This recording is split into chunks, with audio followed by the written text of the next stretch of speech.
It's the final game of the Waterfalls men. It's the final group stage game of the Waterfalls men's T20 LA tournament here at Lugogo Cricket Oval. I have the two captains here with me. The captain for Itanda Kayakers, Christopher Chidega, and the captain for Karama Rapids, Kenneth Waiswa. The match umpire, Robert Abbey, is here with me, and we've come here for the toss. Chris, you have the coin. Please give it a flip. Heads. Head says the call. Heads. Tail. And the tail is on top. Chris Kongs, upon winning the toss, what are you going to be doing first and why? We will opt to bat to bowl first. It seems like it's a very good day for bowling. We want to limit them at least below the score mark, and we come and chase the runs down. You talk about below the score mark. What looks like a score mark for them? Which total are you looking at to limit them to? Below 100 will work for us. We'll try and get the early wickets in there. Try and task our bowlers to do their best for the team. Did you make any changes that in the team that played the last game? Yeah, Musa Majid is coming in. Yeah, and then, yeah, we hope for the best. Thank you so much and all the best. Thank you. Kenneth, if you had won the toss, what are you going to do first and why? Yeah, we're looking to bowl first as well. Looking at the rain yesterday, but that's good. We'll come here and look to score above 120 and see how it goes. 2 times in this tournament you've lost to Itanda Kayakers. What do you hope to change going forward into this game? Just keeping things simple and a bit smart. I think we have given them the 2 games away in the fielding and bowling. I think today just come here and execute our plans well. Did you make any changes in the team? Yeah, Luther comes back. Yeah, that's the only change. Thank you so much and all the best. Thank you. Well, that is the news coming from the center. Itanda Kayakers has won the toss and opted to bowl first.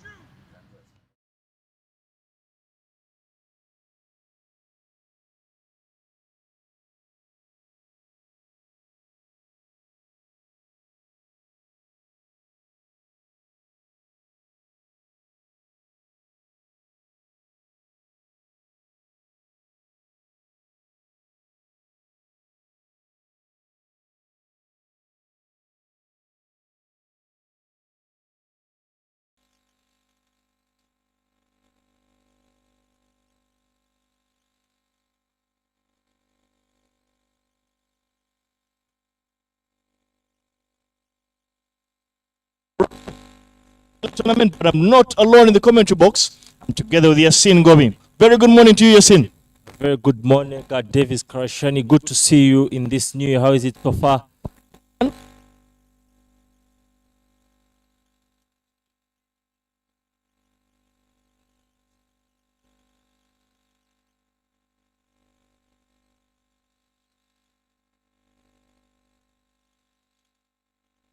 Done.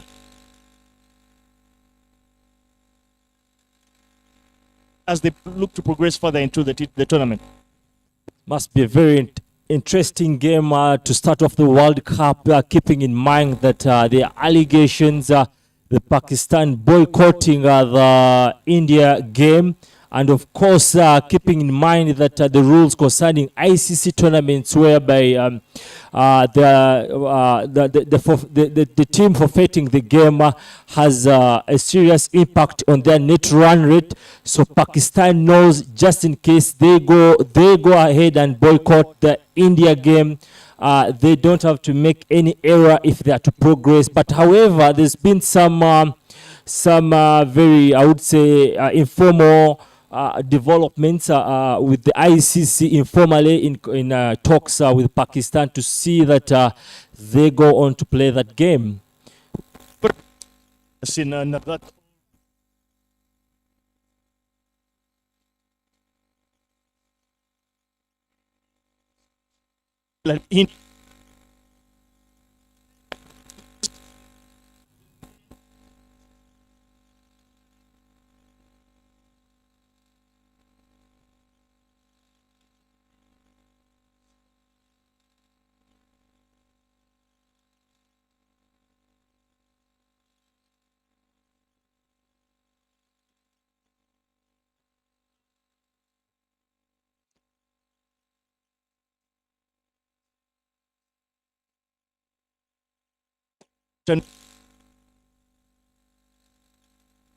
Waiting.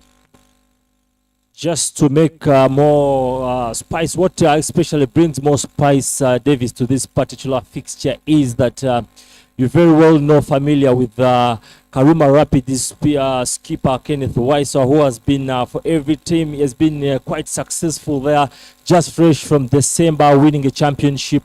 And now here he is. It's a do or die game. He knows a final is at stake.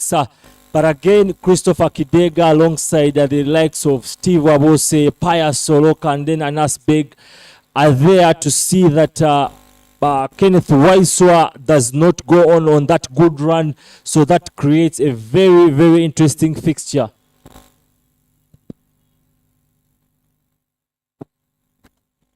Sorry. This is Musa Majid. Good to see him back in the has played. He was not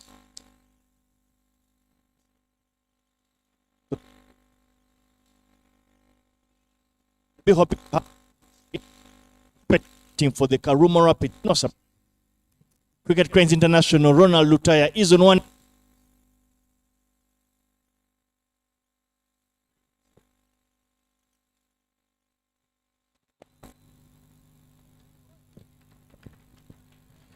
Just shortly before the start, I was having a discussion with Soheila Richard.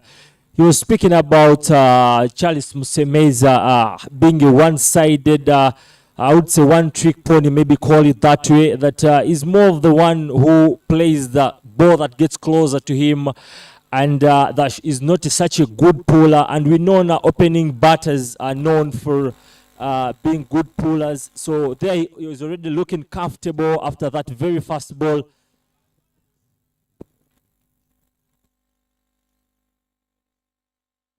Just want to take you back to yesterday's final, that under-19 final. Speaking about opening batsmen, that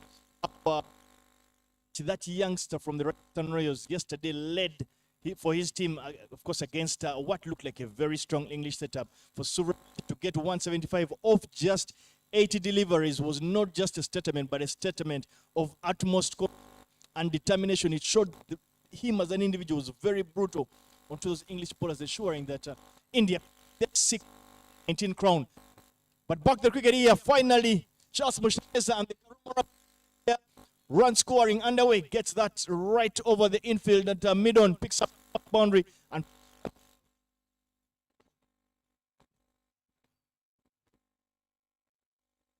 yes, you talk about that, but what specifically I would love to give credit to BCCI. They've not allowed the huge talent that Suryavanshi has. They've really kept themselves very stable and composed in the way of letting him in any other side. Suryavanshi by now surely could have been in the national side, but they've not allowed themselves to be taken by that, because sometimes cricket below the national side seems to be a step ahead, sure, a step below. So big credit to BCCI for that. But just speak about that particular boundary from Charles Musemeza. You could see that the very first ball that Musa pitched up, Charles Musemeza had to smash it straight into the boundary.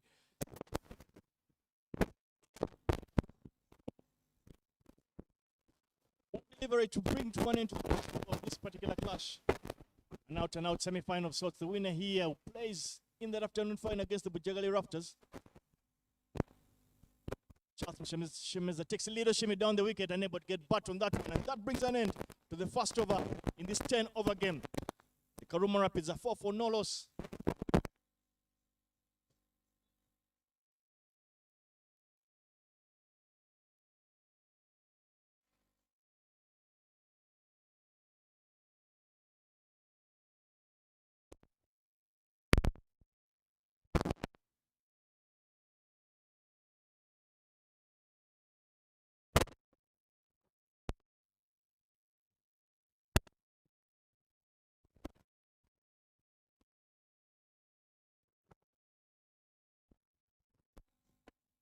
Well, no surprises that the youngster, Kenneth, is one of those from that Gulu Northern Hub.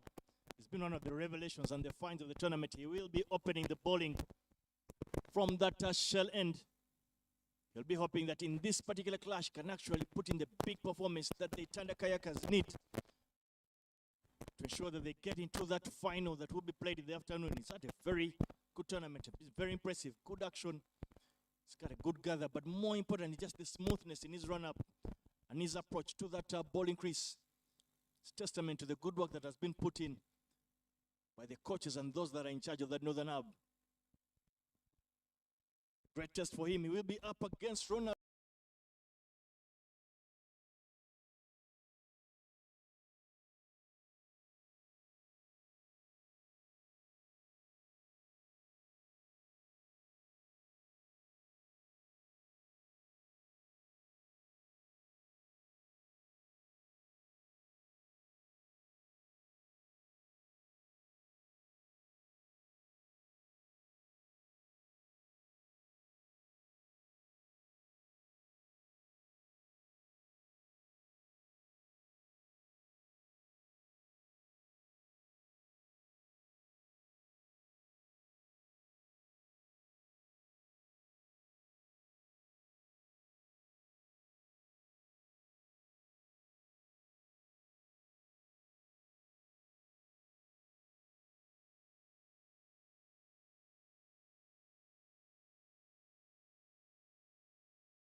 Have 10 wickets intact, so it allows the batters who are chasing down the total to simply look to express themselves a lot more. That could also really pan out, but again, you put into perspective of the fact that there is that always extra pressure that comes with you. And the same, going back to my point, you look at the context of the fixture. You have a final into your side, and then you have this pressure of chasing down the score.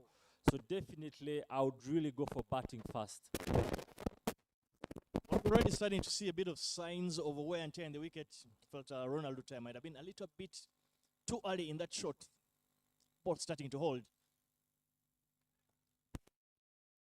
That is adjudged wide. But you see, when you look at the field set, of course, there's been a change in the field set to the deep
and then Itanda Kayakers tussling it out with the Karuma Rapids to see who gets into the final. Just maybe you just lived the day yesterday that got washed out, but I've just loved how it has panned out. Christopher Kedege, captain, said, gets a hand to it, but that hand is not enough to keep it from running for 4 runs. Slightly low start for the Karuma Rapids in comparison to what they might have wanted.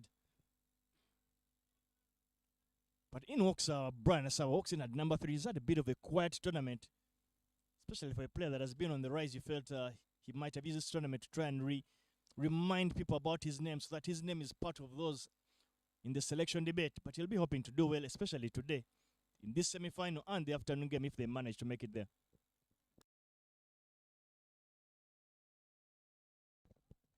Throws everything at that one and gets enough butt on it. Runs it down to that vacant third-man region for 4 runs. Back-to-back boundaries it is here for Charles Mushemeza.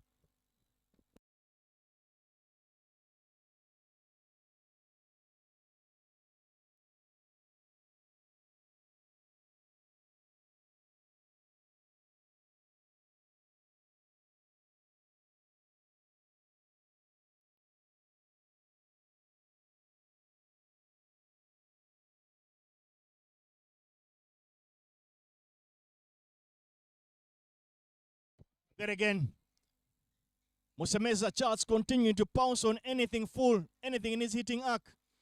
The Itanda Kayakers might want to take a memo from what you just said, Yasin, to draw their length back, not ball it right into his hitting arc. But the youngster Kenneth has been taken to the cleaners. 2 boundaries and a 6 in the last 3 deliveries is bowled.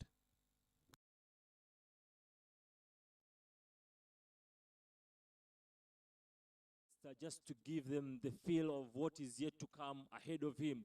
So that's the perfect treatment from Charles Musemeza to the young man there, Kenneth, very, very super short there. But I was not of the mind that the captain should literally be in the ring, but I think this is where I'm trying to see that maybe it makes a lot of sense, because Chris Kidega is right on the long on, and I'm not seeing that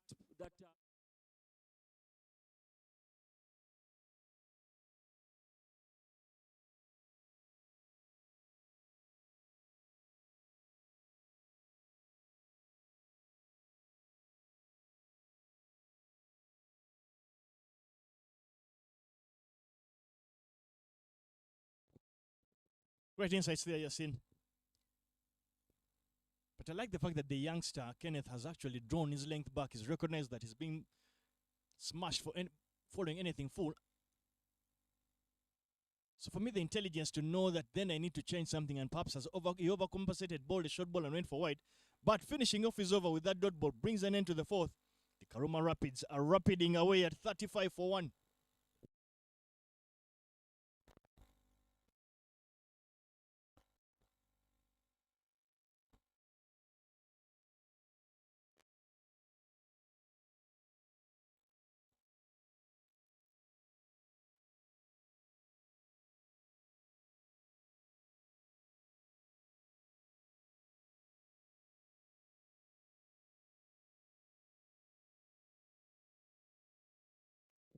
Musa Majid comes back his 3rd and perhaps his... The Men's Waterfalls T20 Cup.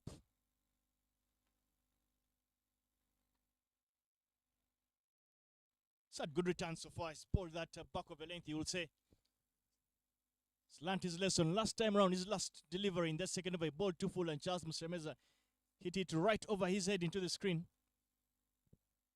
But for the viewers out there and the viewers that are coming in to watch this final day, the weather is looking fantastic. We'll be hoping to get 2 full games in today's action. In Sri Lanka, the Netherlands are 140. Couple of deliveries to end their 20 overs against Pakistan. Little shimmy down the wicket. They managed to scamper through for a single.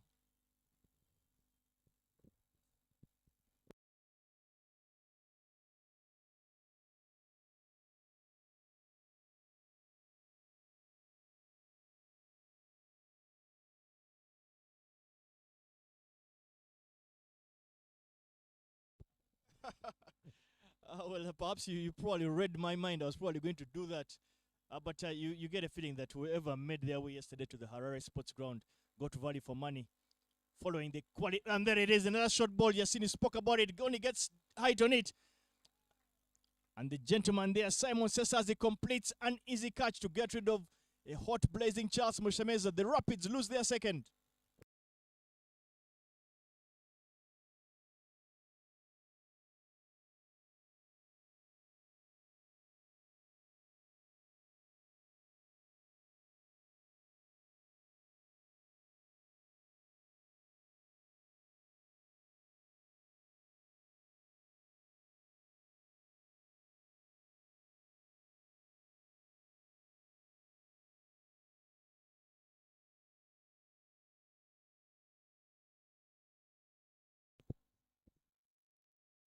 Yeah, speaking about that value for money for whoever made their way to that Harare Sports Ground yesterday for the final, the number of sixes, but more importantly, the quality of batting that was on display from both teams, both of course, the Indian batters and the English batters. I'll tell you that whereas India scored 411 in their allotted 50 overs, England gave it a thorough attempt to actually try and chase that down, and they lost by just 100 runs, following that blistering 100 as well from Falcon, if I'm not mistaken. He walked in at number 5 with his team in trouble, and he scored a very important but very exciting 100. So I felt for me the quality of the batting yesterday was extraordinary, and perhaps testament to what will be happening years to come. The captain there, Thomas Rowe of England, he was exceptional. It was a day for captains. Both captains actually showed what they could do. Ahmed Metro, of course, he got that 53, a very handy 53, a supportive role to Suryavanshi, but the number of sixes, Suryavanshi, I think hit about 15 or 16 sixes. That 175 of just 80 deliveries. Literally, that is where I felt the Indians managed to win that particular game.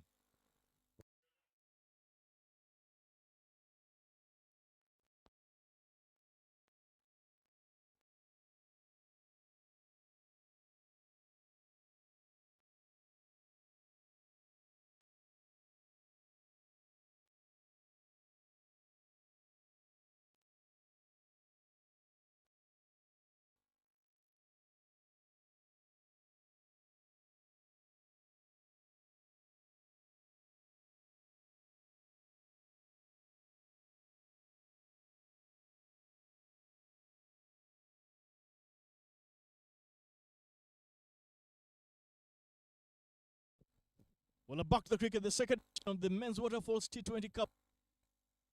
Captain of the Karoma Rapids, Kenneth Waiswa walks.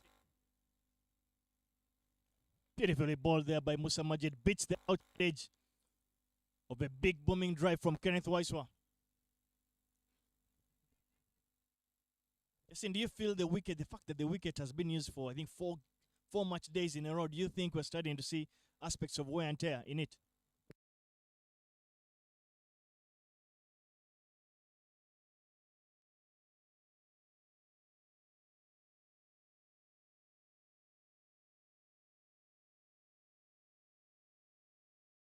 Slightly short delivery yet again. Fielder underneath that one, and yes, yet again, Matthew Musinguzi takes another catch down there, deep square leg. And the Karoma Rapids lose their third. The wheels are quickly coming off here in what is looking like a semi-final of sorts. Kenneth Waiswa is sent back to the hut without troubling the scorers. Itanda Kayakers are on the charge. 37 for 3. The Karoma Rapids find themselves in.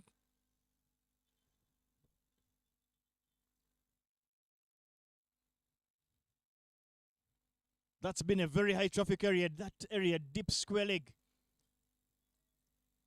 A lot of the catches have been taken in that particular area. Simon says they took one off Charles Mushemeza off another short delivery. Was beaten for pace, was unable to get meaningful wood to it. Did see a leading edge from Lutaya Ronald earlier on as well. So the inclusion of Musa Majid is yielding returns. The Itanda Kayakers.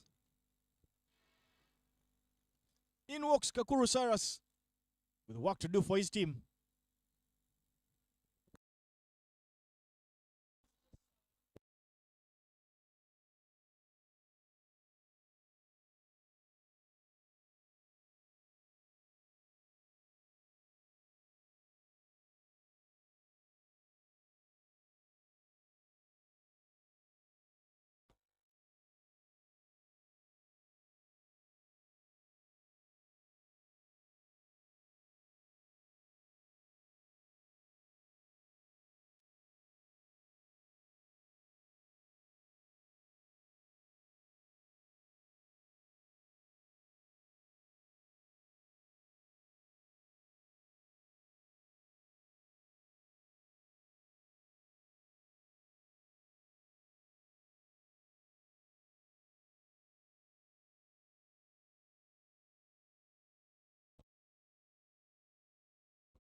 Good morning, Yasin. Happy to be here again.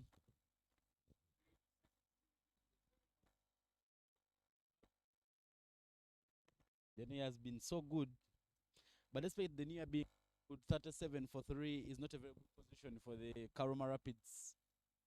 Some close to the 50 runs mark if they are to get something defendable. Run out chance there, but the big hit from Pius Oloka not really knocking the stumps.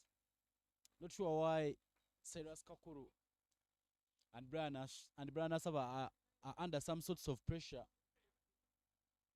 7.31 every over. Not too bad.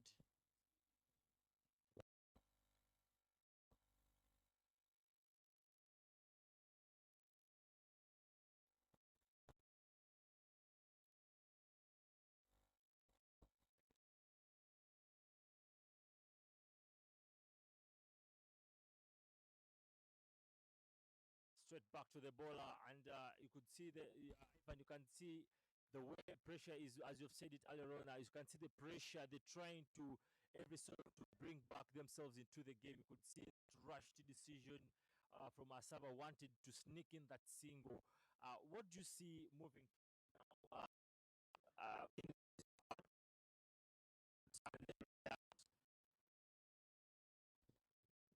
In These two Brian Asava and Cyrus Kakuru can both bat, and they need to make sure that they get the Karuma Rapids to a very solid total. The Karuma Rapids have lost 2 games, and both losses have come when they are playing the Itanda Kayakers, meaning that it might be a deja vu moment for the Itanda Kayakers. And remember, there's everything to play for in this game, because whoever wins this game goes on 7 points, tops the table, and will be facing the Bujjagali Rafters later on in the afternoon.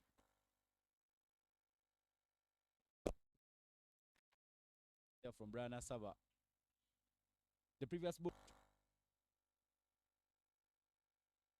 you knock the, you can quickly put some runs. So even if the boundaries are not coming your way, still you get more runs. And if they can move still at around 6 every over, maybe they could pay a little more runs.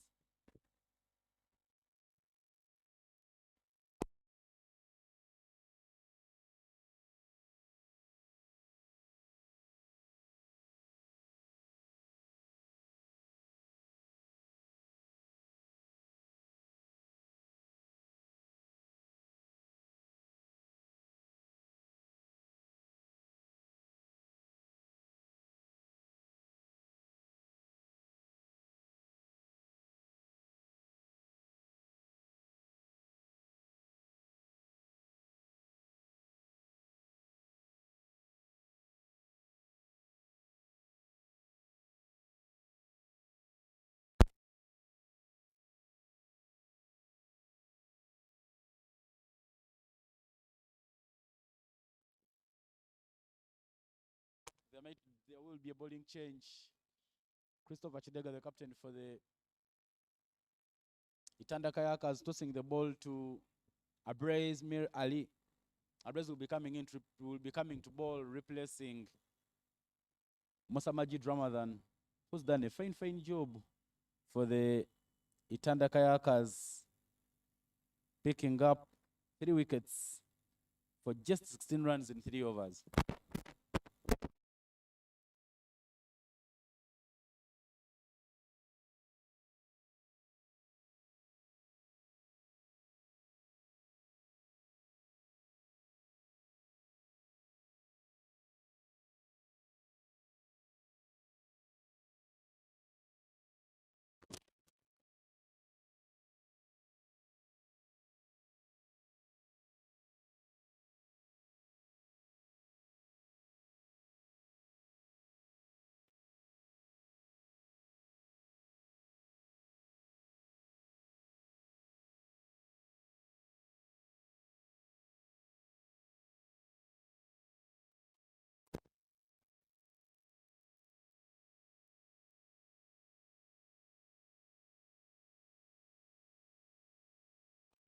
Slightly expensive, but sometimes he's been bowling economical spells. When you look at his figures so far in the tournament, he's bowled a total of 13 runs, picking up just 3 wickets. But you believe that him coming in at this time, because he has some variations, he can try and make sure that he just goes pace off to make sure that he doesn't give a lot of he doesn't allow these batters to pump up onto his deliveries. So I think it's not a very bad idea there for them to bring in a brace mid early. And of course, we will be getting to the death end overs. So if you bring in a brace ball in the mid overs, it means that your spec bowlers can come and bowl at the death.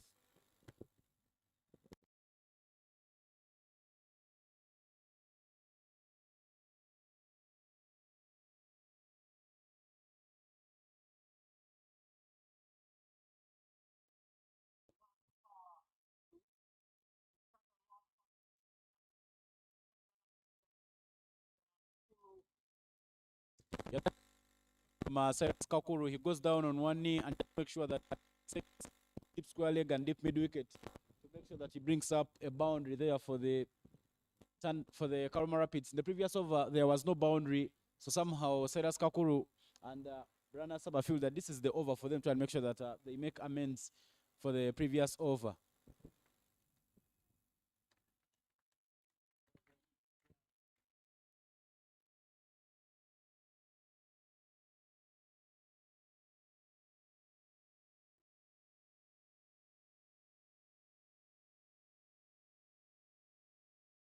I think some of it was a bowling outside off stump because the one that he bowled to the legs was hit by Kakuru. That he bowls that area, two dot balls in the same area. So if he keeps just bowling that good line, Cyrus Kakuru is not moving his feet. He's just trying to make sure that he creates room to make sure that he makes contact because he's seeing a vacant area backward behind the wicket keeper, close to the short third and short fine. So maybe if he pushes the ball there, he can pick a boundary. But that's a much better idea there from Abrazali, unlike the ones to the body that have gone for boundaries. You see there. Huge appeal there, but umpire not interested. Short, a change in bounce there. Kakuru was beaten by the bounce, which is simply the case. The so just that Abraze went pace off, and by the time Kakuru came to pull, he couldn't get anywhere close to that. But that will marks the end of the over. A bit expensive, 7 runs from the over, and after 7, 49 for 3 is now the score. They're moving at a run rate of exactly 7 every over.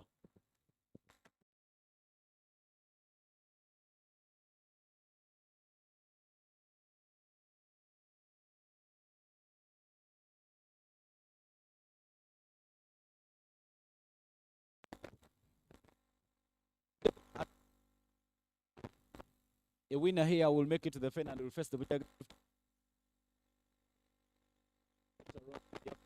Match being reduced due to overcast conditions. 15 overs aside as per Soroka returns.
Karuma Rapids, Cosmas Cheuta smacking that very match-changing 31s of 8 balls, smacking 4 big sixes, 1-4 is onto the strike.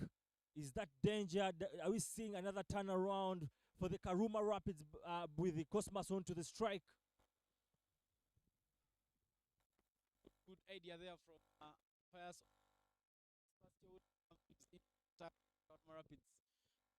But despite Cosmas Cheuta scoring some runs in the previous game, he is well known as a bowler in this lineup. So, idea from Pius Oloka's bowling yoker length means that Cosmas Cheuta will not have a lot of room, and that's why you crampos him for room and make sure that he picks up his very first dot ball as Kosi joins Asaba.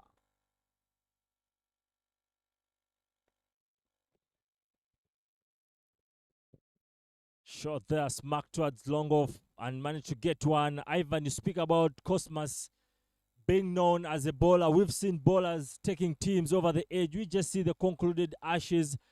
Jofra Archer marking some vital runs there for England. We saw Mitchell Starks marking a couple of great runs, and actually Cheuta himself marking that 31 of 8 balls, and but a chance there, yes, grasped by Suraji Subuga, and Asaba, who was seeming very lively today, has to march back to the dressing room. A bit of a leading edge. Slow pitch delivery there from Pius Oloka. Picks up another wicket in the over. More wickets falling for the Karuma Rapids. Somehow the Itanda Kayakers are getting themselves back into the game. 51 for 5. They have just made sure that they keep getting the wickets. Brian Asaba, who's been struggling throughout the tournament, will be the batter to depart. 51 for 5 after 7.5 overs. The man just getting in there, Paul Mulongo, playing his trade at Jack. Had a very silent, very silent outing in the T10 Ginger edition in the bat ball. Had a very average one in Entebbe, just in Max T20 qualifier. But this particular, he has had a very exceptional tournament. Of course, currently standing the second as the most run scorers for the Karuma Rapids. Mulongo, who's looking unstoppable, is on to this. There's a appeal there, but no chance. A very vital over there from Pius Oloka, and closing it out with the dot ball, leaving us at 51 for 5 after 8.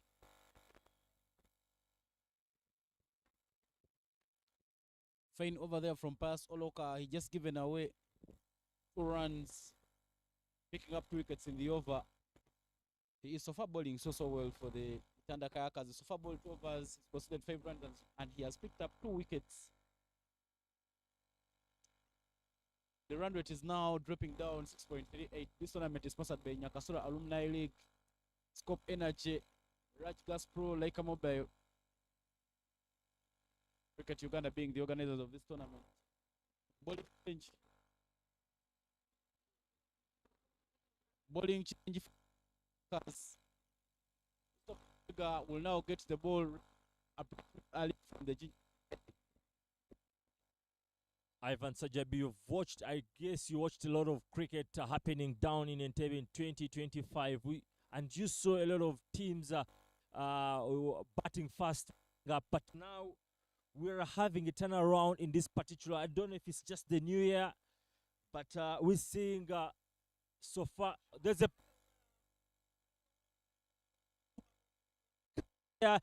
turning catch. Ivan, have sunk further into depth.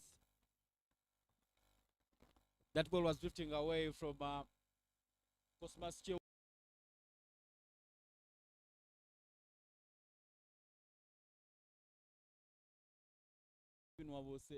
Daves and makes sure that he completes that catch, and out to goes Cosmas Cheuta. Few bowlers can show up in some games. Clearly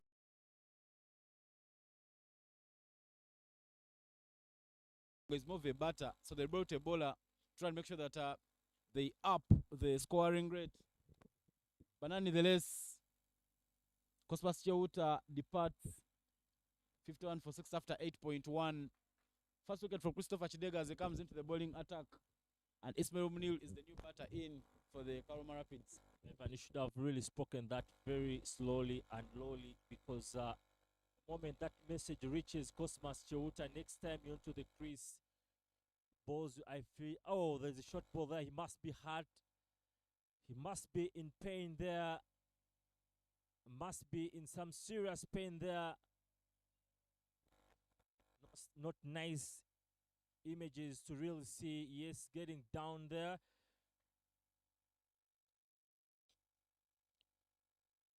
Not the best of moments that any sportsman out there will be wanting to see. So, Ivan, you watch a lot of cricket. Are we seeing as Munir gets through that treatment there from the physio? We saw teams batting fast, winning games earlier in the tournament in max qualifying in Tebe. But now 6 games played, and then we have 4 wins, team batting second.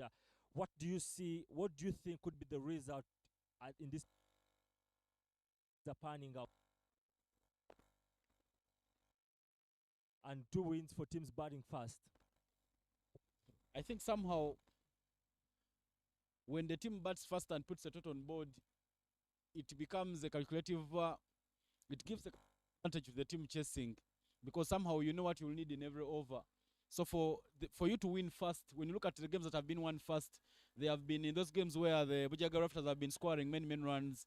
Looking at the 2 big totals that they have scored in this tournament so far, 224, 246. Those totals have been so huge, and they have been for the Itanda Kayakers to chase.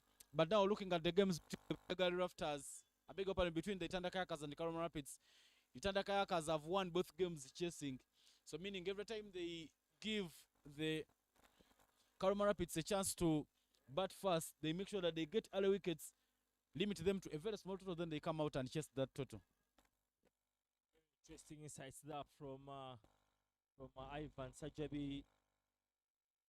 Ivan, also, just do you feel that just still about the Bujjagali Rafters, do you feel that they rightly deserve to be in the finals? Because when you look at the batting side, top 3 of the batting statistics, they are all batters from the Bujjagali side.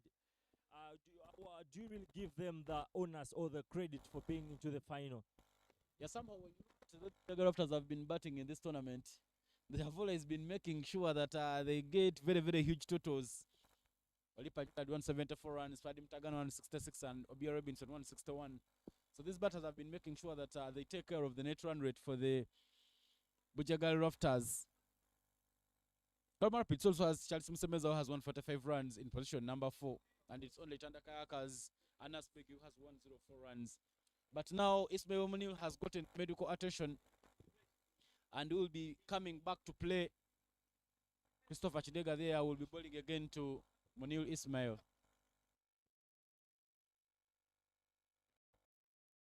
That must have gone into the mental side of Munir. We see is still struggling with that blow. Could have potentially hit him in the arm, in the knee, in the joint there. We see he's struggling, that head putting it up, and must be going through some serious pain. But he knows he needs to. It's cricket and it's body. You've been there for your side.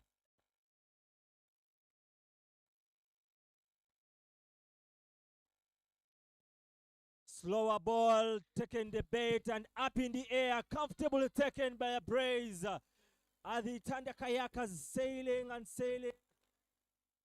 Munir has to match, but this time round is not matching to the dressing room, but to the physio. It must be a serious injury. I hope it is not for the worse. What do you think that particular day? So is it the blood, the problems, or Ivan? I think somehow after that ball hitting the body, if I was Christopher Chidega, I would have bowled one straight to the wickets, because it clearly showed that it could clearly show that Munir Ismail was in some bit of fear because the ball has just hit him. So Munir Ismail wanted to try and make sure that he makes a brisk, because it had become uncomfortable for him to bat. He goes up in there, just finding the field at the long off boundary. Which is taken. Another wicket for the Kalama Rapids goes 51 for 7 after 8.4. 2 wickets in the over for Christopher Chidega. We saw 2 wickets in the previous over by Pass Oloka, and Christopher Chidega is also completing the good work. Henry Senyondo now walks in to bat for the Kalama Rapids.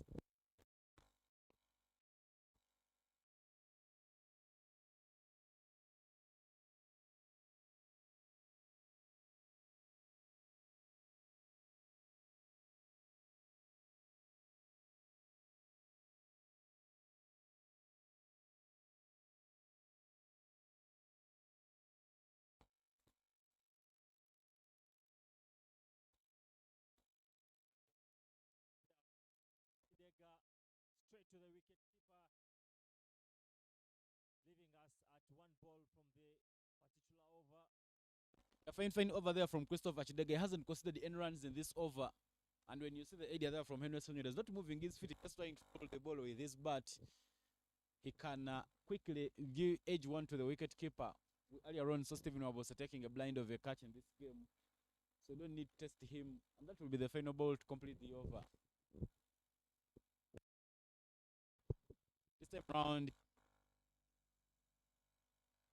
but the director from Payasoloka not hitting the stumps. That dot will mark at the end. That song will mark at the end of the over. Fine over there from Christopher Chidega. He's given away just 1 run, picking up 2 wickets. And after 9, 52 for 7 is the score.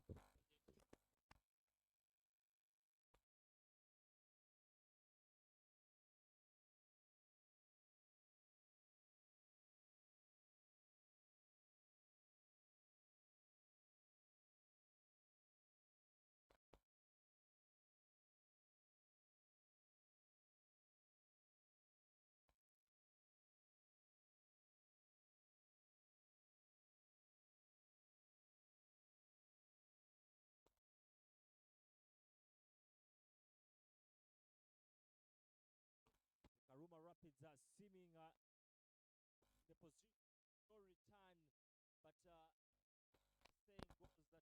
never say over unless it's because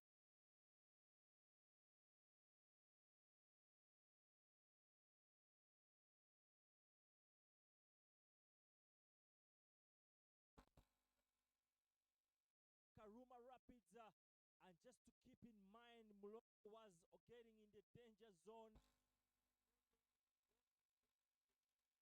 Mulongo had really got an out, could have created more and more problems for the Karuma Rapids, but that anyway, nevertheless, they make it, and it's at 53 for 7. There was some bit of trouble there for the Karama Rapids, which was not completed. Henry Senyon making sure that he brings Paul Mlongo on strike, trying to use his wrists, but not hitting that one anywhere. And a dot ball, good over there from Apayas Olka. He's already bowled 2.1 overs, giving away just 6 runs and picking up 2 wickets. And he's making sure that he doesn't give many runs away. The Itanda Kayakers clearly know that they will come out and give a chase to whatever the Kalama Rapids are posted in the first innings. That's why they're making sure that they do a fine job in the first innings.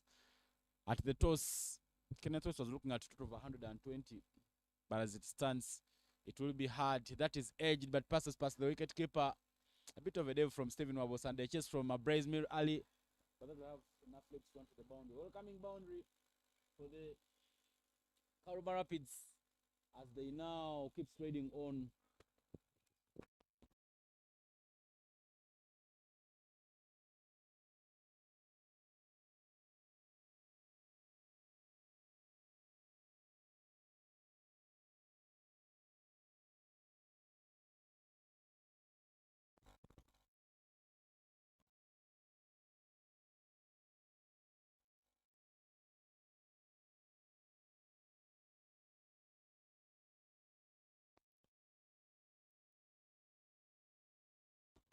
Most of the balls that have given the Itanda Kayakers wickets in this game have been the pace of deliveries. You saw Msamaji Drama than his 3 wickets that he has in the over. He has been going pace off to try and make sure that he forces the batters to pull.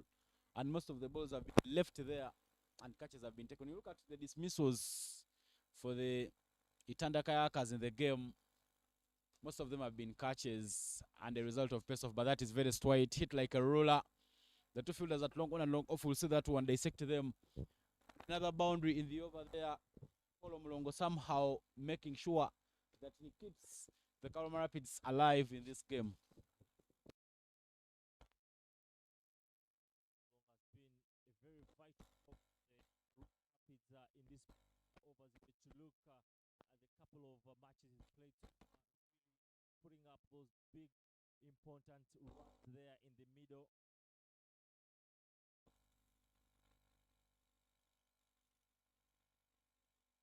Time round, an illegal one of has to be delivering another one.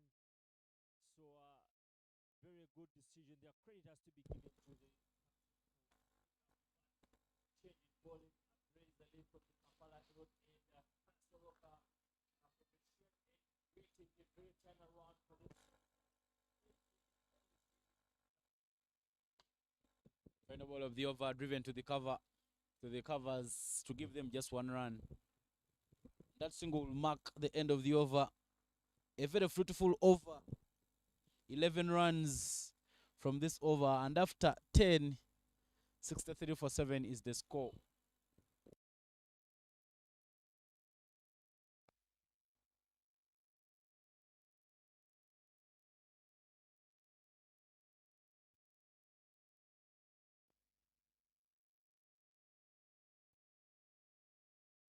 Chris continues, but very surprising about Chris' decision to put a brace off. Could it be just to keep him sort of at the back end of the innings?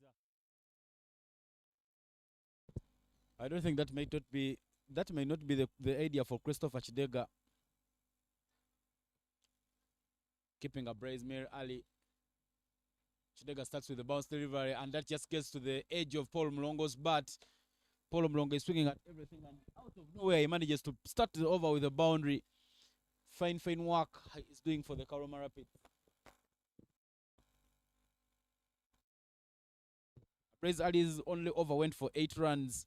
When you look at Christopher Chidega, when he came into the bowling attack, he picked up wickets and he went for just 1 run. So he's trying to make sure that Christopher Chidega has not bowled a lot in this tournament.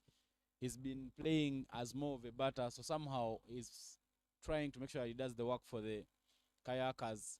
Much better delivery there from Christopher Chidega. The one that you bowl into the surface will be the one that will not be hit. Look at Senyondo. It takes you back in the times then when he was leading Kololo High School.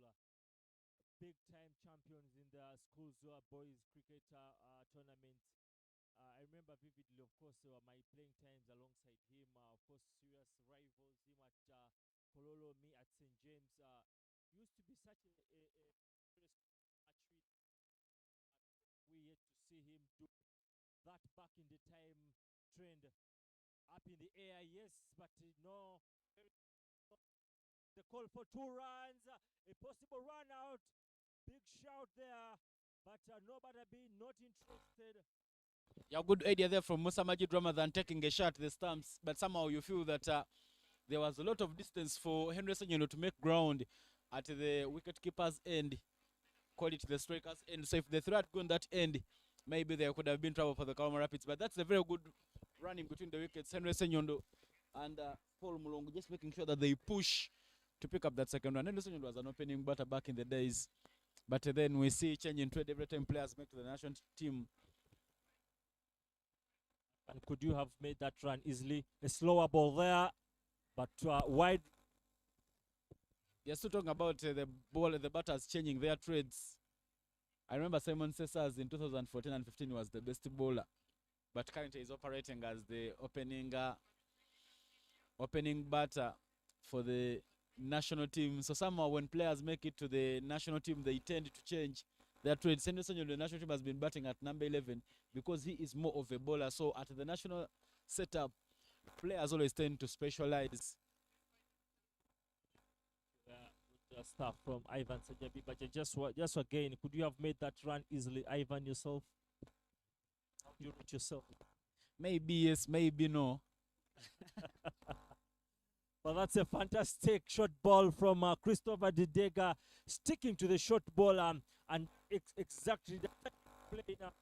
Ivan, when you look, Christopher, do you think it's the best of options sticking to the short ball so far? Yes, I know it has proven a little more useful, but do you think it's the best of I think for Henderson, it is better for Christopher Chidega to bowl short balls because he will think the ball is there to hit. He has not been doing a lot of batting. So every time he sees the short ball, he'll try to make sure that he hits. You saw when he bowled short, it was a dot ball. When he bowls it full, this time round, Henderson just uses the wrist to put it in the gap for a single. So the idea of bowling short balls means that he can concede some dot balls when he's bowling to Henderson. could you prefer, short ones, fuller ones? What could you have easily taken on?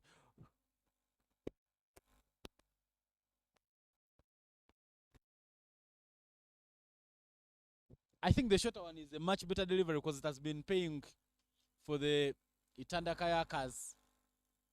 They've gotten so many wickets, those pitched balls. A very, very good over. 10 runs from this over. And after 11, score stands at 73 for a loss of 7.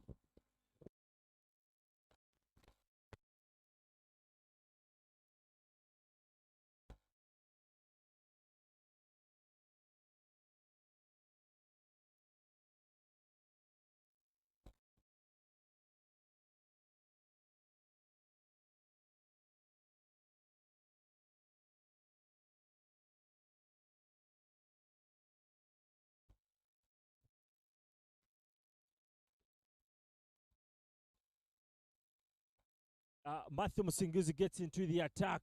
One of those bowlers that tends to be very economical. What impact does he bring onto this particular match?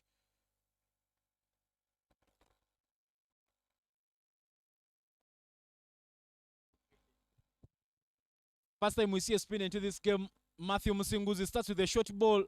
It is not hit, but it was a very bad ball, a ball that Paul could have hit anywhere. He goes out with it. When you look at the protection, deep fine leg, deep mid wicket, long on, long off, and extra cover. Matthew Musinguzi, left-handed leg spinner, they are coming into ball. Henderson will be taking a test of his own medicine. He's also a spinner, as is Matthew Musinguzi. 74 for 7, still striding on the Karama Rapids. The first over for Matthew Musinguzi this tournament went for 22 runs. And it was against the Bujjagali Rafters, but he's trying to make sure that he makes some amends. Another short ball there. Half-hearted efforts there from the fielder, Perry Wazombe. As that races away to the boundary. Ball coming boundary there for the Karama Rapids. Very interesting matchup there between two both left arm orthodox bowlers between Matthew Musinguzi and Henry Senyondo. Interesting to see. Does Henry Senyondo have that prior knowledge of what a left-arm orthodox bowler is capable of doing and just reacting to it? There you go. Short ball, stamp towards the sweeper, the single one. I think they could have gotten a second one if they had pushed that one because Musa Majid, rather than at extra cover, waited for the ball to get to him. If they had put him on some sort of pressure, the ball was drifting away from him, given the fact that it was coming in from a bowler. Maybe the fumble. Another short ball pays dividends. Not so many very bad balls are punished. A bad ball picks up a wicket. Paul Mlongo thought it was the ball to hit, misses it, and that just wipes off the top bat. 7 for 8 after 11.4. Interesting, very interesting events panning out here in the last group match of the Waterfalls Elite League 2026 men's edition. But this time not proving vital for the side, and he's got to be marching back to the dressing room.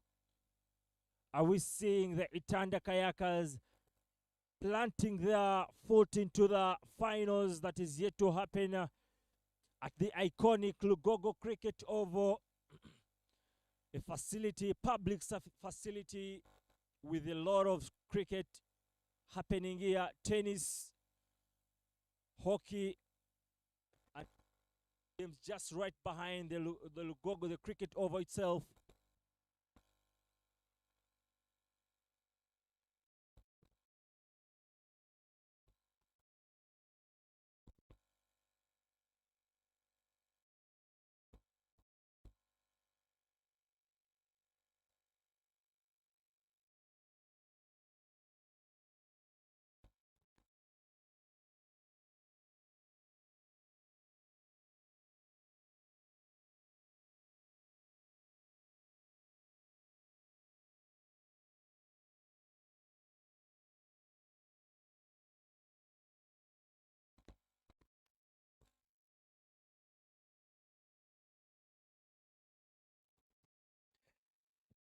Jordan Okecho is the new batter who's made his way to the crease. Left-handed batter there in. Short ball, try stand with it, but it will be a wide from the umpire as the Karama Rapids bring up 8 runs for themselves on the board.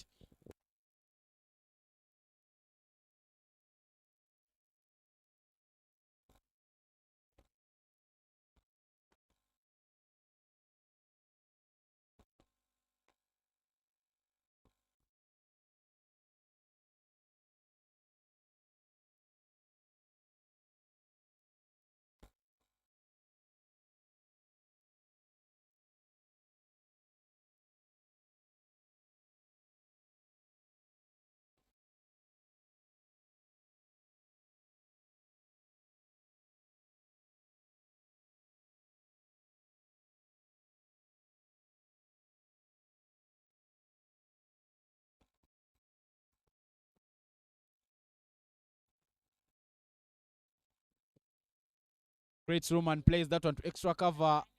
I think somehow there's a vacant area there at cover area. We've seen Henry Sonyondo scoring runs comfortably there. So maybe if they brought in the other fielder in, maybe they could have cut off those runs there from the cover area. But Matthew Msinguzi's first over has gone for 11 runs. And after 12, 84 for 8 is the score here at Lugogo. This is the final group stage game happening between the Itanda Kayakers and the Kawama Rapids. Whoever wins this game will face the Bujjagali Rafters in the finals in the afternoon. Talking about the sponsors of this tournament, DafaBet, one of the global betting and gaming companies, sponsoring many events, including football and cricket. Just making sure they put some money aside to elevate the cricket in Uganda. Sportsbox focused on a brand and dedicated to athletics development, making sure that they also put some money here. But there is a bowling change for the Itanda Kayakers. The new batter there, the new bowler there into the attack. Siraje Subuga is the first time we see spinners coming to bowl.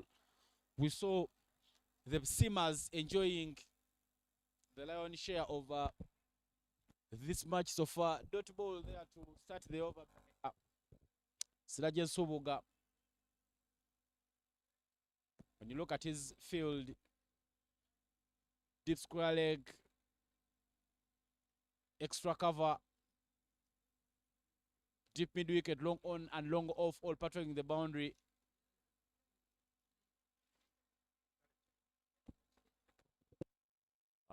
Very, very interesting to see Siraji Subuga getting back his groove at a very important time. That exerts more pressure onto the Karuma Rapids because so far Henry Sonyondo has proved to be that he's getting also his intent back. So that is creating a very interesting matchup between Henry Sonyondo and Siraji. But I think opening up the field with this kind of situation at this moment is a little bit. Have kept a couple of those fielders back inside just to create more pressure and create more chances for themselves. I think they're not taking any chances as Siraje Subuga comes right arm around for the left-handed Jordan Okecho, trying to make sure that he gets some ball drift in. He's bowled onto the same pitch, just making sure that he has deep square leg, cow corner there in area. beating him. Little Feather. Second catch taken by Stephen Wambosa in the innings. First wicket for Siraji Nsubuga. And the 9th for the Karuma Rapid goes. If you look at how he's been bowling, he's really is a consistent with his rhythm and control. But his earlier on in the tournament, he's been struggling. But it's really good and positive news for the Itanda Kayakers, as you can see right now. So, Siraji Nsubuga into his groove, and there you are. Okecho Henry has to be marching back.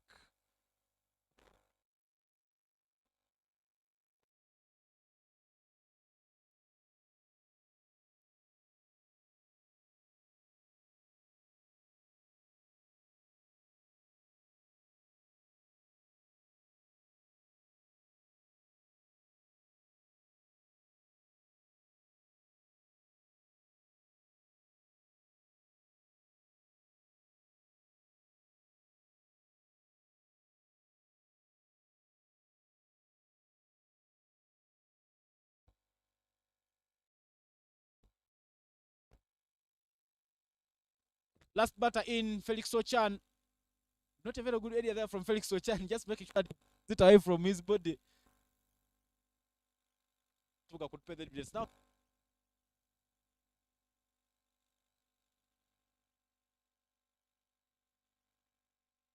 Up another dot ball. What an over there from Siraji Nsubuga. A wicket falls in the over. 4 dot balls. And that marks the end of over number 13. 85 for 9.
There goes the replay for the yes, keeping that tight line there from Siraji Nsubuga and earning that vital edge there.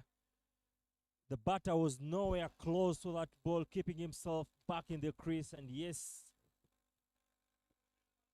and marking it the end of the first innings with a score of 86 runs to win for themselves this particular encounter into the finals.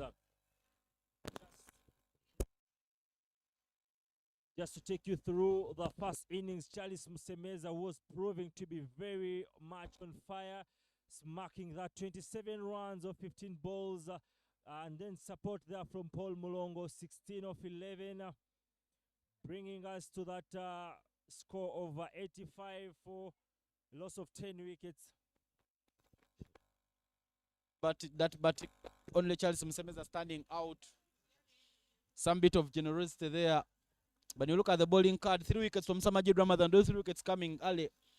He's been very, very economic. Has been the most economic among all the bowlers. An economy of 5.33. He's bowled 3 overs that have gone for 16 runs. Payaloka with the 2 wickets in his overs that have gone for 16 runs. Same economy as Musamajid Ramadan, 5.33. 2 wickets apiece for Christopher Chidega and Sergeant Nsubuga came and wrapped up things. He's had an economy of just 1. 8 extras given away by the Itanda Kayakers. 85 all out Karuma Rapids. They didn't get to the dream 120 that they needed. Somehow those are not stopping them. The match, Charles Msemeza 27 of 15. Molongo Paul 16 of 11. Henry Senyondo 14 of 12. Musamajid Ramadan with fine figures 16 for 3 in 3 overs. Sergeant Nsubuga 1 for 2 in 1. Christopher Chidega 11 for 2 in 2. 86 runs from 15 overs is what the Itanda Kayakers will need to make sure that they pick up victory and advance to the final. A big shout out to the sponsors of this tournament: Dafabet, Sportsbooks, Nyakasura Alumni League, Scope Energy, Raj Gas Pro. Scope Energy and Raj Gas Pro all deal in liquid petroleum gas that you can use in home and industries. Like a mobile, this tournament organized by Cricket Uganda. We come to the end of the innings, and as we resume, a new set of commenters will be here to take you through the second innings of the game. Long lineup: Innocent Indaula, Davis Karashan, and Naomi Mikando will be here to tell you the beautiful stories.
86 runs from 15 overs for the Itanda Kayakers to pick up victory and advance to the finals. The two umpires standing in this game, Norbert Abi, Simon Chintu. Both of them are umpire tutors. One got the qualification from Kenya in Norbert. For Simon, he got his qualification to teach other umpires from Rwanda. Simon Sesaz has been sent to open the batting alongside Abraiz Mir Ali, whereas Cosmas Cheuta will be opening the bowling for the Itanda Kayakers.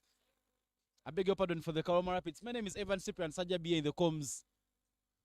A long lineup of commentators: Naomi Kayondo, Mek Grace Indiko, Yasini Ngovi, Davis Karashan. But to start off things, I have Innocent and Aula here with me. Good morning, Innocent, and welcome to the comms box. Surprisingly, we start the second for victory from 15 overs. You would feel that this is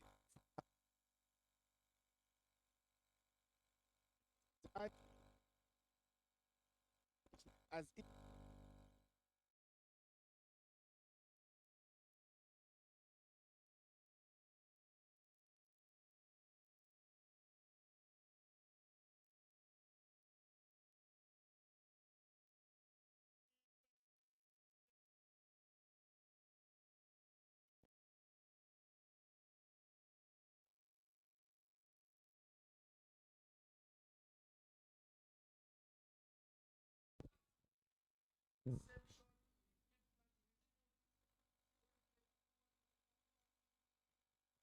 down for him, and he's got back to the dugout for nothing.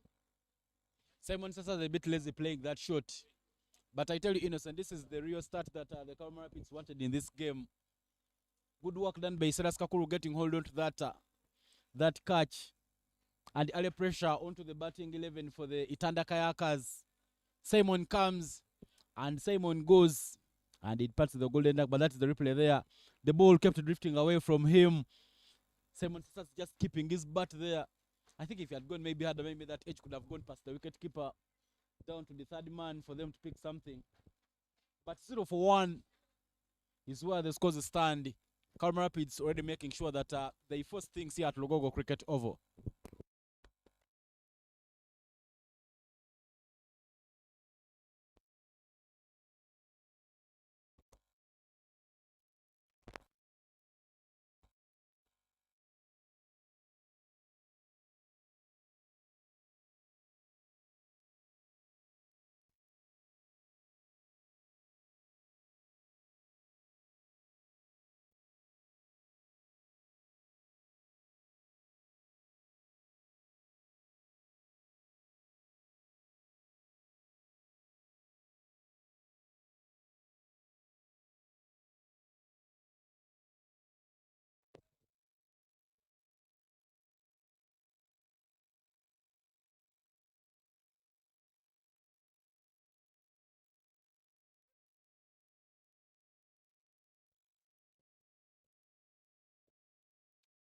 Wazombe taking no sighters immediately, leaning into that one on the onside, and he'll get a couple of praise. Mil Ali promoted this time round to come up the order, do some work with the bat.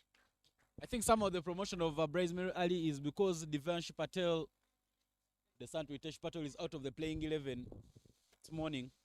So it gives Devansh Patel an opportunity to come and open the batting. But Perry Wazombe, the last time they faced the Karoma Rapids, winning that game by 5 wickets, Karoma Rapids scoring 165, and the Itanda Kayakers chased it. Perry scored 70 off foot, and he was named the player of match. So he comes in with some bit of a fine touch for the Itanda Kayakers. Wazombe now drilling round. Does he hit it straight up on the water? To cut off runs, saves his team a certain pair of runs, and that is superb. But Perry Wazombe and Postmatch Cheuta, two players that have picked up Player of Match award, so they are already 100,000 shillings richer, even before picking up their match day allowance. Don't need anything to go on this. Yeah, the sweeper in Ronald Dultaya making fine work. It could have beaten anyone to go to the boundary. Beaten by Ronald Dultaya. Just make sure that he saves the Karoma Rapids from conceding a boundary. They're not working with so many runs. Their dream was to get something close to 120, but they managed only 85.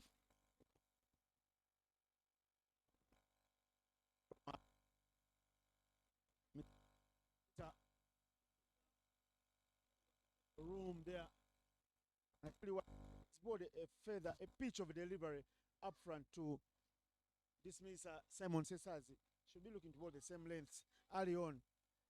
Look to extract more bounce from the surface. One thing I've liked about Peru Azombe, despite the departure of Simon Sesazi on the very first ball of this innings, Peru has been batting with some bit of confidence and it's looking a bit comfortable for the Kayakers. The young, is that Jordan right at the boundary? He should have come through and created a miracle there because you need to create.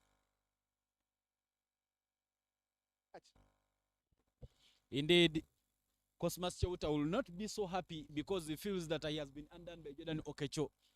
Jordan Okecho was right in motion, just effort lacked in that one. He could have held on to that one and maybe somehow they could have been 2 wickets down. And we saw that in that game where the Itanda Kayakers managed to chase down the 166 runs, there were so many half chances that weren't taken by the Rapids. And again, it has started. They don't have so many runs on board. And when you look at that pitch there for Peru, they are making some changes for Abraiz Mir Ali. As now, square leg is going down to the boundary. And third man is the other fielder who is outside the 30. Looking to bluff him down. But Abraiz Mir Ali not taking bait.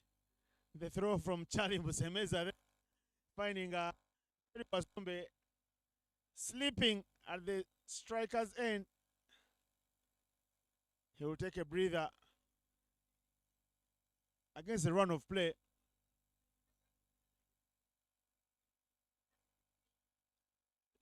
He needs a little care. From the natural a physiotherapist, Chukondaula Omla. Hold up in play. The hold up in play as we give a shout out to the sponsors. Nyakasura Alumni League. Take someone aside to make sure that they sponsor this edition. Sportsbox, one of the companies that deal in setting brands and promoting sports.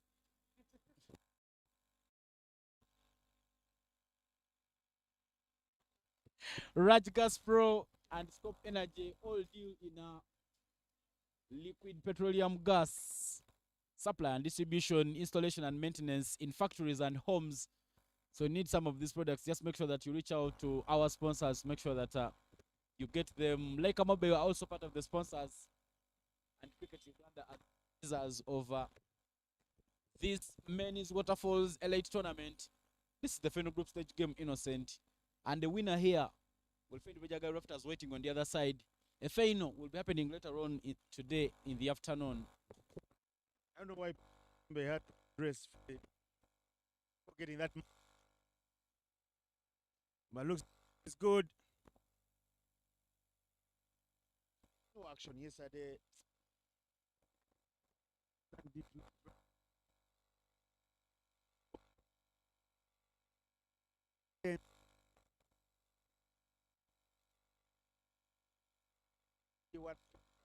On the double header day for Bujjagali. But for them, they will be smiling because they didn't even have to play. Final 6 points. And this is not just a Premier Group game. This is a virtual semi-final. This is a knockout. Whoever wants it more. Final. The Rafters of Bujjagali. The Karuma Rapids. They've got a lot of work to do to wade through. These are tough. Itanda Falls. Not many on the board. I think Roger Mukasa, the coach of the Rapids, got a few tactics right there. He shuffled it a little too much and made a mess of it. On the other hand, the bowlers were denying that it's 14 that they wanted to get to 1. Here is Henry Nyondo, Senyondo. Look at this. Chance for a run. Is he gone? Is he gone? Is he gone? Umpire Simon Chintu, very experienced, says, hold your horses, lads. Not a chance. Yeah, somehow a good recovery there from Brian Asava. The two batters in Perry Wazombe and Abraizmin Ali both on different networks. One was on Laker Mobile, the other one I'm not sure. But in the end, Perry Wazombe rejecting that run. And Abraizmin Ali had to cover a lot of ground to make it back to his ground. He made it safe and they survived, losing a wicket due to a run out. Praise Ali now. Looks to lead top.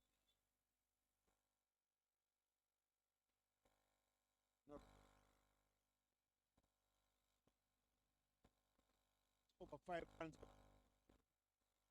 At least 8 runs.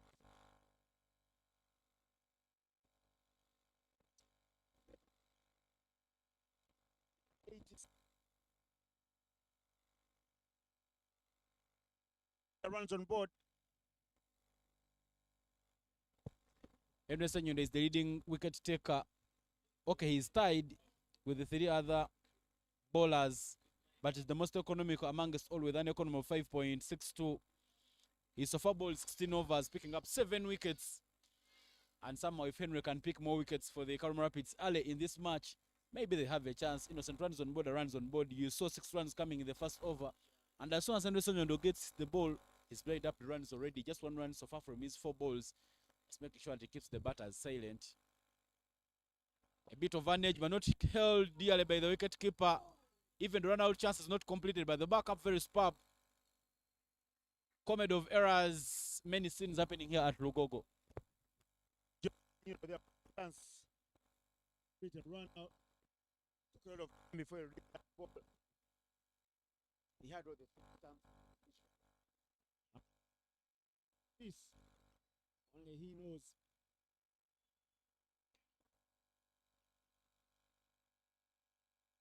Cover. Cosmas Chauta will chase, but he will give up.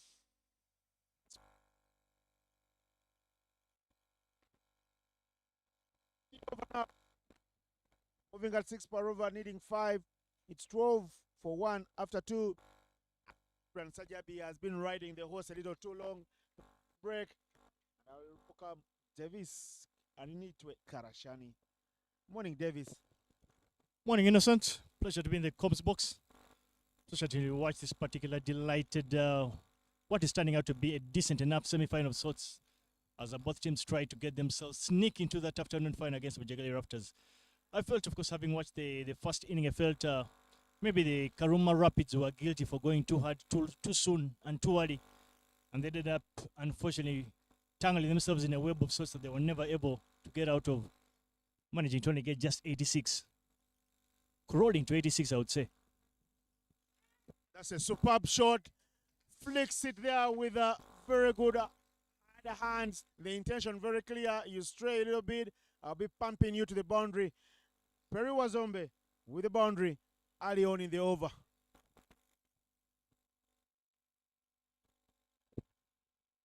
Cosmos Chauta guilty of bowling it a bit too straight, especially with the fact that he doesn't have any protection at fine leg, allowing Perry Wazombe to simply clip that off his hip, getting a much needed boundary to try and get the Itanda run scoring going.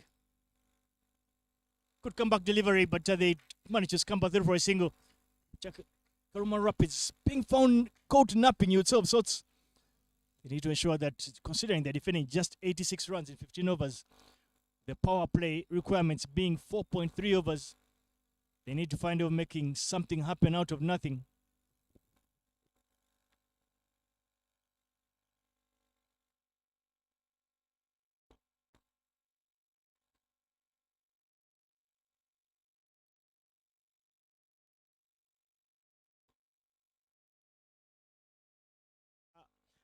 Charlie Musemeza being dropped down to deep. Another fielder down at 3rd man in. Okay.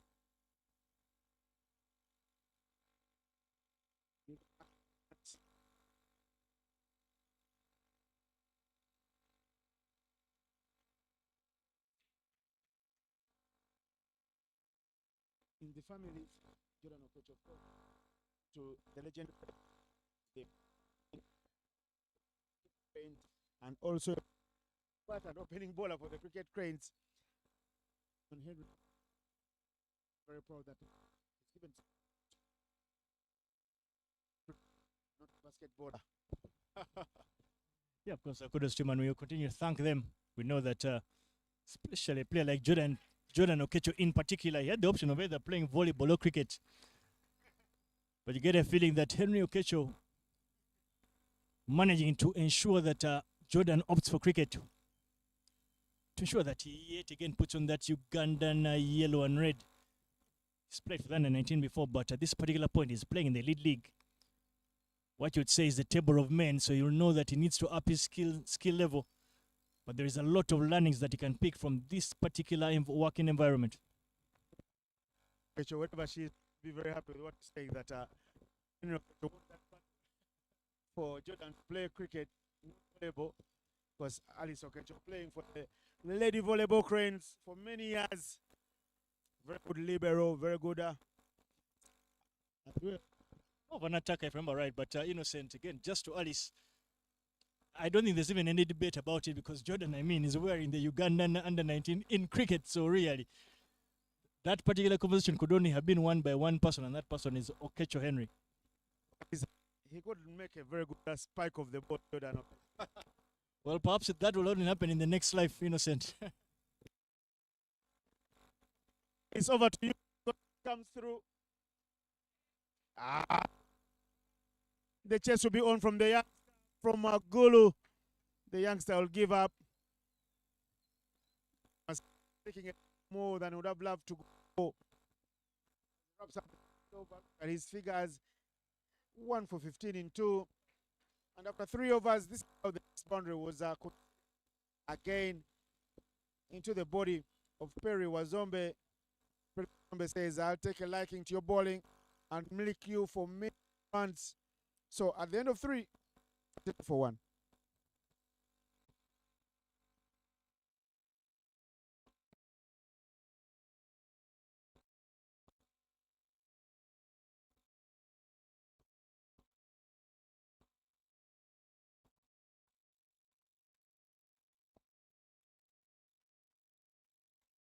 Henry Senyondo, than from the cricketing family.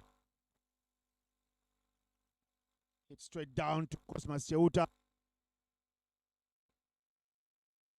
Cosmas reacts very quickly. Henry Senyondo as well, the family. Ronald Semanda played for Uganda both at the under-19 and the senior level. You captained him a couple of matches. A little lower down, Simon Cesar, the young brother of Henry Senyondo. Then they have a Lawrence Sempija for the under, and now doing some good work. They still have 2 that played the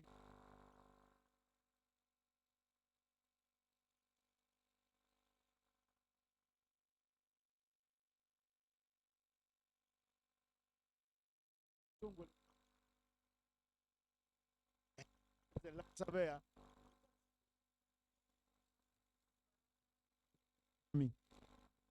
Well, certainly great to see the fact that cricket continues to be more of a family sport of sorts. And you feel that with Henry Senyondo moving towards the back end of his particular career, certainly Cricket Uganda will do the bit more of that DNA from them to ensure that that conveyor belt of these brothers and siblings can continue to keep coming through to do well for their country. But Innocent, slightly off what is happening here at the Elite League. What is happening in Sri Lanka is Netherlands are looking to try and pull off yet another haste. You know, they have been giant killers at international sport. At this particular point, they are looking to try and defend 50 of 48 deliveries against Pakistan. You feel that it is Pakistan's game to win, really. In fact, that they have 6 wickets in hand. But that's obviously just testament to the fact that the T20 World Cup commenced today with a lot of people believing that the Indians will obviously walk into the tournament as favorites. The Netherlands, they've got Dutch courage. They always pack a punch. If you throw 5 at them, they'll make sure they throw 6 or 7. And they know how to call the business to the previous World Cups. How they've stunned the big boys. And then this, actually, I think, to win it, if you're not watching this, you can flip the channels and follow that game as well. Wazombe and Amir Ali sneak through. They're compensating the bad work done by Mr. Postmatch and the type over that goes for only just 2 runs. Both the score is 24.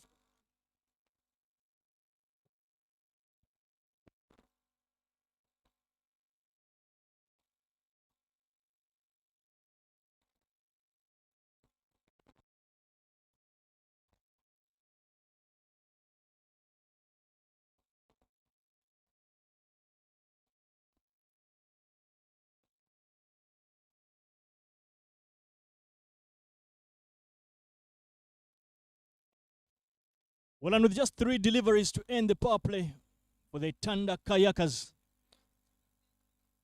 Whereas there is a change on the field, the captain himself, Kenneth Weiser, opts to bring himself in to replace Cosmas Cheuta. There is a change in the comms box as Innocent Elder takes a break.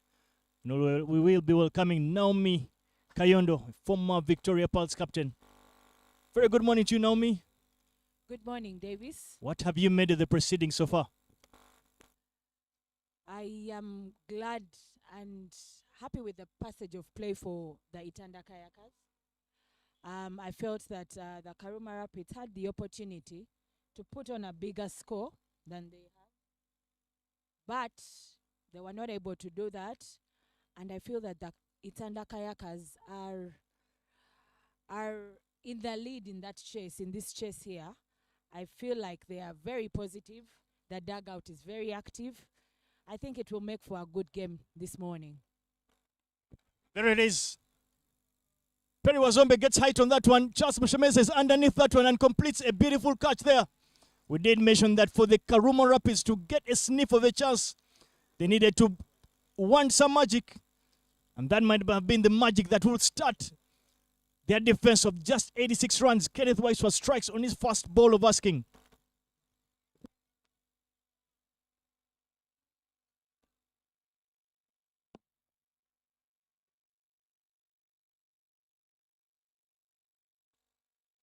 The replay there, Kenneth Weiser, just a little bit short, and Perry doesn't get to play it as well as he should have. Gives it the height, but it ends up in the safe hands of Charles Musemeza.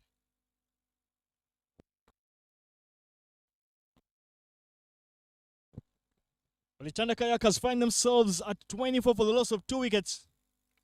2 valuable wickets. They've lost Simon Sesazi alongside Perry Wazombe. But more importantly for them, in walks a man in form, Mr. Consistent. Stephen Wabose played a handy knock last time of asking. Got that about 40 runs in what looked like a tricky ranches against the same side, Karuma Rapids. But with this time the equation being a lot easier, you'd expect that he's probably going to be looking to get anywhere around that 25-run mark, as that should be enough to get his team home and into that final in the afternoon.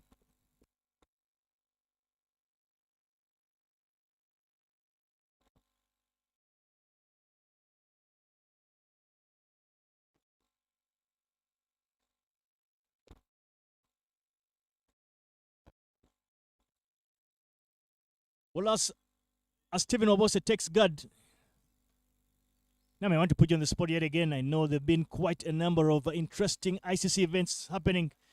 Yesterday goes without any surprise and without any further mention. Not just mention, but we cannot speak enough about it.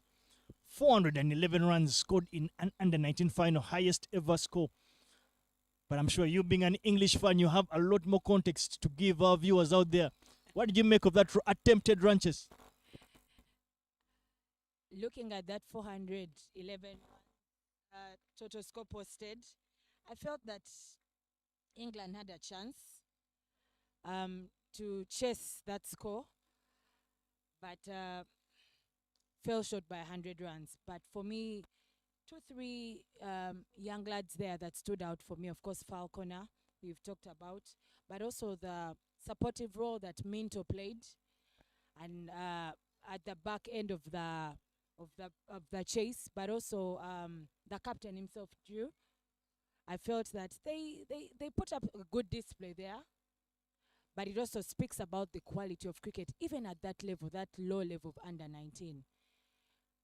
Very disappointed that England lost, but I think it was a good final. Well, the sun did rise for you this morning. Life goes on. There will be some key lessons there, obviously, for those under 19s. They felt that no more often than not, they call the under 19 platform an opportunity for future stars. I felt for me, when you look at yesterday's final, it appeared like those are not future stars, those are present stars. You look at the captain of India himself, Mate, scored a very good blistering 53, a supporting role to Suryayanchi. But also, when you did speak about Thomas Rowe, I thought he was fantastic. So for me, I feel those particular players, I feel they are already at the point whereby their stars are already shining bright. Speaking stars shining bright, Stephen Wabose gets off the mark. He'll know that the task that is expected of him is not the world's biggest. He just needs to knock it around, provide able support. So with that single, brings an end to the power play. Now, yesterday, of course, the fixtures of yesterday's event were obviously washed out because of the rain. A lot of the viewers out there will be hoping that we'll get 2 full days, 2 full games today. But you being an expert, obviously, I want to believe, and having played in Uganda for so long, when you look up at the clouds, and especially the fact that you seem to have had a lot of research and particular interest in clouds. I don't know if I'm yet to find out what the study of clouds is, but just give us your expert opinion on that. Davis, for the viewers out there, at least there is no nimbus clouds. Even the cumulus clouds are not anywhere close. I'm hoping that the sun will continue to pierce through and shine brighter here in Lugogo so that we have, 2 full games of cricket. Was quite sad yesterday that the 2 games were not played. They were all washed out. But I think that's also part of cricket. Sometimes you come very ready to play. Then the weather or God decides that it's good for you to take that break. So, yeah, the games didn't happen yesterday. But today is going to be a good cricketing day. Well, you've heard it from the expert there. Do make your way to the Lugogo head over, the home of the Cricket Cranes, the Victoria Pulse, and Cricket Uganda. Slightly quiet passage of play here for the Itanda Kayakers. It's been a while since they picked up a boundary. Roma Rapids will not mind that in their attempt to defend just 86 runs. I'd like to see an extra fielder in the ring to just put some bit of pressure on the 2 batters out there, but that's not happening. I guess that's why we are in the comms box and not out in the field.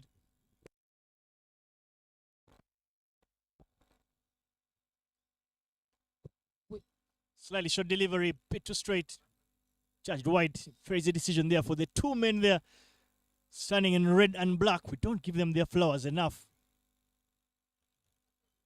Simon Chintu, who is standing as the main umpire, and Norbert Abin, the leg umpire. There will be a bit of a medical break. Cyrus Kakuru seems to have done himself in there.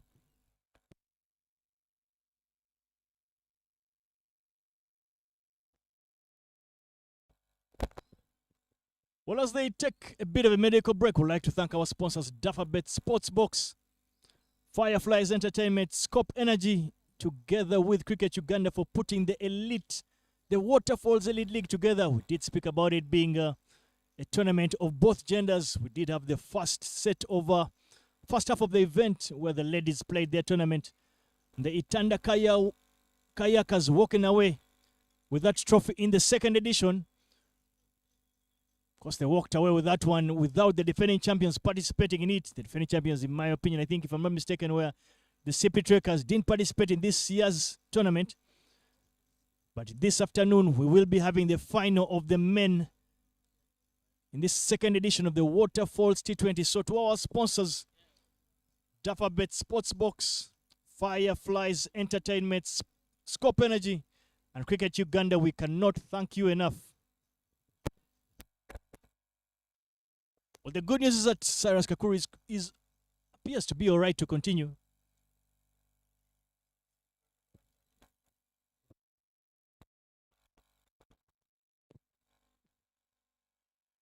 But smart batting there from Wabose. It simply runs down to third man. Now, this is one of those games whereby there's no need to really rush through the ranches because run rate at this particular stage of the game does not seem to be important at all. It's a simple winner takes it all in this particular morning clash. What do you think would be what would be the guidance you'd probably be giving the batters out there? For the Itanda Kayakers in this chase, I think it will be key that they try and get a simple 5-6 runs in the safest way possible every over, because they need about 57 of 61 balls. So there's a bit of room. A runner ball is also workable, but also to play with no pressure. Their opening bat, Simon Sesazi, didn't get going in the run chase, but they still have Perry Wazombe, who has been instrumental for the Itanda Kayakers, has not really blasted as much as he should. But there's still very many guns out there.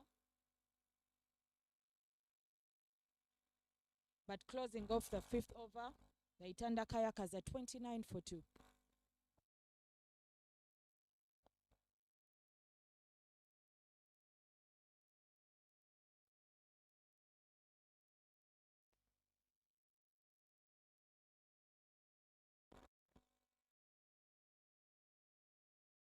Well, there is a bowling change from the Ginger Road end, and Felix Ochan, one of those players that has come out of that northern hub, gets another opportunity. It's been decent so far in the tournament. He'll be hoping that he can find a way of picking up a wicket or two and give his team, his franchise team, Itanda Kayakers, a bit of a chance. But now I'm following up on the conversation you were actually giving us in terms of context, what the plan might have been for the batters. And on the flip side, maybe give us your thoughts on what the plans would be for the bowling unit. Davies, for the bowling unit, right now, Karuma Rapids, I think they need to employ the youngsters early and, leave the experienced ones to bowl at the death end. I think we've seen them earlier not giving an opportunity to Cosmas to open, but they were still able to, put up a decent defense. But also because the league is about a bit of exposing the youngsters, it would be nice for them to have this opportunity, bowl, to good bats, and kind of experience what that pressure is like. Felix Ochan there, the youngster from the Northern Hub. He's been bowling well, picked a few wickets here and there, and is promising for that under-19 level. Sure, he'll done that just a one time for Uganda.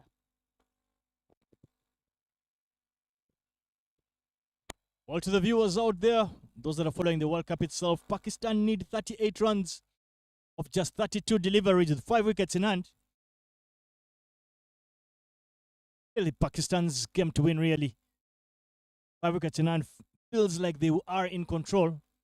We do know the Netherlands have made it a bit of a habit, picking up some big scalps, and what a huge scalp it would be if they can actually manage to get one over the Pakistan team. Right here, Roma Rapids are going to require some bit of magic. Kenneth Weisha is going to have to pull a rabbit out of the hat of sorts.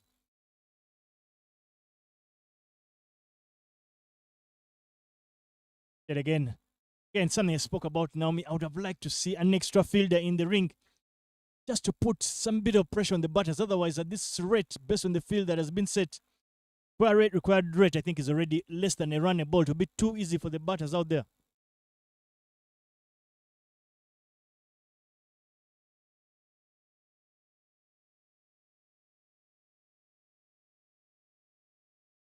Captain has chosen to reading the boundary.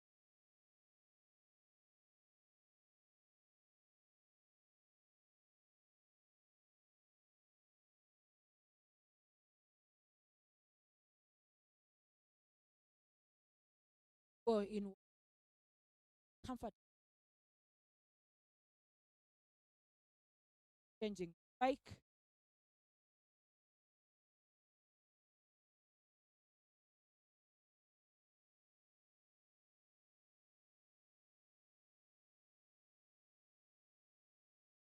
Flips off their pads to the shorter boundary, and a brace picks up his first maximum of this ranches.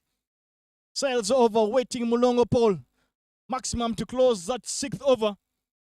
The Itanda Kayakers are cruising at 38 for 2.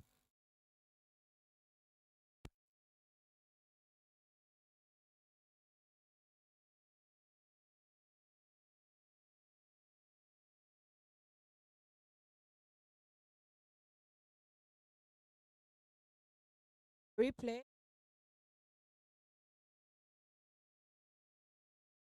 Shot.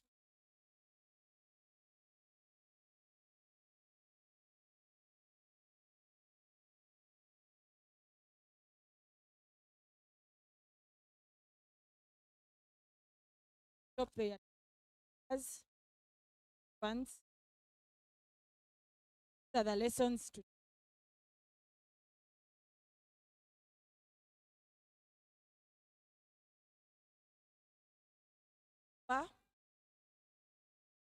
and wise side takes off the pace a bit, gets into hands of Wabose, and with a big shout there. Davis Karashani, Bobby, Yasin. Quiet overs there for the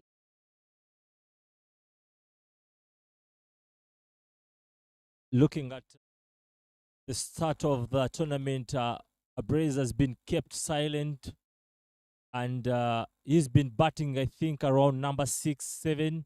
But now the captain taking the onus to send him top of the order instead of Devanshi Patel, and is still in there. So I believe this particular partnership between Abrez and Steve Wabose should be leading Itanda Kayakers to the promised land.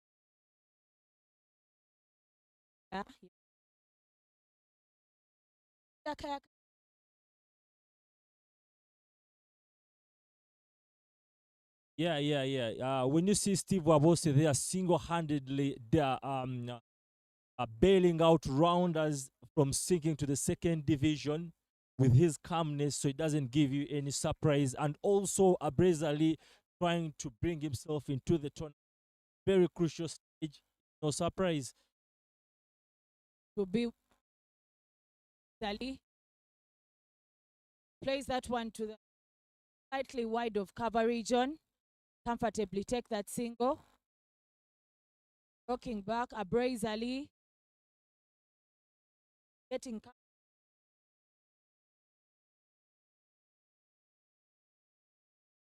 right here for the kayak. Coach will know that passage of play.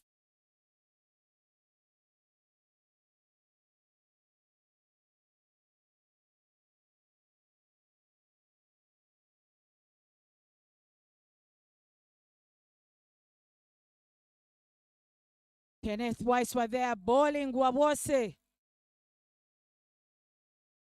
His friend, who has been a teammate before, bowls him out there. In balls, the Karuma Raptors will be happy about picking that 3rd wicket.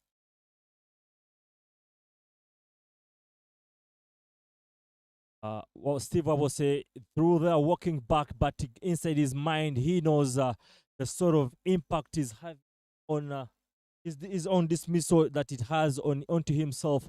But Kayondo, I just want to take you back and look at the celebration of Kenneth Waiswa. It is almost as if he hadn't taken a wicket. That tells you a lot of the coziness between these two guys, Steve Wabose, Kenneth Waiswa, both former students. There you go. Nowhere, very lazy there for Steve Wabose, and of course, paying the price for that.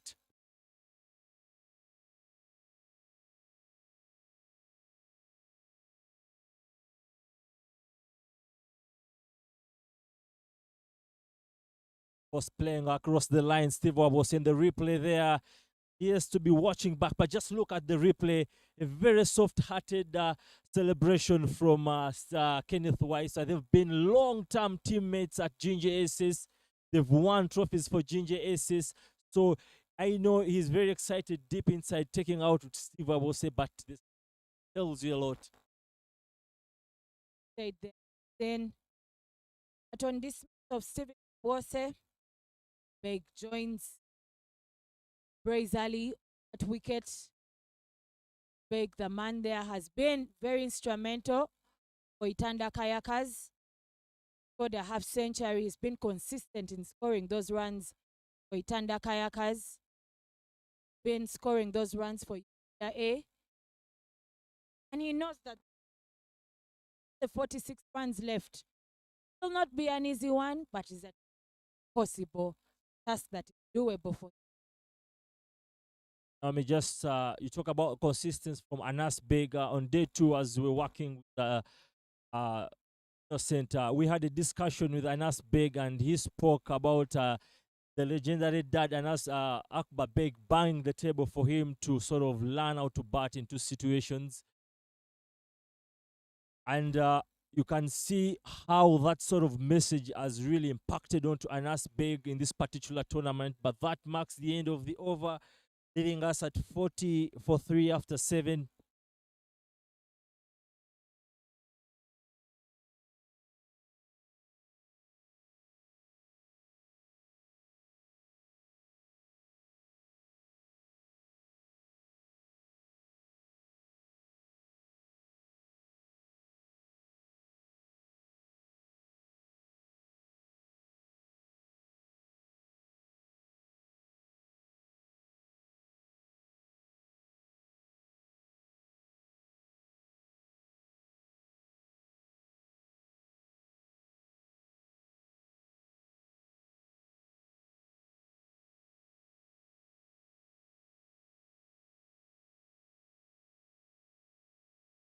Felix Ochan there, given the opportunity to deliver from Ginger Road end. Cuts it off with a full ball, but Brace just plays it to the long on region. Feel that those singles back end of this game so comfortable. Haven't put in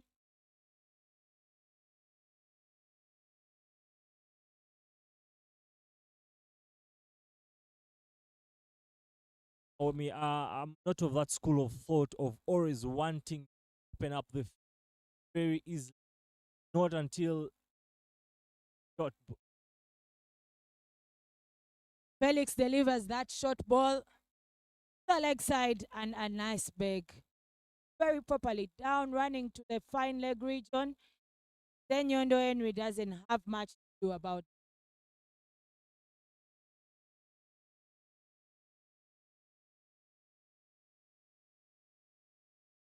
Is of course for Anas Beg, pitching, banging it hard, but the length was sort of there's an error in where he pitched that ball. Of course, it's swinging it back into the batter. It was very easy work for Anas Beg, just getting that direction to the ball and yes, sailing it to the boundary for 4 runs.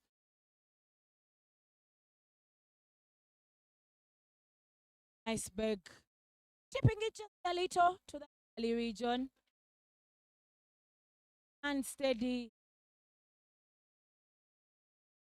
Jordan there, but only able to take some mark there, building, especially for that youngster the region. I would cut him a thing. All the action we have Lugogo cricket. Thunder Kayakers are playing against Karuma Rapids. The semi-final and the final later today. All this action at the Waterfalls Elite League men's edition.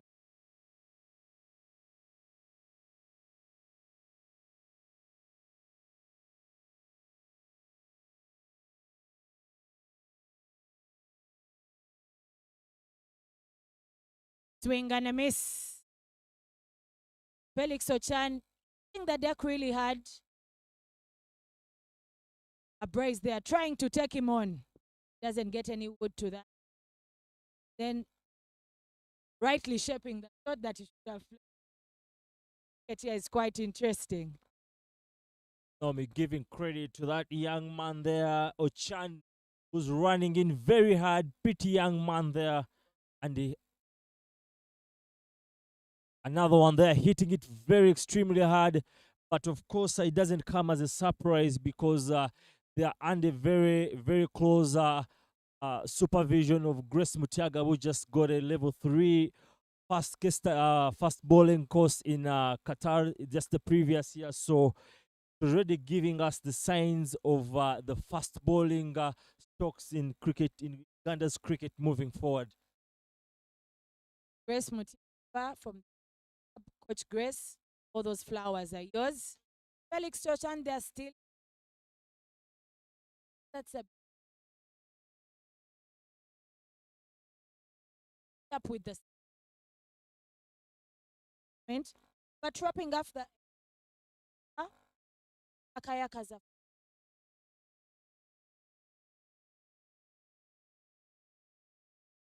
would like to thank our sponsors, Alphabet, Sportsbox, Fireflies Entertainment, Raj Gas, Scope Energy, who have been giving us that award for the match.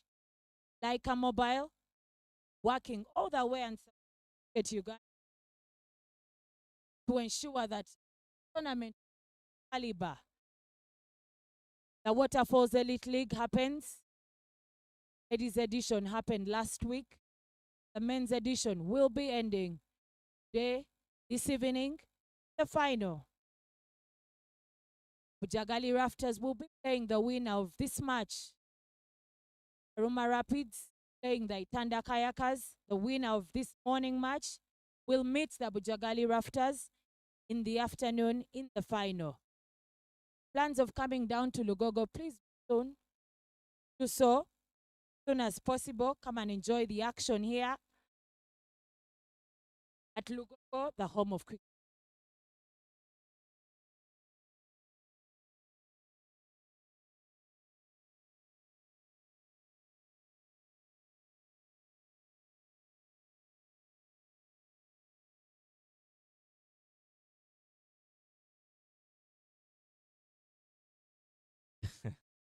I can see before even I speak. I don't know if Naomi, you're just reading the message from the envelope, but very exciting to be alongside you in the comms box.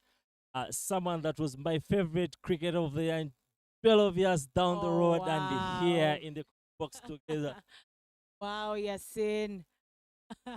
Looking at that message, Facebook, 12 years ago.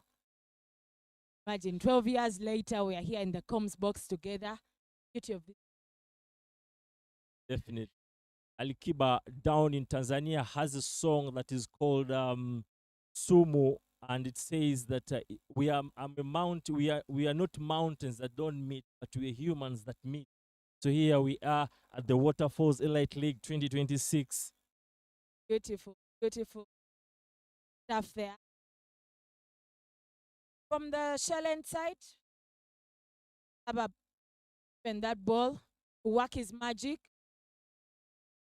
10 the Karuma Rapids out, putting back another person in that inner ring. And Kayaka comfortable.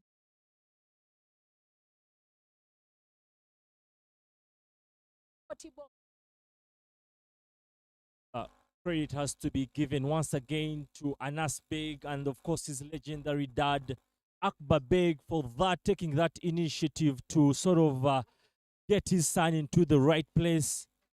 And we are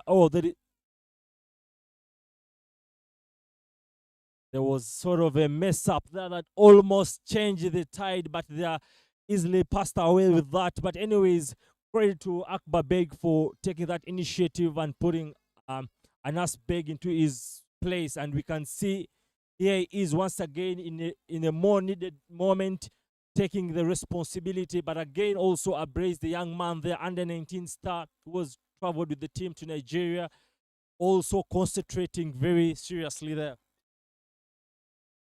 Beg back and playing that extra cover region, back and extra cover region. Area of concern there is Braze to have that so relaxing on his bat when the bowler is coming, almost creating a problem there. But anyway, he comes, makes a good comeback there. cutting it over point. Jordan, with his height, was not able to do much as the ball races. A brace at 24.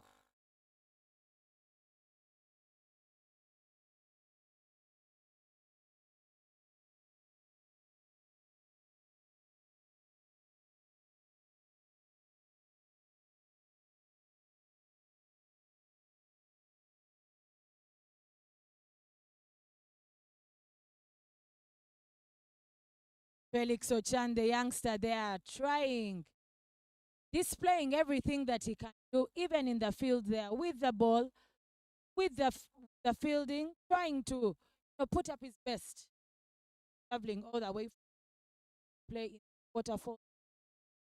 A great opportunity.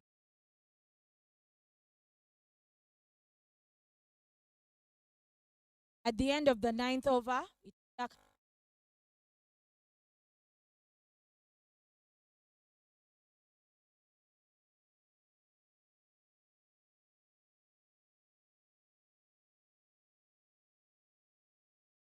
Naomi there taking my favorite my favorite cricket of there back in 2012, taking a short break there to bring in a man from my very region, the big man himself, Ivan Sajabi.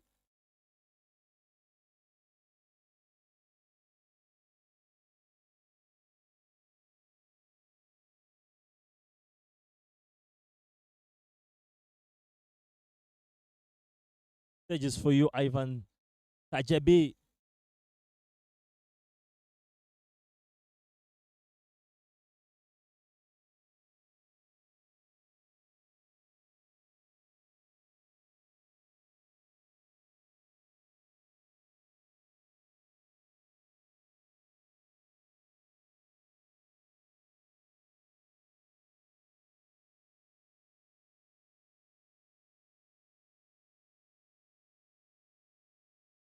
Outraying the boundary.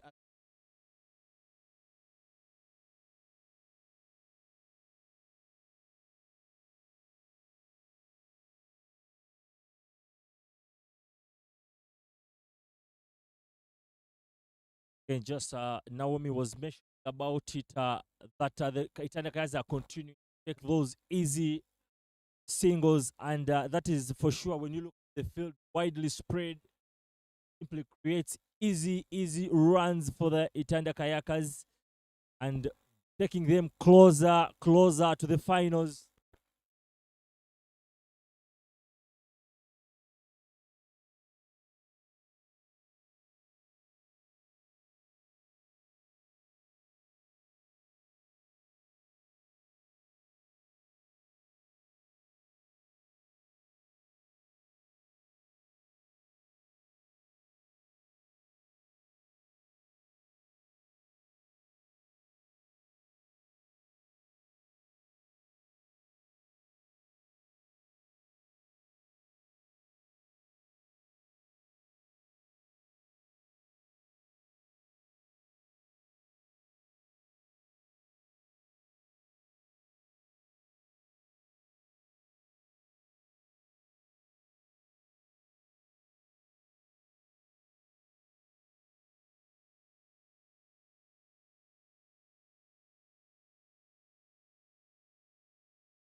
And they take the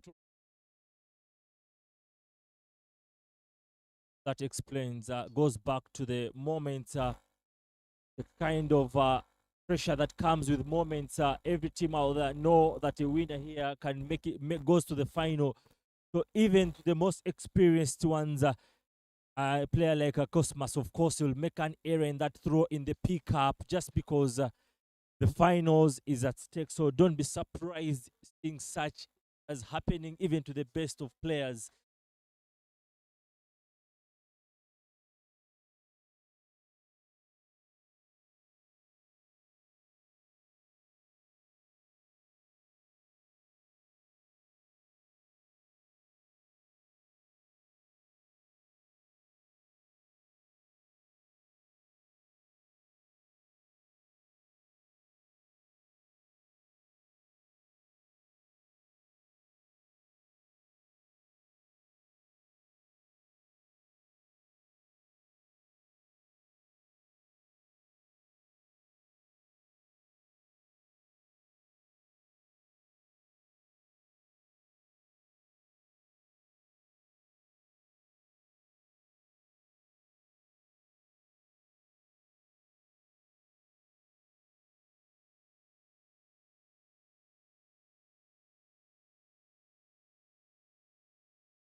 Felix come back to bowl for the Karuma Rapids. He's so far bowled and is in, and now he gets the ball again. Mir Ali has 27 off 23, whereas for Anas Baig he has, and most importantly, this at a strike rate of over 100. Very, very good in T20 cricket.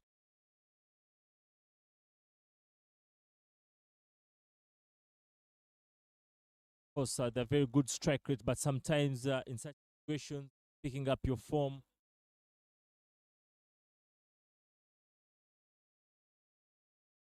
also necessary sometimes to go back to those fundamentals. That's what we see Abrezali, who started the tournament on the really back foot, but now trying to consolidate back his form at a very right needed moment.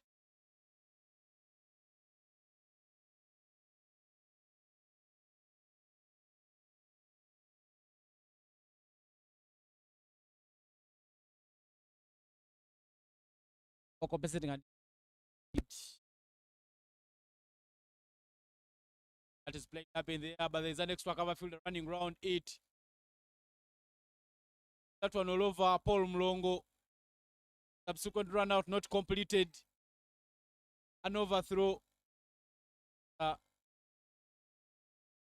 Mir Ali just running past the wickets.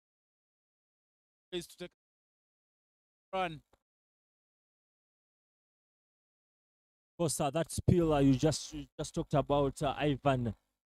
Those are some of the extremely difficult catches to grasp, because you first of all turning back, and then you sort of lose your direction of the ball, and then you have to take a couple of steps forward. So it doesn't surprise, even to the best of cricketers around the world have always dropped such catches. But credit once again to the Itanda Kayakers, who have showed us good and fast running there.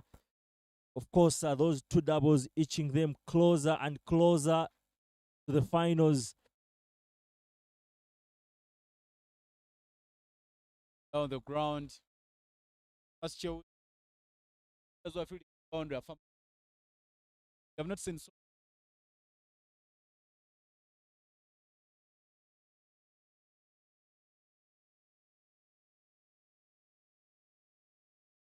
somebody can run.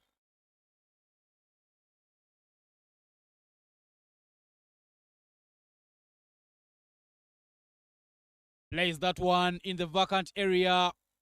Does it go all the way? Yes. Confirmation, it goes all the way. Maximum there.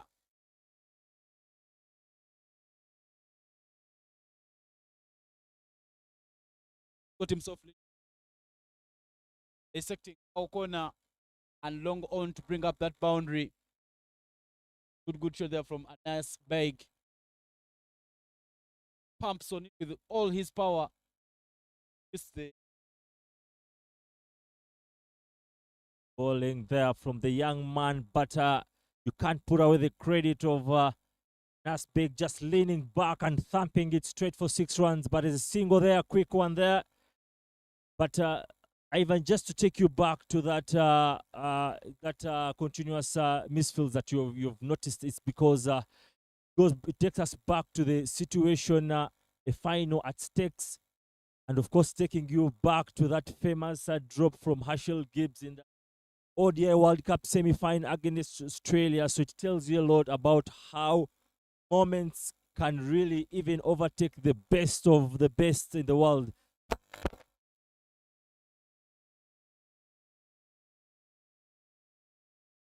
driven down the ground. Postmatch with a very, very spark field. We'll speak about the drop we have seen. Netherlands losing the opener of the World Cup because of that drop. And he 29 of 11. Make sure that he wins it all for Pakistan. Pakistan winning the opener of the World Cup with the 3 wickets and 3 balls remaining. You need to make sure that you take all your chances. Make sure that you have something. That is an edge. You need to go all the way. Yes, it goes all the way. Swing. He did keep his eyes onto that ball, but somehow picked up a maximum for the Karuma, for the Itanda Kayakers. What pump fist there from the two batters, of course. They know that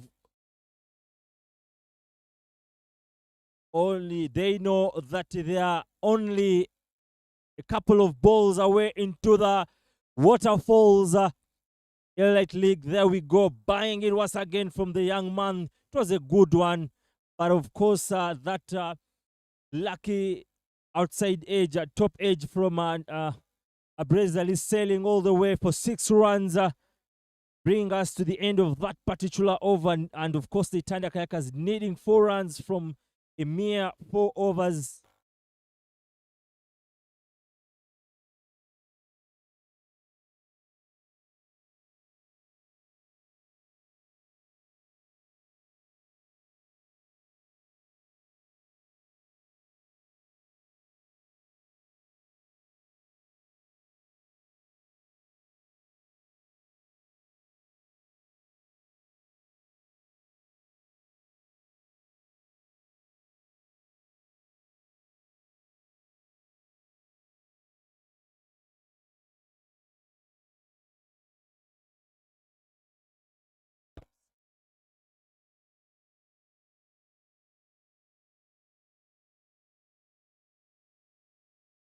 The relapse in concentration, of course. I think the victory has just begun creeping into Anas Begi's minds, and that is the relapse in concentration. But the application was absolutely nowhere close to what we've been seeing in this particular tournament. That is played, it's up in there. Who wants that one? Rana Saba, very, very calm, but doesn't get hold on to the catch. Catch is put down, and just a matter of time, but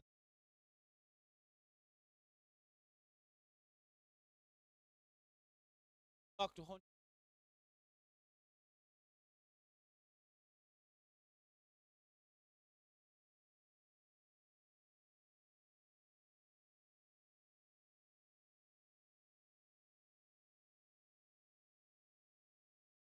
We need to go all the way. Yes, one bounce as that one rushes up, runs, and that will be game, set, and match.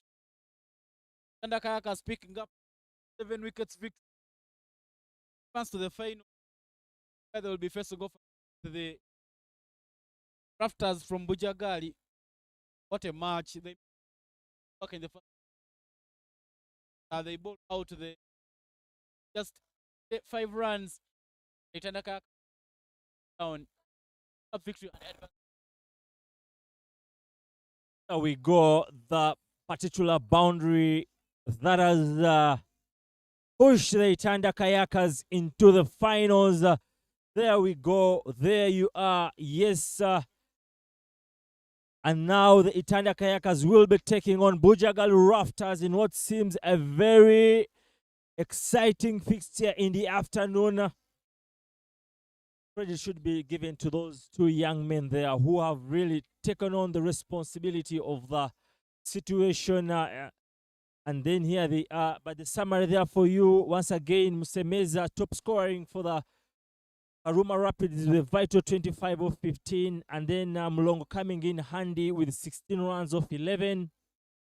And then once again, Ali Abrez was been kept silent all the way through the tournament, but delivers with a 42 of 28 in the companionship of Anasa Beg with 19 of 14, with Itanda Kayakers winning by 7 wickets.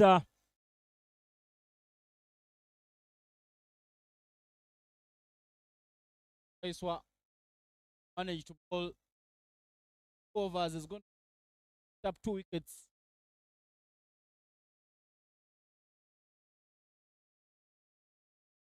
Just 1 wicket. Balls, a 5 run.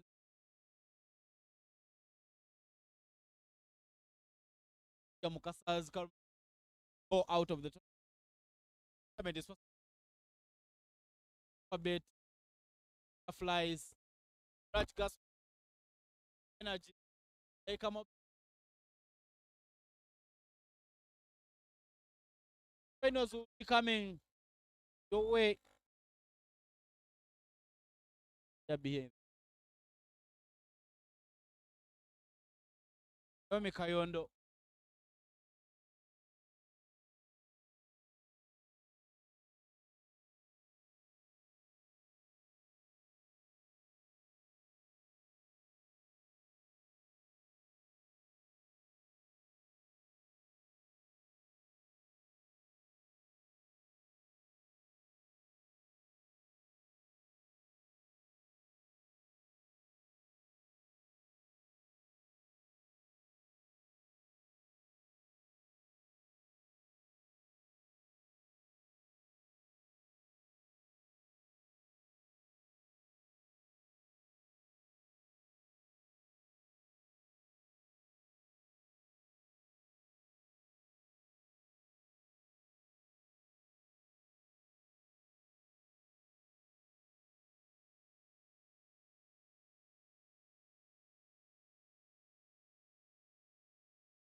ball first.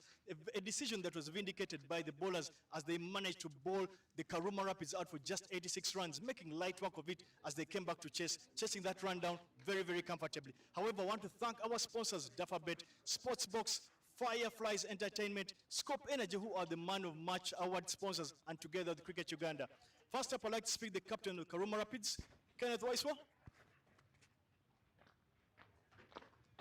Commiserations, Kenneth, not able to pick up a much important victory to get you guys into the final. Where do you think you guys did not get it right?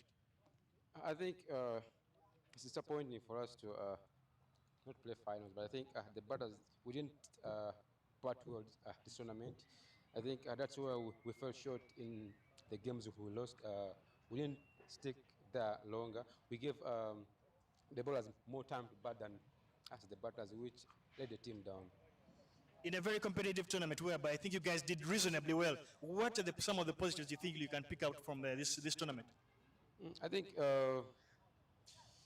I would say that games we did well with the ball, with the bat, and in the field. But then, for me, I'm a bit disappointed with the way we played this tournament. Not convincingly with the way we approached the games. But then, I mean, for lack of words, I'm just disappointed. Well, the look on your face really says it all. Tough luck and best of luck in the next season. Thank you. I want to speak to the captain, Itanda Kayakers, Christopher Kidega, the happy of the two captains. Congratulations on picking up this particular victory, but more importantly, getting you guys into the afternoon final. What particular event or occurrence in the game made sure that you actually won today? I think today our bowlers was top. Me, myself, and my opening bowlers, we delivered very well. We took the big fish early, and that gave us a good start at the beginning. Important decision for you guys to win the toss and actually bowl first, and then more importantly, coming back to bowl them out for just 86 runs. I think you did. You had the job halfway done at that particular stage, but coming back to chase down the total, I felt some of the top order batters did not do too well. But what were the instructions from you guys to ensure you get a decent enough recovery to make sure you win the game? We just asked them to go and play the power play as best as they can. I think we told one of them to go hard a bit so that we should catch up with the run rate. I think to one side it didn't work, but next time we'll try and see that our batsmen are with the right minds to support the team's decision. Well, fortunately for you, it did work, and best of luck in the afternoon final. Thank you. Yes, sir. However, before we get to the actual awarding of the play of the tournament, play of the particular match, I would like to invite Naomi Kayonde, who will be presenting the Man of Match award to a player who was blistering with bat in hand and bowled some decent overs, Brace Alimiza.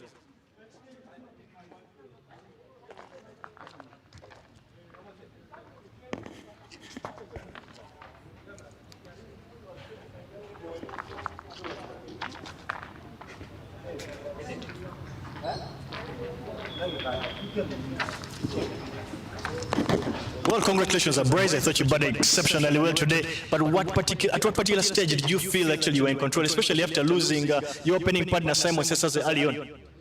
From the first ball I played, I made a hit and I felt quite good, and I was like, I have this game in my pocket because the pitch is quite flat, and as long as I play in my strong areas, I thought I could take the team home. Well, your team will require you to do the same kind of job in the afternoon because it will be a final. It will be the game that decides who wins the tournament. But which other players or other batters will you be hoping that can actually come to the party in the afternoon?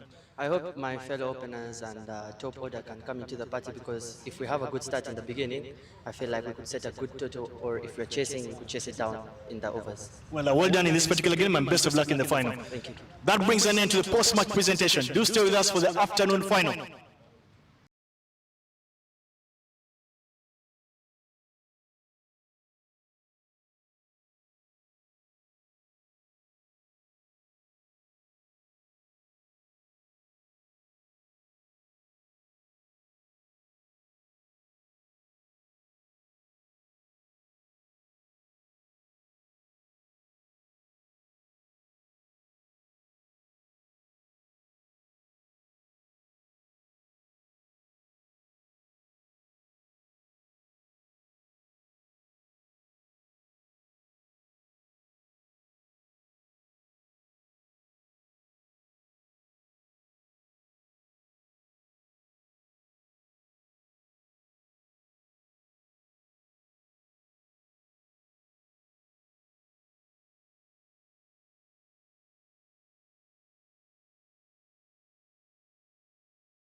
A good afternoon. Welcome to the final of the Waterfalls Elite League, where the Itanda Kayakers will be playing Bujjagali Rafters. With me is the captain of Itanda Kayakers, Kidega Christopher, Captain Fahad Mutagana of the Bujjagali Rafters, and umpire Michael Kintu, Simon Chintu. Itanda Kayakers, the home team, will toss, and Bujjagali Rafters will call.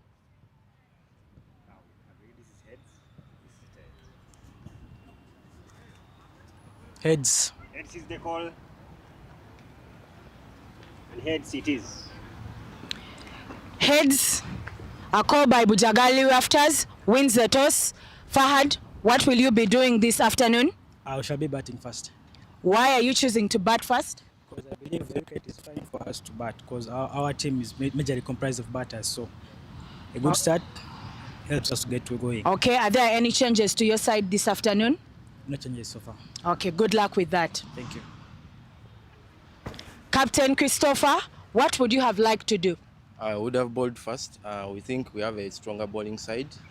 They will come and hit the runs, but I tell you the truth, we'll come and chase them down. Okay, Yeah. good luck with that. Are there any changes to your side? We are bringing in Devansh for Perry, yeah, and we hope he will deliver for the team. Okay, good luck with that. Thank you. And that is it from the news here at the center. Bujjagali Rafters have won the toss and have elected to bat first. Thank you.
Green, that pristine green of the outfield.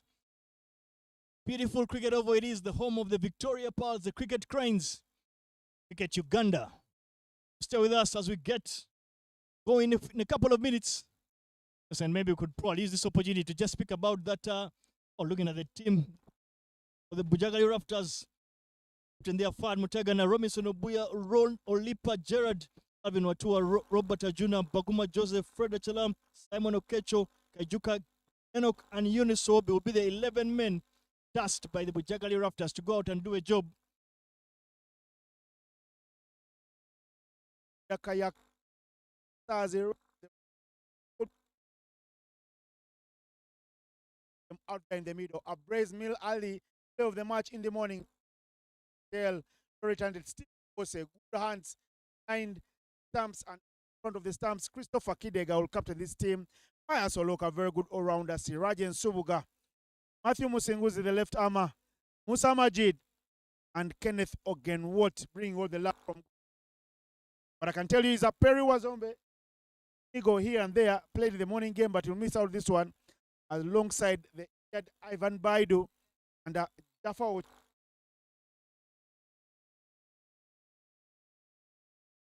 It is not. What are the storylines for you to pick out from this?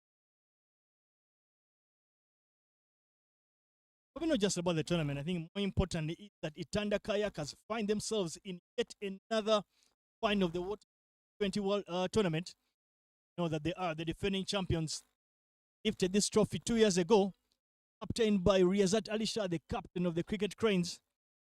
Not among the 11 today, but they'll be hoping that Christopher Kidega will do a double and see the Itanda Kayakers manage to defend their trophy in a fantastic 4 days of cricket. Yesterday, of course, being washed out entirely following those overnight showers, and the ground was not positioned to actually hold a single game.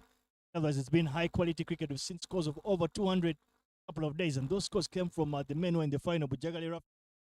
You're hoping if they can get that 200, especially batting first, they'll feel they have one hand on that trophy for them to pick up yet again. Interesting day. You have played in so many finals. Some pressure. Look at it in the both dugouts. Rather be Kayakers or the Raptors. Throw me under the bus, but I think I made a career out of playing under. Of the two sides, you feel that momentum. Kayakers, considering they won the morning game, you feel that they'll know that they come into this game as defending champions. Side the Rafters will feel they are the more rested side. Yesterday, a bit of a lot of luck went their way with both games being pushed out of the double-header day. They picked up just enough points to get into the final. You get a feeling they haven't played for a day and a half, so they're very well rested. But with that comes the challenge of not having enough momentum, which the Kayakers, who have just played a couple of hours ago. So you feel that for me, the momentum is with the Kayakers, and I would rather be in the Kayaker dugout. Davis Karashani, you heard him run clear. He's taking sides. The boat, paddle, yak through balls of Bujjagali. Good luck to you, Davis. I'll keep all my money in the bank. I'm not going out on this one. The coward you are prevails. Do stay with us as we are about to see the first ball roll off. Let's talk so about the coaches. Interesting tactics. Jonathan Sebanza stops being in the eyes and the ears of his players. Oyaga a bit more relaxed, much calmer. What is your take about those abilities of the two and their styles of coaching? Interesting style.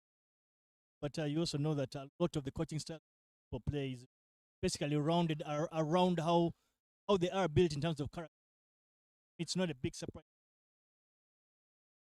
Message continues to get communicated to the players, while Oyaga, who is a lot more relaxed, as you said, would rather send his message once or twice, not as often, but ensure that the players actually what is expected. But at the end of the day, what is important about coaching is that the message you want to communicate clearly get to the player.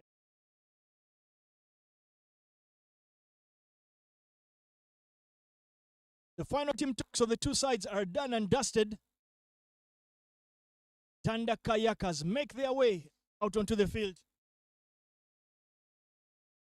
Two men that will be adjudging this particular final is Simon Chintu alongside Nobat Abi.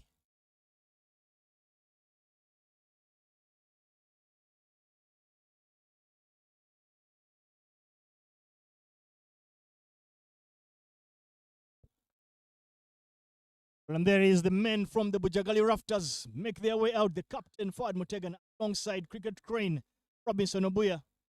Know that it's from these two batters that the team has been able to pick momentum in all those innings where they managed to get 200 runs. This opening combo is extremely important. The Bujjagali Rafters' chances of trying to pick up a victory in this one and etching their name onto that coveted trophy.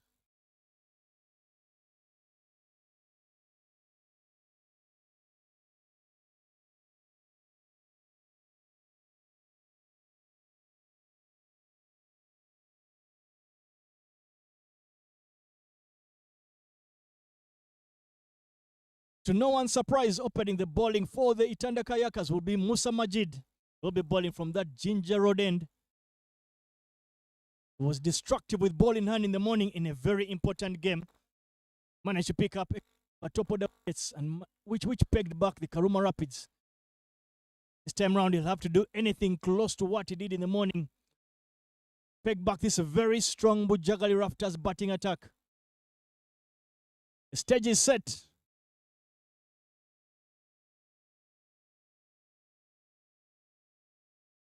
The ball, talk about Musa Majid Ramadan. Felt could have been player of the match, but we'll talk more about that after this delivery. Fast things fast. They are full face square driven by Fahad Mutagana. For a couple of runs. Nice. Yeah, that's basically been the approach from the Bujjagali Raptors. They want to go very, very hard at the top. To be a very top-heavy side. A lot of their runs scored by the top order. Very, very strong. Early square of the wicket for both batters. Fahad Mutagana quickly playing that square drive. Himself off the mark.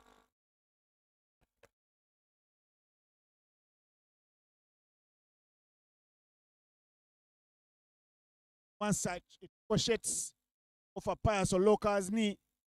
Humble through for another single. Plays with that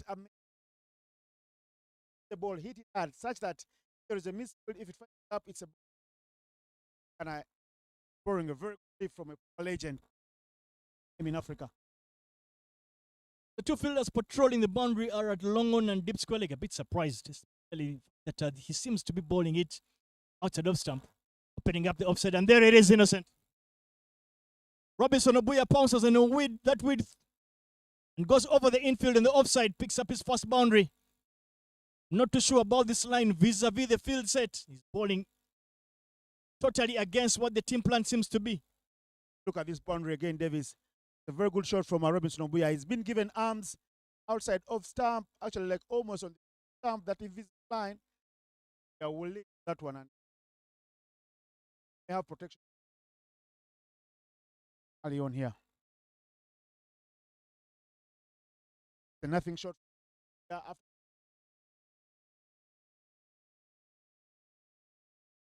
good. Out there. They dart to dry. The price. I see Musa Majid get tighter with his lines. Looking at the replay there, there's too much width on that one. Asking to be hit. Can't see Musa Majid bowl a lot in terms of his lines, not allow the batter's width. Lines. Samajida. A very good thing there. A comeback ball. Stays there from the batters. Chance there. If it stays body line to play. Very well done there.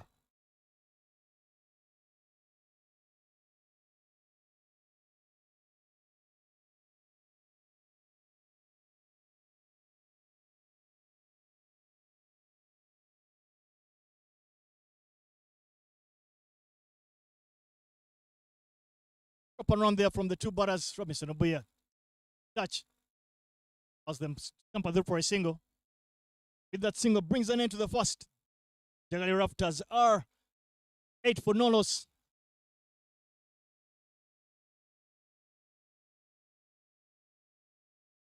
Yes, and I want to bring to your attention that your favorite international team is out there in the park. T20 World Cup. The West Indies are batting fast against Scotland. Against Scotland, who are not an easy team against, especially in the manner in which they go to the World Cup itself. A bit difficult circumstances, but it is what it is. Pakistan nearly stepped on a banana peel early on in the tournament against Netherlands. Game that became a bit too tight for their liking.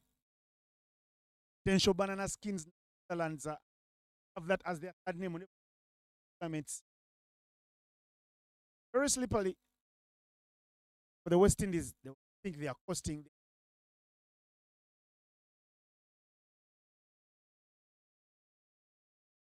World Cup through the back door.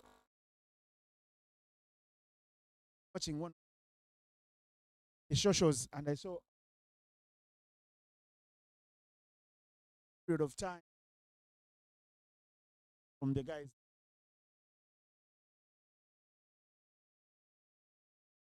Robinson Obuya's big muscles. He's hit this one into the parking yard.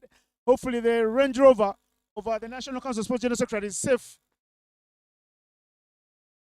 Big six there. half tracker from the bowler, Kenneth Ogenwalt, you will know that it's all that got to be point accurate. All else, Robinson, to you and take a liking to your bowling.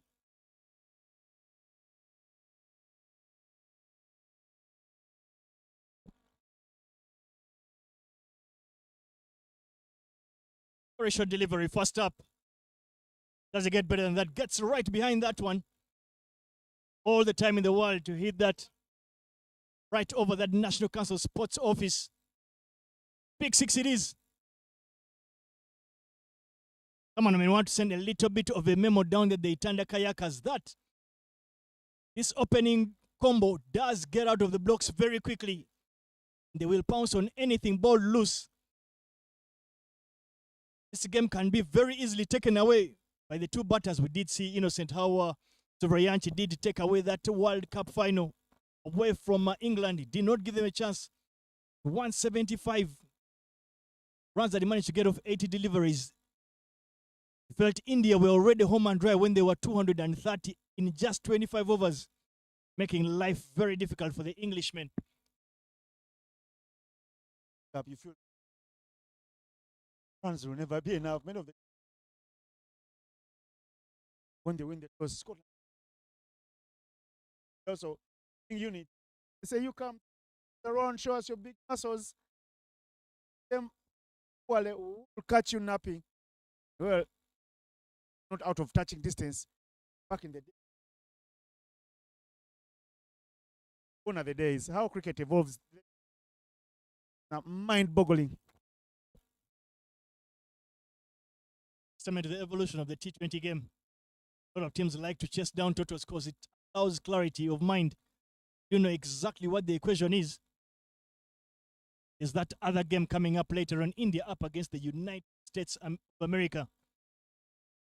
They wanted a lot of US players, of course, being originally from India. So there will be a lot of sentimental value in that particular fixture. Spoke about the quality, efficiency in Grenicos, putting together that kit of Scotland in just a couple of nights. But more importantly, in that Scottish team, there's a gentleman called Tom Bruce, formerly played for New Zealand. Felt he had missed out on a potential World Cup slot, but for him, Scotland got the late call up to replace Bangladesh in that World Cup squad. And flashing hard outside off. Going for power. He does thrive on power. I would like to see Robinson Obuya add another aspect to his game. Power. Because we play, I like to see some Robinson Obuya business. The P is very important. Play power and more precise. From a youngster from Gulu, his coach, Mchagaba, very happy.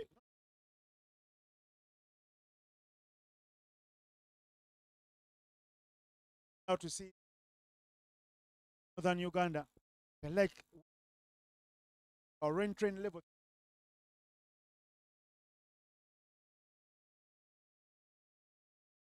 Was picked for him. This one is a pick as well. But I lost for words. Fortunately for Robinson Obuya, when you mix that power and the fact that he swings very hard, he's very strong, especially when he's allowed freedom to swing his hands. That's the outside half of the bat and has enough to fly over that boundary at third man. Like, I'll tell you a thing about, especially the fast bowler, Kenneth. Like the fields that he's set, he's got an extra cover. Extra cover, a deep point, you would say, of sorts, and a deep square leg. That will give you an indication that he's not going to try and bowl anything full, because he knows Robinson Obuya will look to hit anything that is full, literally over his head into the shell petrol station. So it's a decent enough tactic. I would want to see him maybe get that deep point a bit finer because of the pace at which he's operating. I'm Kenneth withdrawing from his bowling run-up, having a second thought. Yes, the man that change your mind can wake up and say, yes, I will be going to work. like you speak and you're going to follow up that particular example with something a bit more. Final ball of the over. Yeah, we'll have a look at it and we'll let it go. Knows they're cruising at 10 per over and he thinks they're in good speed. Beyond 17 from 10. Ahad on 3 from 2. The score is 21 with a 2.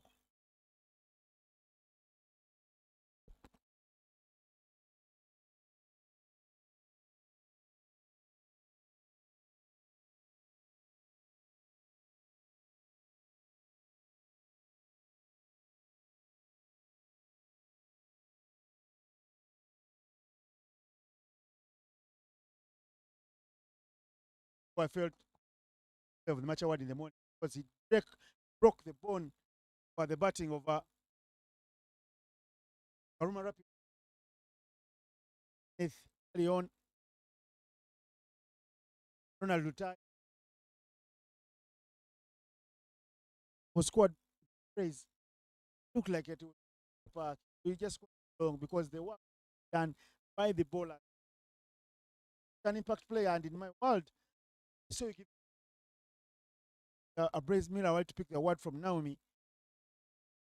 They're shocked. There is a no look shot there. Only like flicks it with a strong hands off his legs there. Fahad Mutagana, he's been playing like that. Short in stature, but whatever he doesn't have in size, he makes it up with the way he plays. Musa Majid guilty for straying down the leg side. Easy pickings there for Fahad Mutagana. Look at that flare in the shot. Didn't even bother looking at it. Yeah, the shot that was obviously made famous by Mahendra Singh Dhoni. Very well copied by Rashid Khan as well, the Afghanistan captain. And well, I guess we have our very own Fahad Mutagana to add to that list. Fahad Mutagana not alone with people playing such shots. There's Benjamin Joseph Baguma. He has played a lot of fancy shots and not scared to take on the best of the bowlers they ever faces. Mutagana there just dabs it inner to Simon Cesar's way. Single. Simon Cesar's right there in your frame, looking so cool behind the shades. There's no searing hit here today.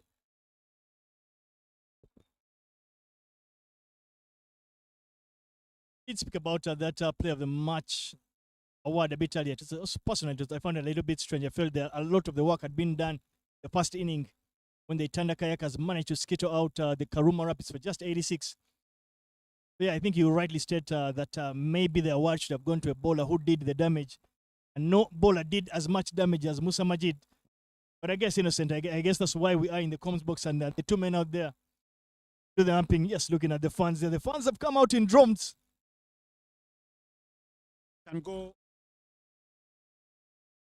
nose of the fielder. Ivansh Patel. Another stylish one. One who was a part of that forgettable trip to Nigeria. The baby cricket cranes punched way below their weight, getting relegated. Never heard of Uganda getting relegated back when I played. 19. Never part of our. Very kind of you to call that attempt, even in the sense that they even threw a punch. It appeared like they actually threw a punch. It appeared like they went, unfortunately, there and simply made up the numbers. But well, again, Samajid yet again pays the ultimate price for bowling width, and Fahad Mutagana pounces on that one, picking up yet another boundary, second in the over for him. There's a new, and there they are, the Victoria Pearls, some of the players and the fans. As look at this Fahad Mutagana. Very short. I like how jumps like a leap of joy, but this time the joy is that he gets the full blow there. He makes out the rightful punishment.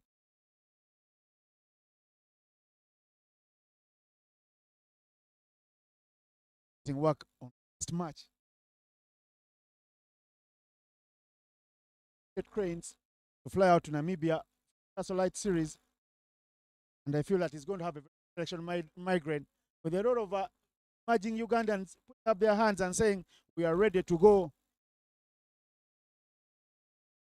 Some of the boys in the park here, head coach Jackson Ogwang, with a couple of friends.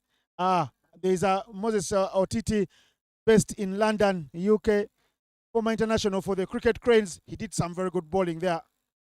Is that Felicia Mukasa Chintu as well? Former keeper for the Victoria Falls. Felicia Mukasa. His brother Hilary Uka. Very celebrated bench there. We should have gotten another shot from our cameraman. Davis. Talk about them. Moses Otiti, of course. And then there is Roger Mukasa Galiwango. He loves his chicken. Give him anything meaty, Roger. He said he's a lion and he doesn't feed on grass. Guys, is not deceptive for the full story in its full entirety. You're spoken like the brand ambassador for the guys that are big with the size itself. But back to the cricket itself. Pasoloka is the bowler that's been tasked to bowl from that shell end. Starts off with a very full delivery. Full toss of sorts, but fortunately for him, that's simply hit down to square leg for a single. Innocent, I'm a bit surprised that we're yet to see the introduction of any spin from the Itanda Kayakers, considering just how far the fast bowlers are flying. The fast bowlers are flying like that. Beggars believe the spinners will fly even further. I don't exactly agree with that. I think that extra variation might help make a difference. You can see the batters are already in that form or momentum of trying to get things going. So you just want to hope that the bit of change, the fact that the wicket is playing for its 4th or 5th day, you want to hope that there'll be enough variation for the spinners. He goes downtown, trying to overcompensate there, and he's punished down on the leg side. Fahad Mutagana is continuing here to operate in boundaries. At him, he's chasing Robinson Obuya, and look at that, 16 from 8 for him now, with Robinson Obuya just 3 runs away and 19 from 12. Score moving along steadily. Now 36. And again, down the leg side, really asking to beat, especially bowling that kind of a line in the power play.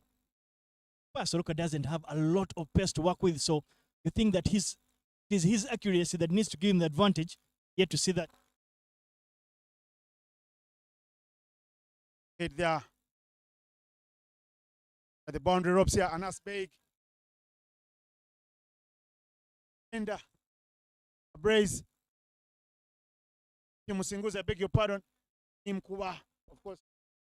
Some good Luganda here. Forget the skin. Truly Ugandan. Father captain Uganda Akbar Beg.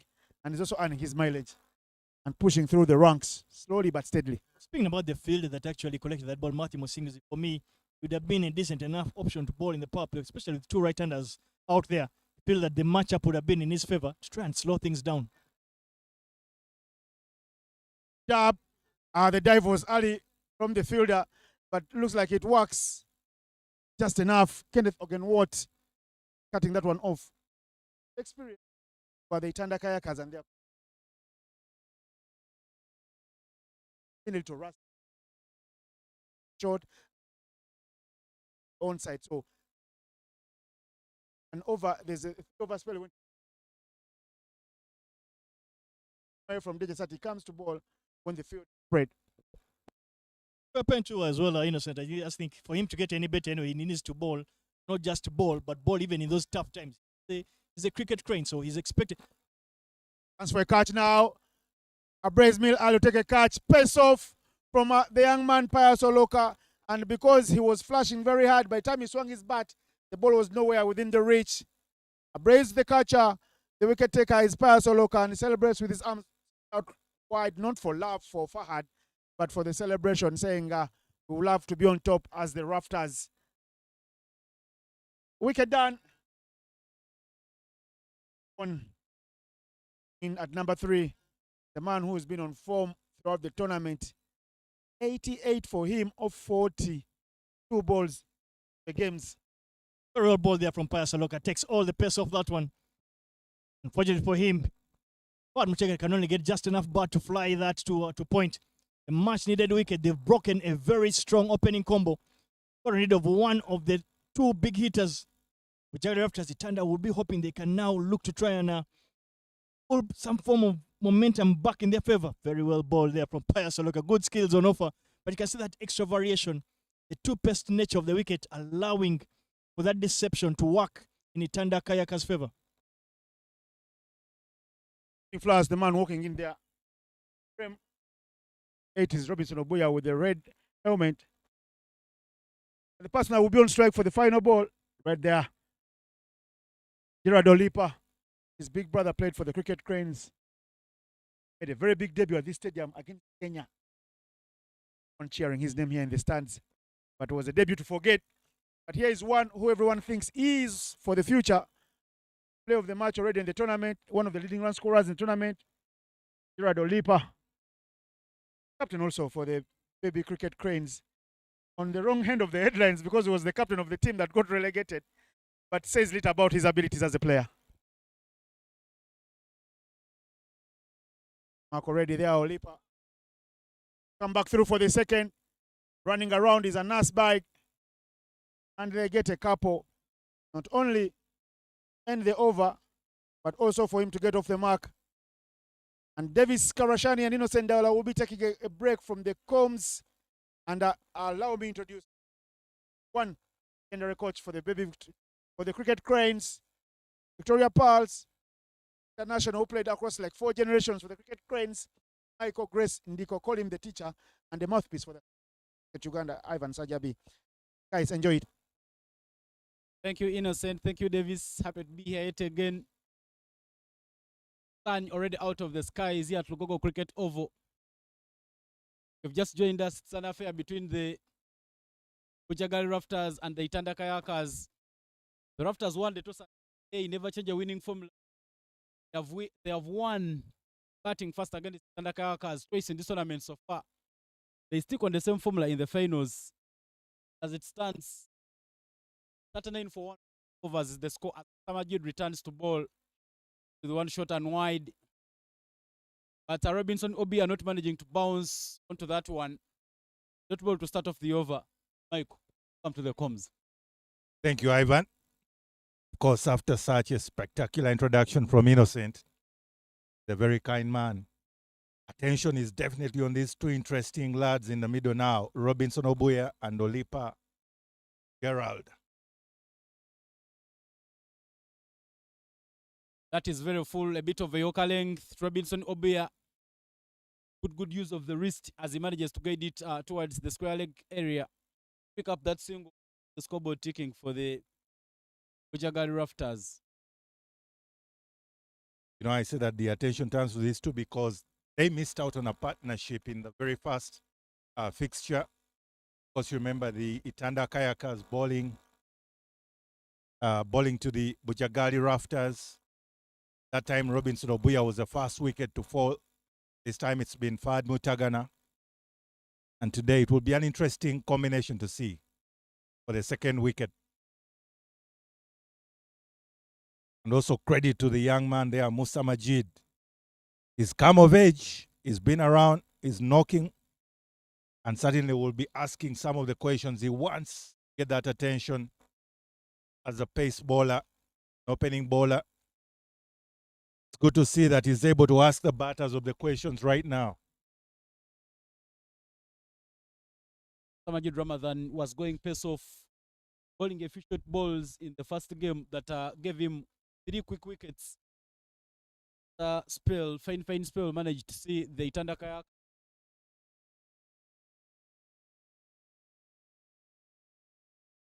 Another full pitch delivery, and it's played in the gap. A lot of width on the offer. That's a bit full to his blade. Just swing through the line to pick up another boundary for the Bujjagali Rafters. I tell you, those long levers from Gerald Olipa, right within the slot. He obliges, just a check drive, but enough damage is done. It will be a boundary, too wide of long off. Came into this game with 175 runs, Gerard Olipa, and he looked to be motoring on still for the Bujjagali Rafters. Gerard Olipa, 175 runs for him, a highest score of 82, a strike rate of 186.7. The Itanda Kayakers at pick up something from them. They need to make sure that they get rid of Gerard Olipa and Robinson Obuya, given the fact that they've already sent back Fadim. Come back there from Final ball of the over. That should go all the way. Sound of the blade of Olipa Gerald, and it goes all the way for a maximum. Wrap up Musa Majid Ramadani's third over. I tell you, he's in the mood. And when he's in the mood, he will lean into everything and give it his all. Just making sure intentionally that he gets that over and above long off. Very good to see. I tell you, this particular partnership will be a very interesting combination. As you can see there, Musa Majid trying the slow one, rolling his hands across that ball, but the maximum is all the result he didn't want to see. And that brings up also the 50 for the Bujjagali Rafters. 50 for 1 after.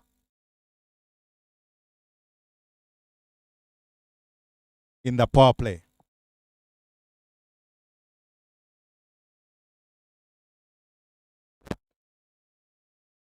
As Oloka back to ball. He gave out 8 runs in his first over.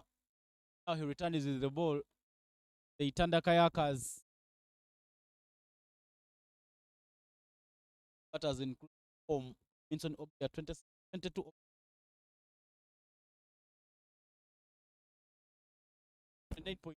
Then it means they might get another big total against the Bujjagali Raptors. The first game they scored 221 against the Raptors scored 221 against the Kayakers. Second game they scored 243, and now they're headed for another big total. That should be wide, and yes, wide is France Bujjagali Raptors.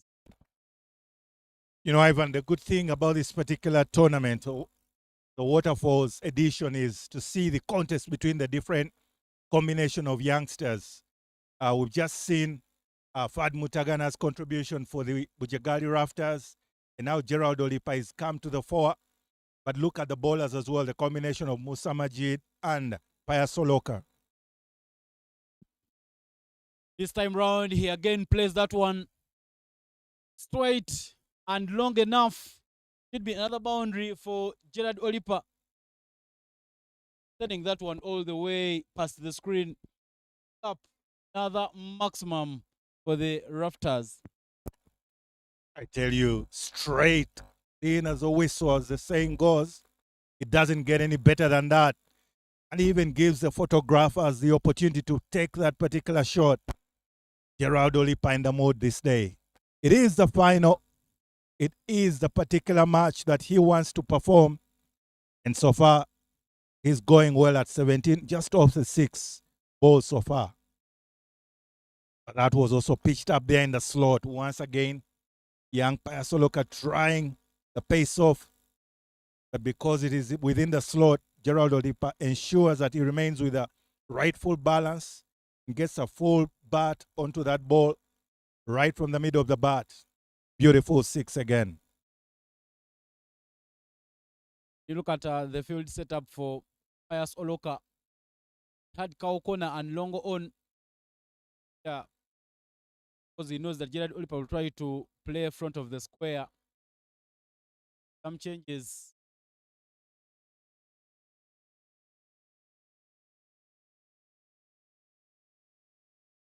Up for that. A better idea there from Loka. The short pitch deliveries have not been the balls to hit in this game. Time you come full, you give an opportunity to batters.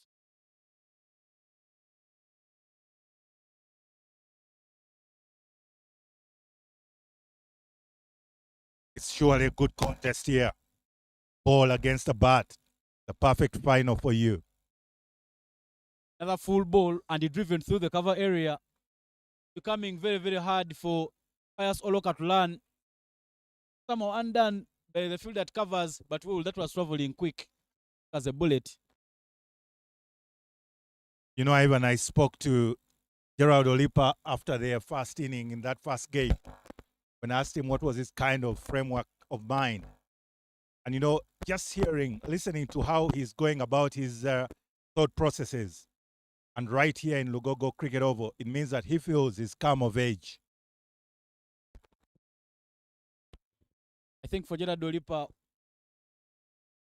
when you look at his performances during the Max T20 Challenge Cup that was in Basolo is being dismissed early in the games. So one of the things he has always worked on is his foot movement, because for the past few months, he has been here in Lugogo training, and then I feel that it greatly improved his game. Playing himself.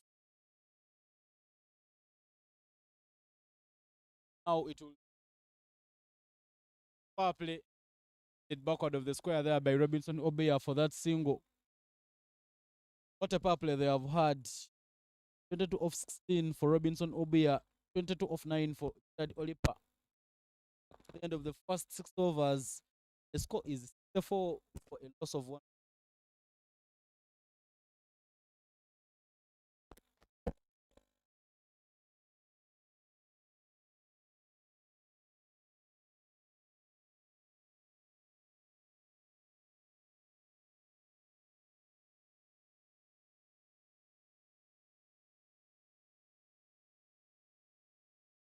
We've come to the end of the power play of this game.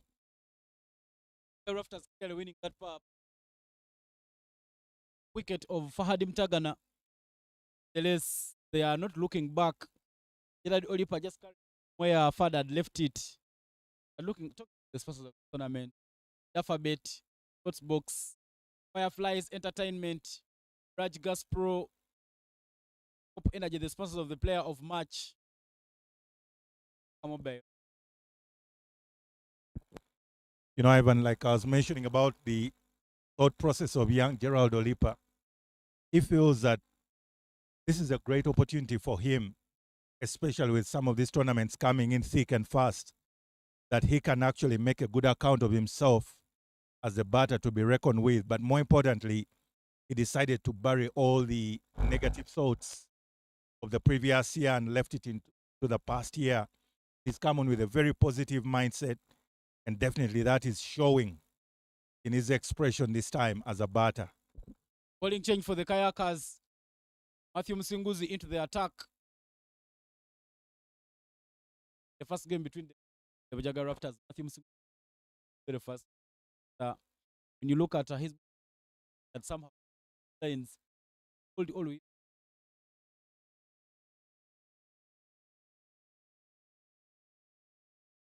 ball in the over, just making up for the previous overs that have been bowling in the punishing the spinners. But so far, Matthew Msinguzi ball in the over. Another dot ball, a quick one this time around, just playing with the mind of Robinson Obeya. And 3 dot balls on trot for Matthew Msinguzi. Well, that time you do mention the very first fixture. Matthew Msinguzi was bowling to Fad Mutagana. And Fad took a liking for him. Of course, you remember those couple of sixes and right from that first over. But this particular match, probably fortune is on his side that Fad is already back to the dugout.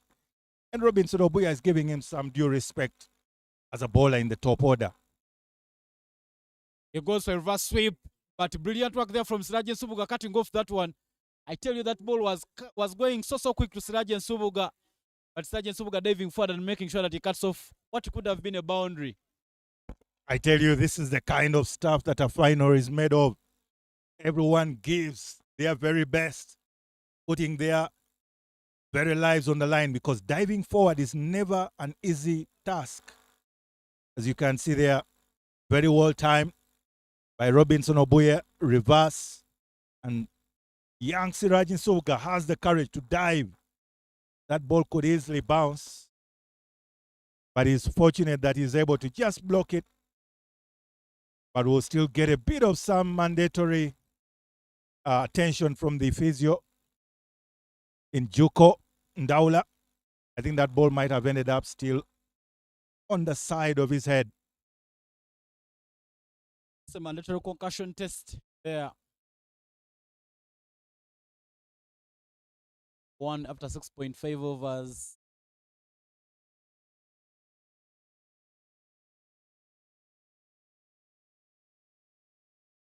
This is the final of the Waterfalls Men's T20 LA tournament at Lugogo Cricket Oval. 5 days of action. And we've come to the final showpiece. The top two teams facing off in this one. In the morning game, the Karuma Rapids had to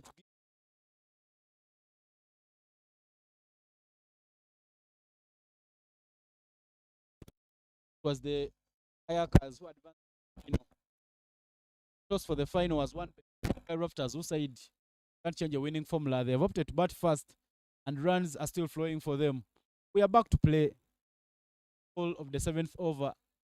Long on, long off. Cow corner. Deep square leg and extra cover all at the boundary. On the back foot. Half-hearted efforts there from the fielder at point. And that presses away to the boundary. Well, Simon Cesazi could have done definitely better because he's known for his high standards of fielding. And that just goes behind him. And of course, the Rajin Subuga, who has been cleared by the physio, has to do the chasing. And the ball wins the race, as you can see there in that image. And that indeed brings up the end to the 7th over. It is already 69 for 1. The Bujjagali Rafters.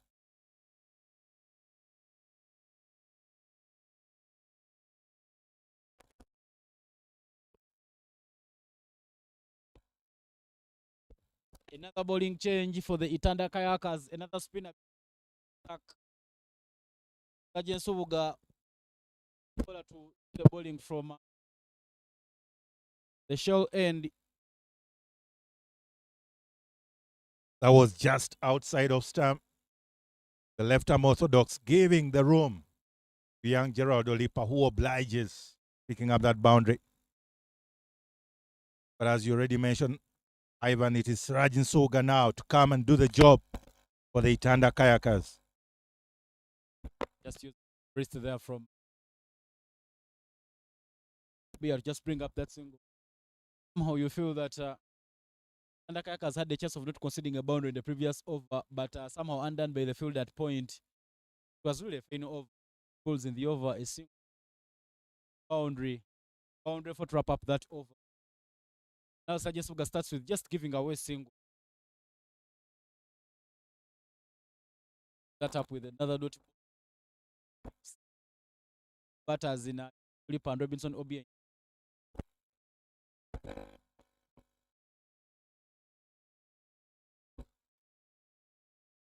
There was room to cut, and Robinson and Gerard Olipa cut that one, but there is protection there.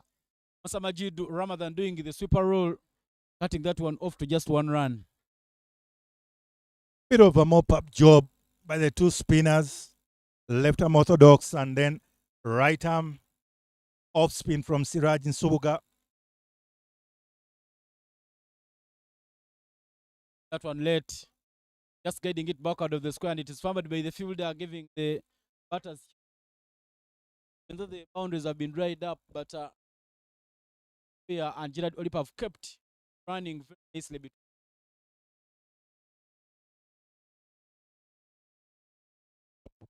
Surely, more importantly, they are within that 9, closer to 10 and over. Certainly well set to reach almost close to that 200 mark. The Bujjagali Rafters. Another fine spill there. Another good ball from Sirajan Soboga. Just a dot ball so far. And he will be coming with a ball. Final ball. Dot ball. And that will mark the end of the over. A change in the commentary box. Innocent in the Yasin. Take it over. Welcome, Innocent. Welcome, Yasin.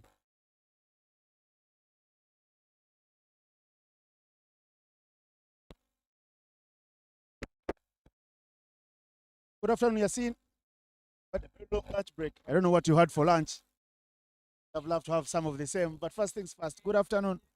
Very good afternoon. Of course, the sweet banana, ever fresh, just like the common moved from Zimbabwe, Menk, mentioning it when his first invitation to Uganda and saying how sweet the Ugandan bananas are.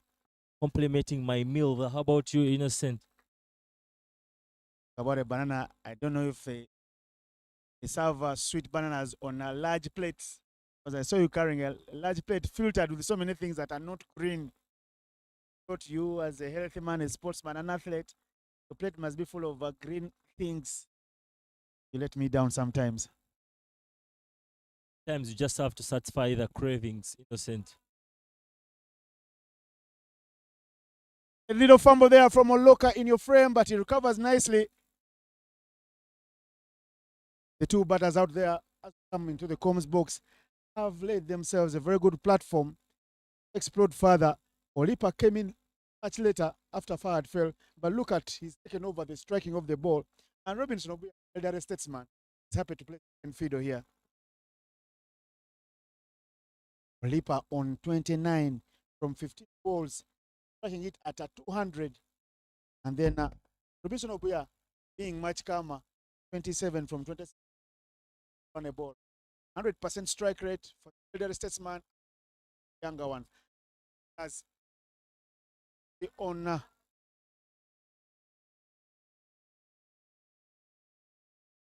from the Ginger Road end. Wickets haven't been many for Matthew. He likes to pick up as many as he can. Ida lines today.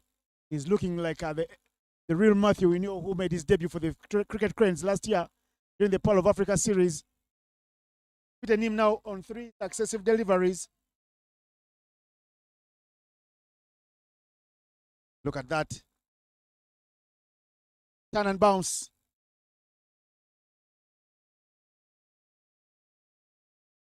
Talking about the current partnership, it doesn't come as a surprise.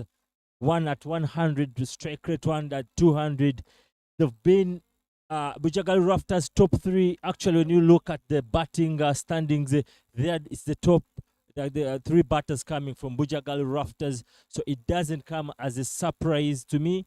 They're just continuing up with that good run. In a way, that brings the close of the 9th over, leaving the score at 76 for 1.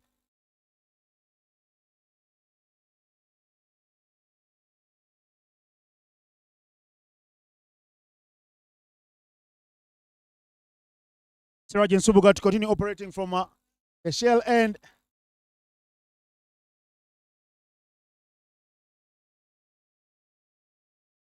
Long levers there from Olipa, hitting it down straight.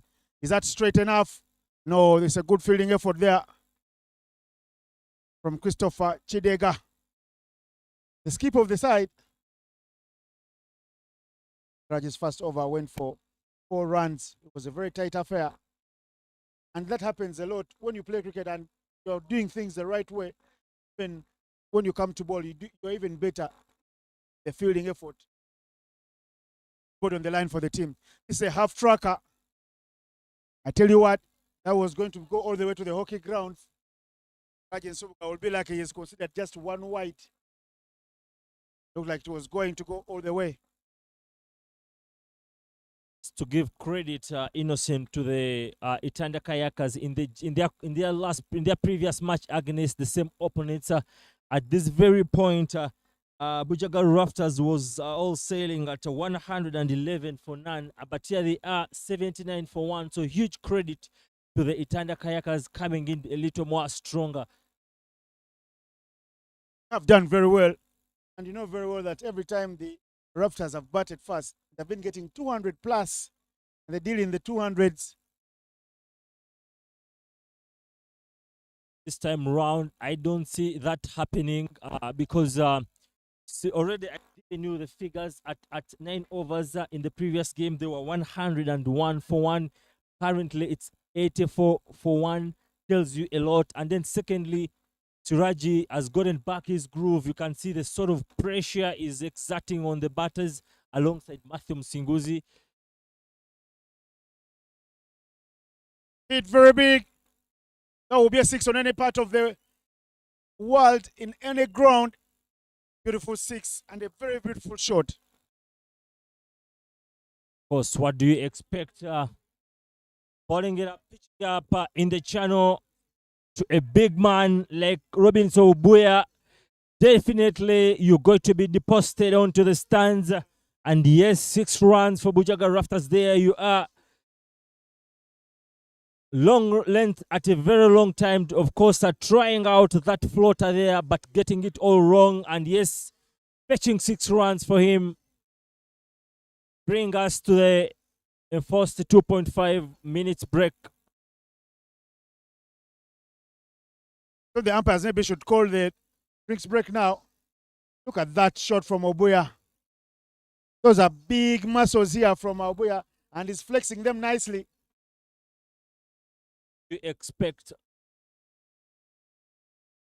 What do you expect when you give a rabbit a carrot? Definitely the carrot never survives. Siraj wanting to go for a floater, but picking out the wrong length, and of course paying the price for that.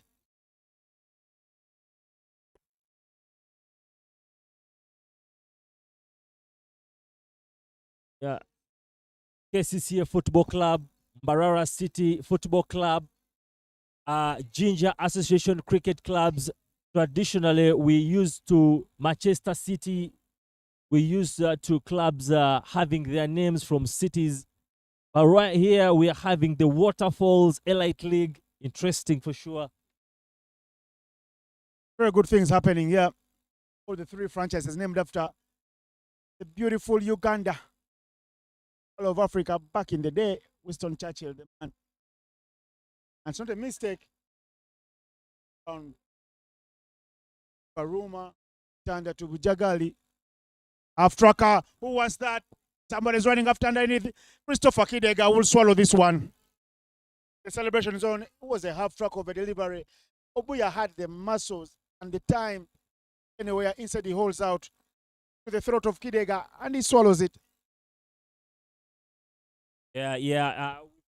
Earlier on, in the earlier game, a couple of wickets succumbing to the bounce, the uncertain, unpredictable bounce that would call a tennis sort of bounce.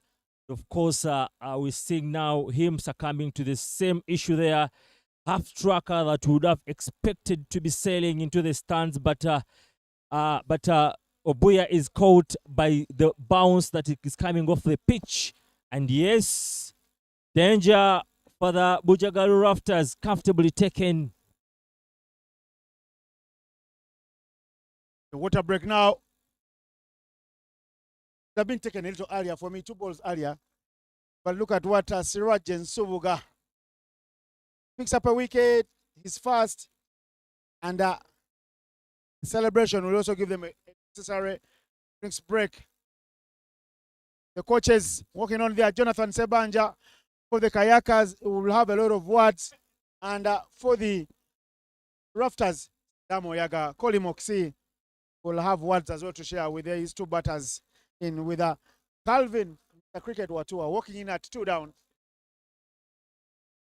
I was hesitant to reveal to you this innocent. Of course, you're talking about Itanda Falls, you're doing the tubing and what. But something else that is the trademark right now for the Itanda Falls is the water massage. I am not sure if you've just gone through that experience. Not a chance. Not yet. I would love to have that and more. I have my time in Ginger, and I don't just stay in the hotel room whenever I'm in Ginger, all in the camp with the cricket cranes, because I am happy to be a volunteer for the association as a media manager for cricket cranes. I'm always moving around, and the falls are something of for me to catch. And love to sit at Bobon there, because just next to the Nile, able to catch in that fresh breath of air. It's a calming situation.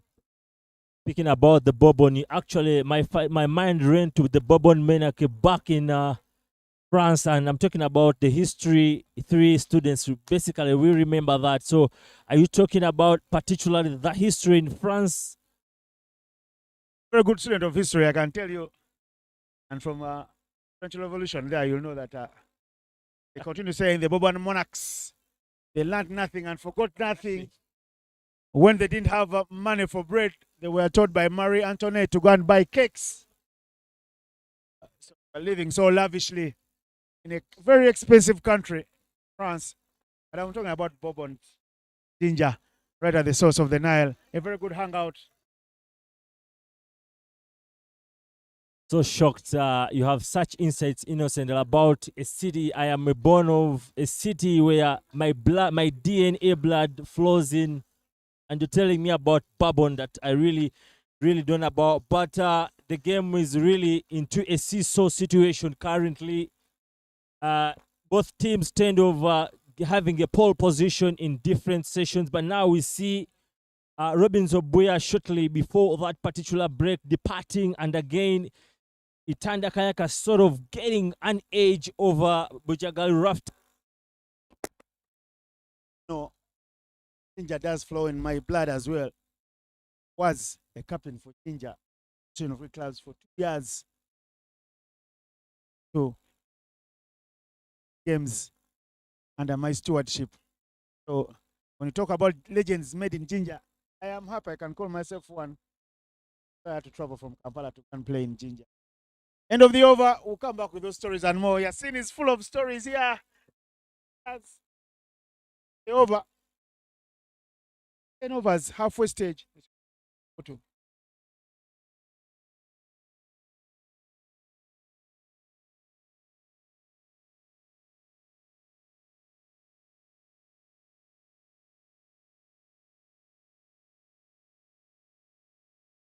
Here is Matthew Musinguzi to bowl his third. He's been very tight today, very economical.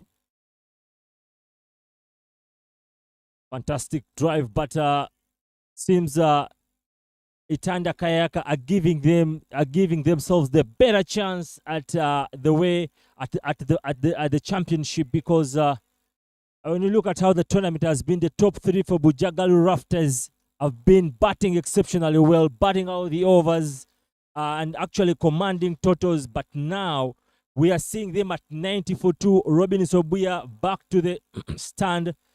Fad Mtagana back to the stand with Olipa Richard there, Olipa Gerard there. So the Itanda Kayakers know that the other batters have not been batting throughout the tournament, giving them that chance that in case Gerard is out, it means that batters who have not to have a good run in the tournament will be coming and giving themselves a very cutting edge. He is riding his luck now.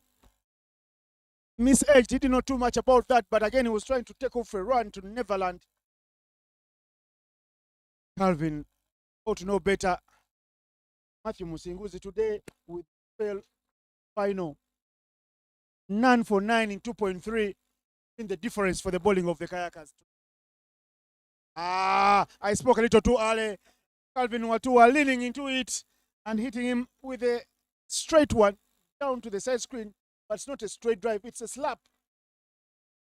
Punishing a little kid. Wake up. Because every time you pitch it up outside of stump, that's what you're going to be fetching. You're giving Calvin enough room to just go through that line, and he is throwing you to the boundary, and the 6 runs for Bujjagali Rafters.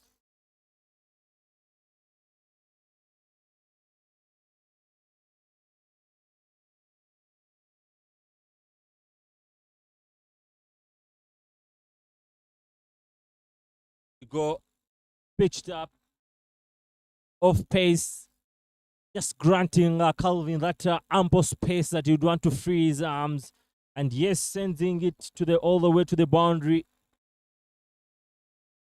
Off the mark, Calvin with a 6, and now the 6 gives him the comfort from edging the first ball to getting off the mark with the 6. Now he got this one through the cover point region for 1.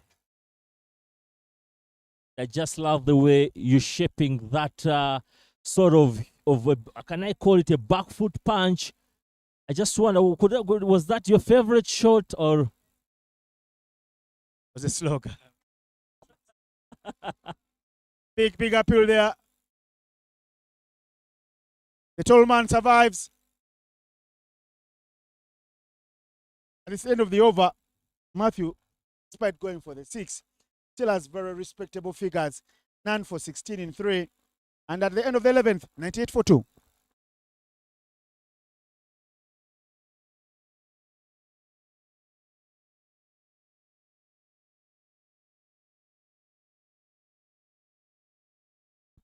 There are the fans and some cricketers and Semakula, a couple of players. It's been heavy, been a heavy lift, Alan Semakula, during the silly season, signing a couple of players and changing the name of the club from Budo Centurion. They already have some big names that dug out of theirs, including a one Fred Achela.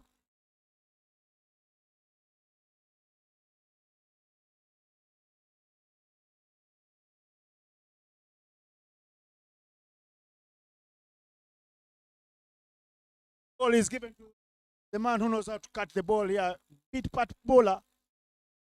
Abraismil Ali is brought on for one job, break the partnership to pick up that big wicket over Gerard Olipa. Because with these two gone, you very well know that the rest will be running on empty fumes because they haven't done a lot of batting in the tournament. So they could be chasing leather. And there they are, the big boys as well. We talked about them earlier. Jackson Ogwang, Mukasa Chintu and Mukasa Roger. Rajin Subuga there in some sort of discomfort, but it's all good. It's the final, so definitely it has to be body and soul. See that your team makes it through. But earlier on, before I got into the box here, we're having a discussion with the lady in the park, Naomi, and we're talking about the same situation. Like, bring in sorts of ball like Abraze Ali or Paya Soloka is to usually create those wicket-taking chances, but it comes at a cost. If they get it wrong, then sometimes it can be extremely costly. But so far, so good for Abraze Ali. Abraze Ali to Olipa. Gerard, he flicks it onto the onside there. Anas Beg, a good cleanup job in the deep. The 100 does come up a little belatedly because they were moving at 10 per over. This should have been up. 10 balls go, but so right now, 100 up for the Rafters.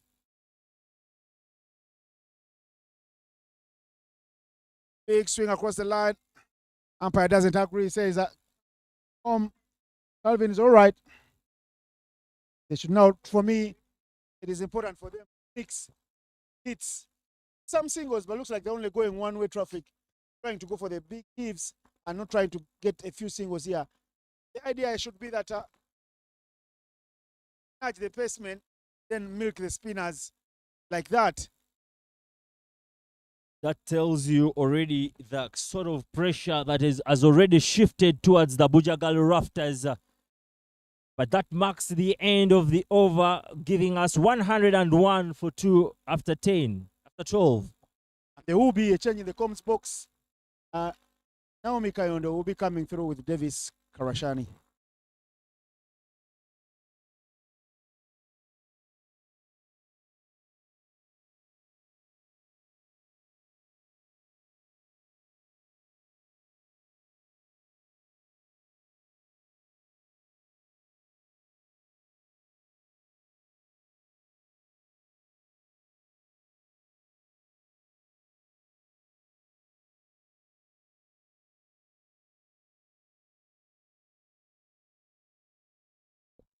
Welcome back, Naomi.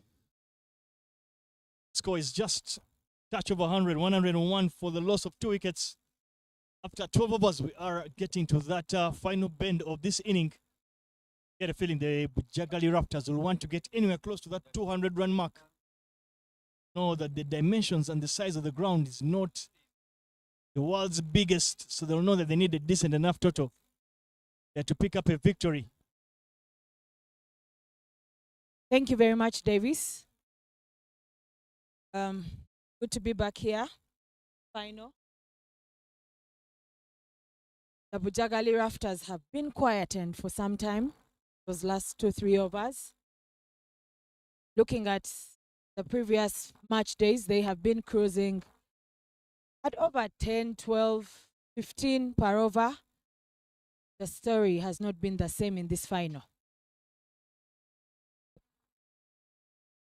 You see what Paya Soloka is trying to do. He's trying to ball it in the block hole, not allow batters get right under those deliveries. You feel the tactic perhaps for the 2 batters out there is that because Olipa has actually been doing pretty well, feel like he'll need to do a lot more of the heavy lifting, and maybe Calvin Watu will just look to try and rotate strike and allow the youngster to take the heavy lifting. Well said there, Davis. Just looking at that replay. Olipat trying, like you said, trying to carry the bulk of the work. But I like the fact that this time Idega, the captain, has thought about, having that protection for Pius, considering that Calvin is going big. Very well struck down the ground there. Work to do. Work very well done by Nasbe, keeping it at just 2 runs. Please take us through what you think, especially the tactics at this particular point would be employed by Christopher Kidaga, considering that they've managed to peg Bujjagali Raptors back, but they also do not want them to get to that 200-run mark.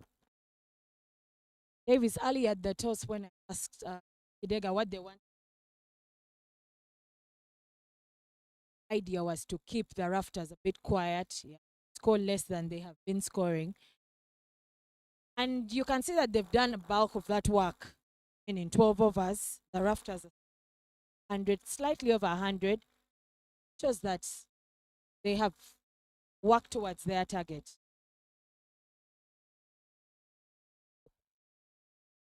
Just to remind the viewers out there, this is the final game of the men's Waterfalls Elite League tournament that's been sponsored by Dapperbet Sportsbox, Fireflies Entertainment, Scope Energy, together with Cricket Uganda. We can't thank our sponsors enough for bringing this delightful tournament that both men and women very well bowled right in the block hole, but that's adjudged not out. And you can see what Pius Luka is trying to do at this particular stage of the game.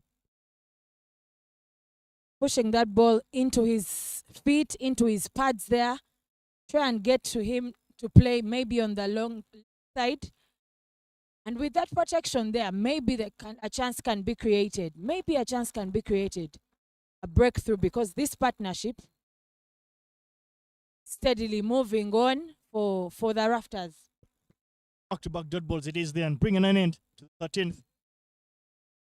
Bujjagali Raptors are at 105 for the loss of 2 after 13.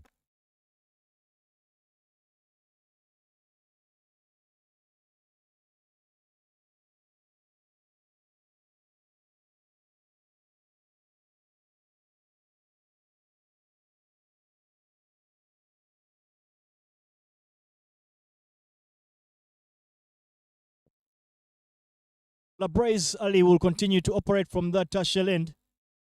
I want to pick your mind again, especially at this particular stage of the game.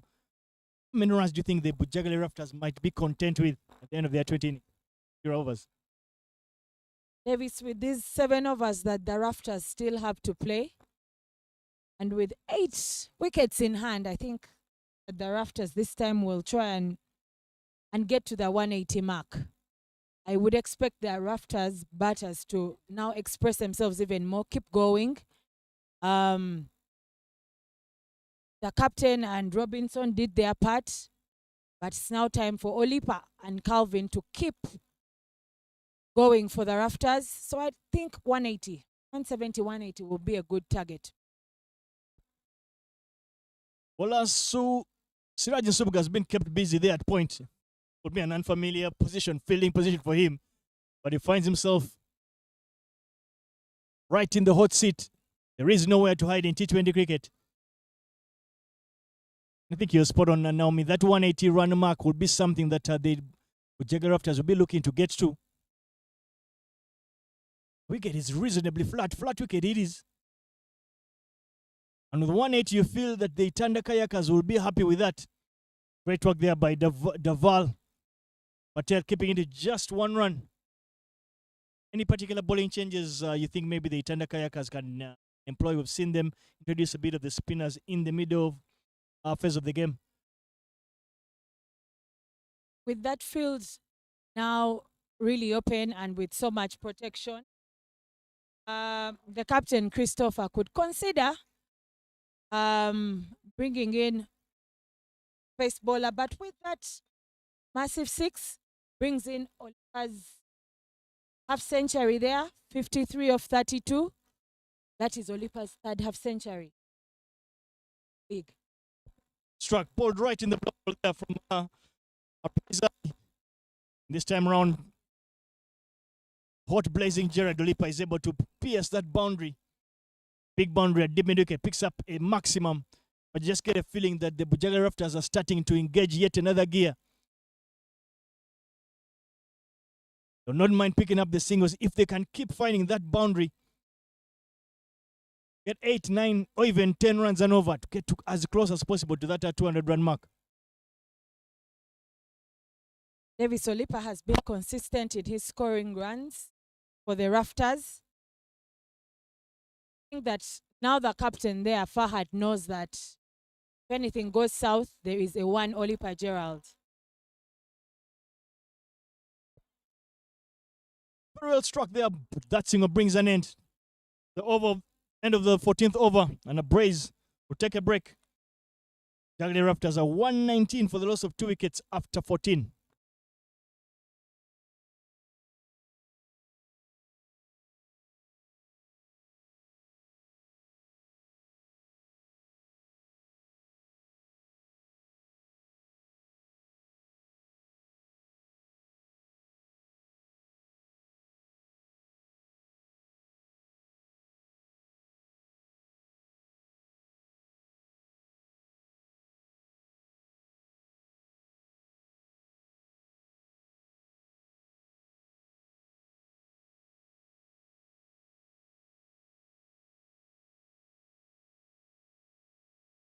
Well, there is a bowling change from the Ginger Road end. The opening bowler, Kenneth, is being asked to change ends. He'll be hoping that the change of ends brings a change of fortunes. Itanda Kayakers, you feel, will just need to pick up 1 or 2 wickets to try and kill this momentum the Bujjagali Raptors have put together.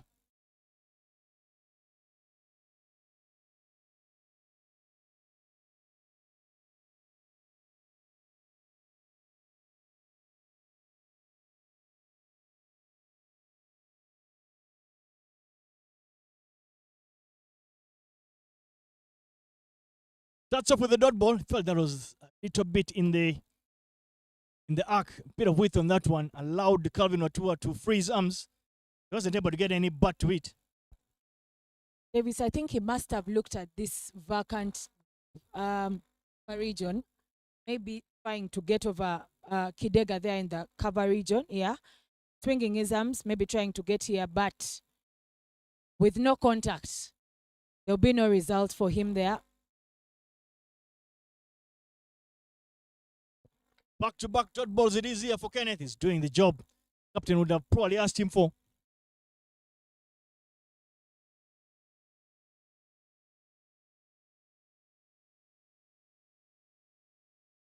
I had to pick a mind yet again. I just feel like that field at short fine neck, that 45, based on how Calvin and where Calvin is looking to hit the ball, maybe to bring him into the second covers, just to cover that extra bit of a gap. Well, Calvin seems to have changed his mind and gone across. But yes, because that 45 is quite a challenging area to be at. You're not saving the boundary, but you're also giving away maybe 1 or 2. I think that place, that setup needs to be defined better.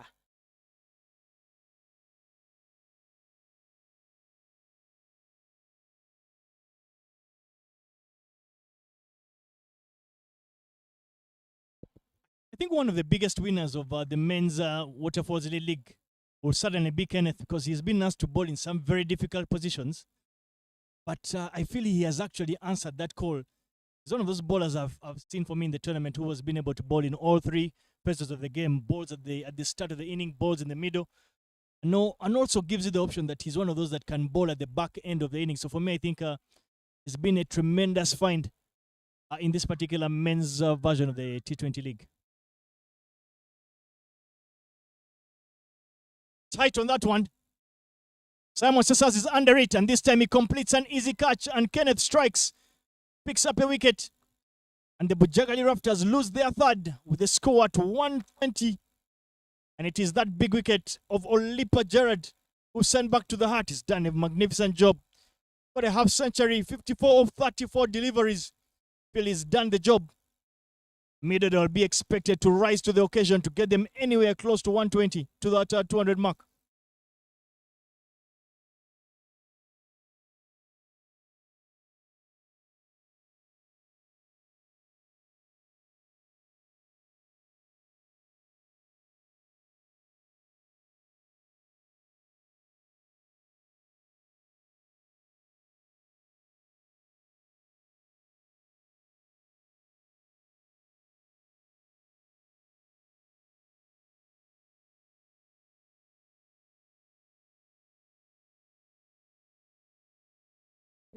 As we wait for the replay, the batter who was walked in at number 5, Arjuna Robert.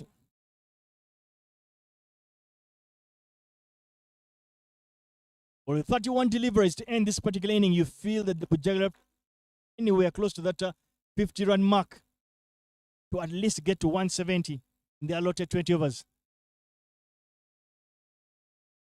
Good captaincy here. I think the fact that they've sent the fine leg fielder back to the boundary and brought mid-off in, an indication that they do not think Robert Arjuna will have the skill set to go over the infield on the offside.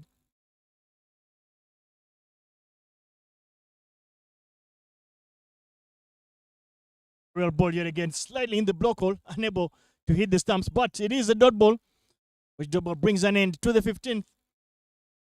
Bujjagali Rafters are at 120 of 3. That wicket, Calvin Watua, Kenneth delivers it short. Calvin attempting to go big, but he only goes high, very high. Olipa goes very, very high. The catch is completed by Simon Sesazi, sending him back. Olipa has been very consistent. That will have been his third half century. He has delivered for the Bujjagali Rafters.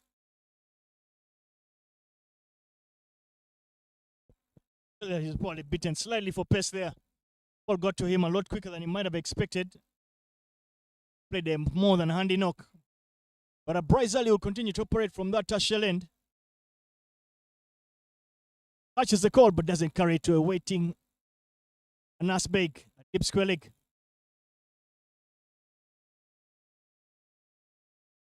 Very good backup there by Kenneth. Like you said, the wins are going to be for these youngsters, especially from the hubs, that are picking very many lessons after experiencing 5 days of cricket with senior cricket cranes players, with Uganda A emerging players, and even with the emerging under-19 players. So very, very good exposure for them here. A bit cheeky there from Robert Arjuna. I'm a little bit surprised that they opted to send Robert Arjuna with just over 5 overs to go. He felt that that in the heart they do have a Fred Achelam, who's obviously a big hit of sorts, and Joseph Baguma. You felt that those might have been better options to come in at the time. Yes, that's why we are in the comms box and not the dugout. Robert Arjuna there going big. After that cheeky shot, he goes across this time and gets that maximum, much needed maximum. Well, fantastic response from Robert Arjuna. Probably has a fly in the comms box. This time shows us his muscle game. Goes right across the stumps and clears. Looking at that, goes right across the stumps, throws everything at it. Clears that big deep square leg boundary. Now I want to ask you again, put you on the spot. I know you were mainly a batter in the sides you played for, but you also used to bowl a bit of medium pace.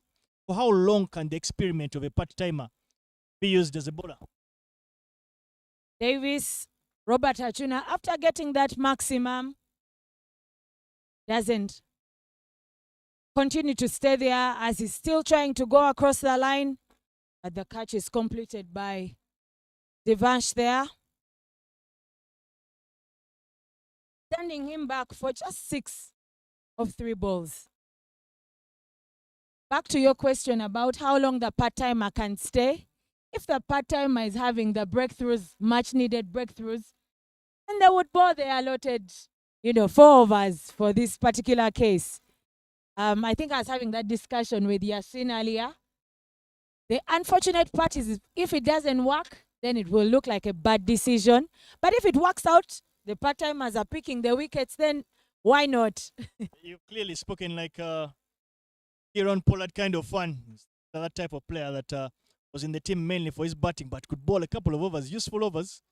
I don't seem to remember many games where he actually bowled his quarter. But Joseph Baguma starts off beautifully driving that through the covers, pick up a boundary first up. Yet again, the part-timer is continuing to go the distance now.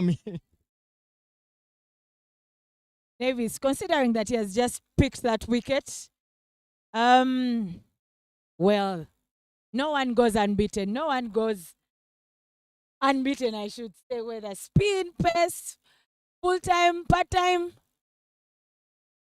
But then he also creates that one. Closing off the over.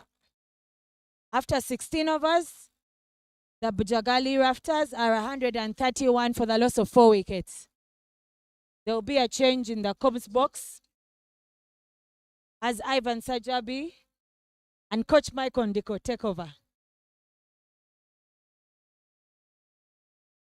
Thank you, Naomi. Thank you, Davis. The two former captains of Uganda get out of the Combs box and have to carry it from there on. 131 for 4 after 16.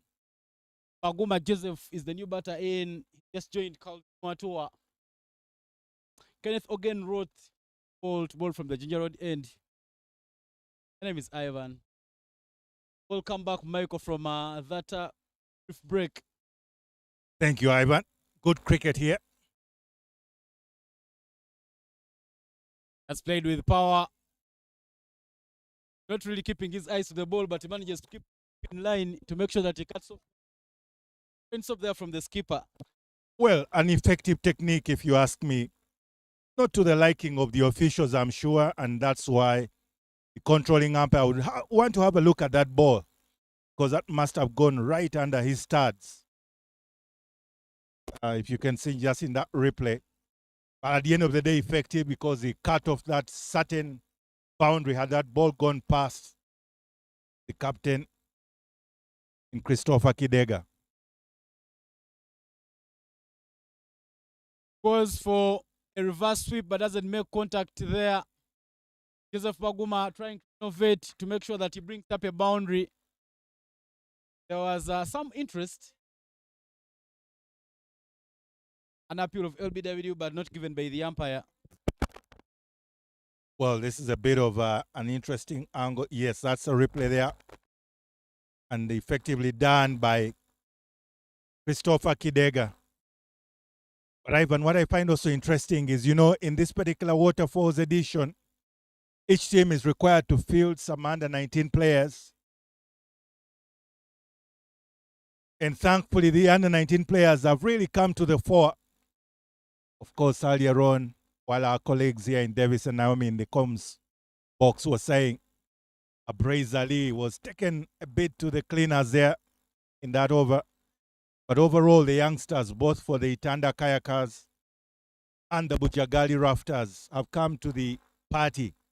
They're not just there to fill the numbers, but they want to compete. Of course, earlier on, we saw what Gerardo Lipa was doing for the batting side. And right now, also the bowlers, again, Roth Kenneth, making it count. Not in too much control, but there's enough contact there from Calvin Watu as he manages to play that one over the head of Simon Cesar's at a short fine leg. Up another boundary in the over. Somehow the runs are again flowing for the Bujjagali Rafters. Interesting, it's happening. It is in the death overs when everyone is bringing their best foot forward. You can see that replay there, just deviating and drifting down the leg from Roth. Head in arms, the result is definitely a boundary. This time round, he goes a bit full. Alvin Watua leans back in that shot, doesn't manage to clear long on. Abraiz Ali with the catch. 5th wicket for the Bujjagali Rafters. Ivan, like we're saying, the two youngsters, they are combining. Roth applauding Mira Abraiz Ali for taking that catch. It was a bit flat, but it was right down his throat. And Calvin Watua wanted a maximum, certainly. As you can see in that replay, it's a little close, almost in the slot. But because of his technique, as you mentioned, leaning back, not getting the most of the bat, that ball almost getting the top part of the bat. That's why he manages just to sit down to, gives the seater down to Mirabrazali. And that will bring in another interesting contender in the middle in Fred Achelam. You can see in that replay there. Steps on the side of that ball. That's why he doesn't make full contact with the ball. It's no longer fully in his swinging arc. That was Calvin Watu, and that will bring Fred Achelam now to the crease. In his Fred Achelam, thinking this lineup he could be batting at night top order, but comes in and still get him more. Bujjagali Rafters 137 for 5. Kenneth to Fred. Him down the track. Nearly ran himself out, Fred Achelam, but there is a wide call from the umpire. There is often that saying of horses for courses during that middle period where the Itanda Kayakers had a great going with the spinners in the middle. I feel that's the time you would have wanted Fred Achelam in. But again, the two batters that were on the crease by the point in time were doing a decent job, because Fred Achelam is known with his booming sweep, shots and drive. He's one to play against the spin bowling. There is the sweep shot. And just play that one backward to the deep square leg boundary. But only one run will be. And the Kayakers have made sure that they make, yes, 2 games where they have conceded many runs. As we come to the end of the 17th over, the score stands to 139 for a loss of 5.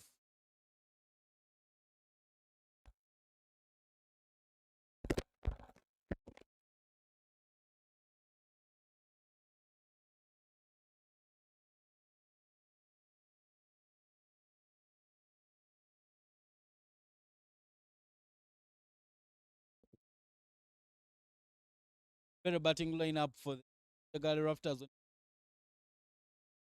Batters out.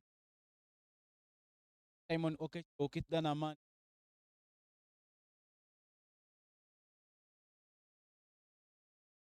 At Bat Ball T10 tournament.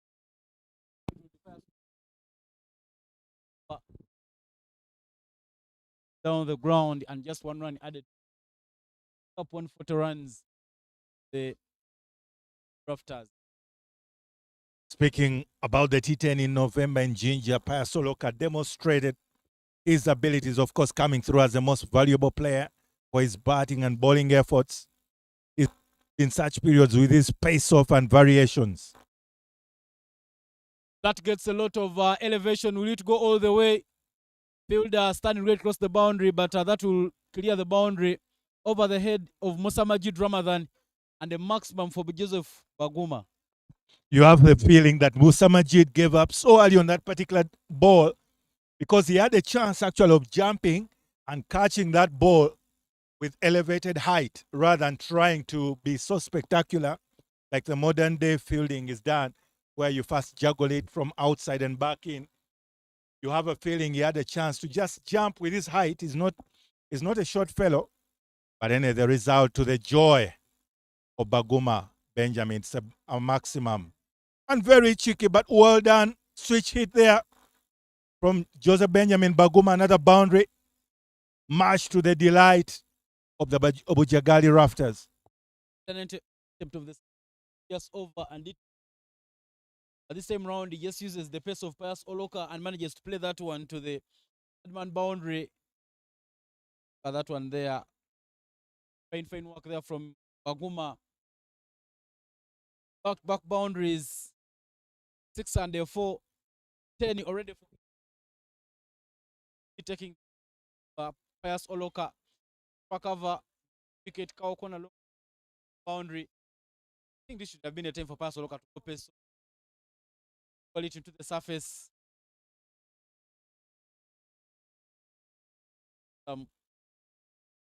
150 already for the Bujjagali Rafters. Indeed, at the beginning, when they were going at about 10 and over, you felt the Bujjagali Rafters and 200 and more runs. Right now, a projection of about 180, 185 would be a very good outcome because it's already the 18th over.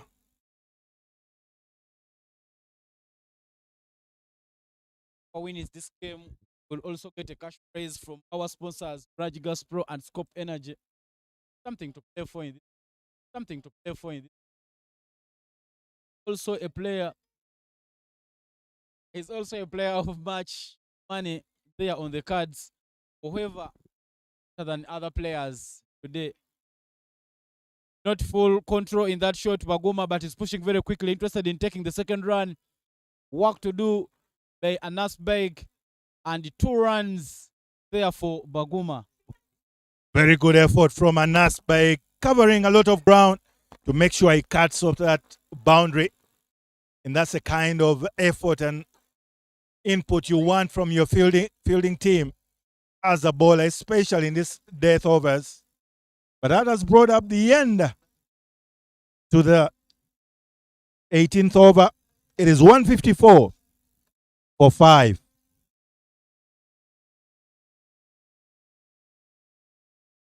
The projected score is 107 as they are moving at a run rate of 8.6.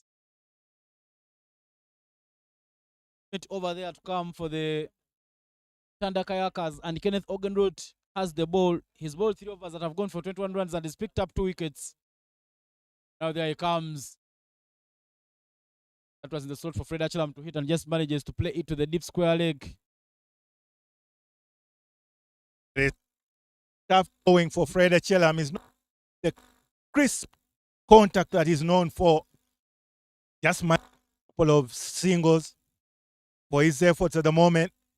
But the advantage is the other side. Benjamin Joseph Baguma is making full advantage with his contact at the moment. Joseph Baguma goes for it, but he gets a lot of elevation. They collide, but they get hold on to that chance. That's Devansh Patel and Simon Sesazi. Miscommunication. These two were both on different networks. One on Leica Mobile, another one not be seen. They collide, but the effort take the catch is successful, as now Baguma will have to walk off. You can see there, he moves offside, trying to open up the leg side. Makes not the best of contacts this time. And suddenly, Mira Brazali, Devanshu, I beg your pardon, is keeping full sight of that ball. And you have a feeling Simon Sesazi running all the way from short fine leg to try and take the catch. Finally, thankfully, the catch is completed, but there is a bit of damage to the top order batter for his fielding effort. Of course, this brings up those memories when one of our co-commentators here was a captain of the Uganda side in 2011 with Ronald Semanda, the senior brother, elder brother to Simon Sesazi, had a collision with Brian Mark Masaba. Again, thankfully, the catch was completed, but there was a lot of damage to Ronald Semanda, who had to be rushed to hospital. However, right now, thankfully, Simon Sesazi, as you can see that collision, for the team, they will be glad that the catch was completed, but never a good sight when 2 fielders fail to communicate and have a collision. But seeing Simon walking away, he's just shrugged it off. He seems to be quite comfortable. It's encouraging, at least. At that particular incident, you feel that Devansh Patel was in a better position because was running to where the catch was coming from, whereas for someone else had to run up, to run backwards, probably that catch. But nonetheless, what costed them is the fact that they the new batter who's just made his way to the crease is Amani Keith. First time he's playing in this tournament.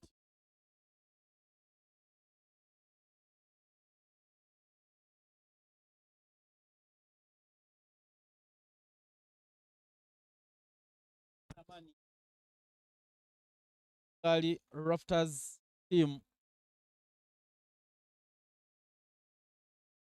Yeah, you do mention about the catch. Of course, the youngster had all the rights to take the catch. Kenneth to Keith. That is a hit. Straight to the hands of Sirajan Subuga, who spills it away. Should run to the boundary. Yes, boundary. The diving sideways effort from Sirajan Subuga not getting hold on to that one. And these have chances. Something for Itanda Kayakers. Regret if they end up conceding many, many runs because they clearly had chances of taking catches, but not really holding on to many. Spectacular effort from Sirajin Soga. And he would do much better to actually hold on to that ball. Of course, earlier on in his fielding efforts, he wasn't known to be in those areas as a fielder because that was an outside thick edge. And Sirajin Soga there, diving effort. And Dan Keith Amani gives another chance to the bowler, Ogenroth Kenneth, for a bold and caught opportunity. Goes by Ging. Itanda man is living dangerously. Already brought up 5 runs. And that single will push the score to 160 for a loss of 6 wickets. The Rafters. I tell you, make the runs that come at this team are the runs that you end up winning with. So he's making sure that he makes it down the track and hits it. Not too much effort there from Kenneth Ogenroth. As a fielder, you need to make sure that you're stopping those coming to you.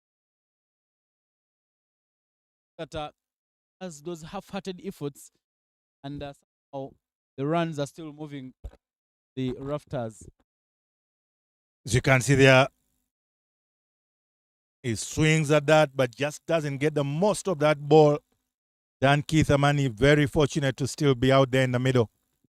Final ball of the over, played down the ground by Keith Amani. Praise Ali with the fine stop, and just 1 run off the over. Ball of the over, that marks the end of the over. 8 from the 19th. And the score now 160 because of 19 overs. See there in that image with a very good clock. He's probably thinking about the time of his days. General Secretary, Uganda, Cricket Uganda, Mr. Musali Dennis, with other colleagues there in that image previously. It's all happening here at the Waterfalls T20 edition. Later this month, part of them, Makambo in Rwanda. If you're invited, Mike, you really yoked that into me. I was wondering why I didn't know about it. I felt I was also young Mugurusi. Mugurusi. But down to the final balls to complete the first innings of this game. Jega will now have the ball the final over. Chidoga to Keith Amani. That idea has been working out for him throughout the first game. Every time you go pace off, the batters will swing early, but they'll never get close to your ball. So Christopher Chidoga starts with the slow pitch delivery, and he makes sure that that's the final over with the dotty ball. For those of you who are wondering, Ivan Ajabi is talking about the young Bagurusi. Bagurusi is a name used here in the Uganda cricket, at Cricket Uganda, to mean the gentlemen and ladies that are above 40 years of age. Doesn't really mean being above years of, but it should be a word which person. You think in the context of Ugandan cricket, not playing. I'm young. Doesn't make time. Well said, Ivan. You always have a good defense. I wonder if you're always in good company of Davis Karashani.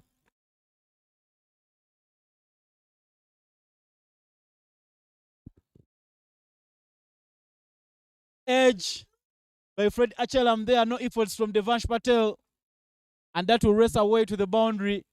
Somehow, Fred Achelam still forcing some shots at making sure that he keeps the scoreboard ticking for the Bujjagali Rafters. Christopher Kidega, noticing that Fred Achelam is having a shimmy down the track, he decides to drop that shot.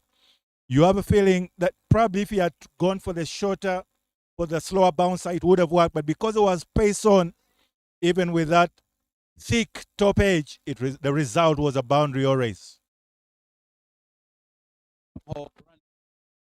Bujjagali. Actually, I'm taking the responsibility. This time round, he plays it to Ramadan Musa Majid. Just bring up a single and he still push the total forward. Bujjagali Rafters, that's the replay there. Shipped down the track there from Fred Achelam. But somehow he's a very, very good player behind the player. He managed a bit of bat onto that one. Bring another boundary outside the player. Full toss and driven. Sergeant Subuga chips in the dive. Cuts off the boundary. But again, the Raptors will take more 2 runs. Now bring up 170 runs as the team. Of course, you must remember that Fred Achelam in his earlier days was a baseball player. So they definitely favor that kind of swat shot, trying to get it across. And in cricket, it's allowed to hit it behind. On says yes, it's fielded by the wicket keeper. Fred Achelam looked not to be too. He will take the run. Umpire confirms that those are by runs to be added onto the total. 8 of the final over, and at the end of the score is 171 of 6. Bujjagali for the Itanda Kayakers, who have lost twice to the Bujjagali Rafters in this tournament, they will need 172 runs, 120 balls to pick up victory. This is the final of the Waterfalls T20 tournament. Tournament sponsored by Sportsbox, Alphabet, Asura Alumni League, Laika Mobile, Cop Energy, Raj Gas Pro. That's the batting card. Yeah, the Bujjagali Rafters. Rafters won the toss and opted bat first. Fadim Tagana 17 of 10. Robinson Obiya 33 of 28. Going to have century knock there from Gerard Olipa 54 of 35. 119. Robert Ajuna a brisk of 4. Whereas Joseph Baguma posted 17 of 8. Freddy Achelam 10. Amani 9. 6 extras have been given away by the Itanda Kayakers. 170 of 6 overs is what the Rafters posted. Looking at the bowling card, Kenneth Ogenroad picked up 3 wickets. He bowled 4 overs and they went for 29 runs. A wicket apiece for Pius Oloka, Rajan Subuga, the Braismere Ali, who will take a short break to return innings.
172 balls from 172 runs to 172. 172 runs to 120 balls. So the Itanda Kayakers pick up victory. They have never beaten the Bujjagali Raptors thus far. They have met 3 times. One match was abandoned yesterday because of the rain, and the first 2 games it was victory, going in the way of the Bujjagali Raptors. But one positive for them, the first game 221 runs, game 243 runs. Somehow you'd feel that today the Itanda Kayakers have bowled better against the Bujjagali in the previous meetings. Pampers is standing into this game, Simon Chintu, alongside Norbert Abi. My name is Evan Cyprian Sajabi. We have a very long lineup of Kayondo Wagenda will be here. Michael Grace, Ndiko, Yasini Ngobi, all the voices will be hearing, but a lot of things I have here with me. President, welcome back from the break and good afternoon. Good afternoon, Ivan. It's a beautiful day. Very good atmosphere. A very fair crowd here to watch this one. You know, our camera crew will be working overtime to give us these different crowds here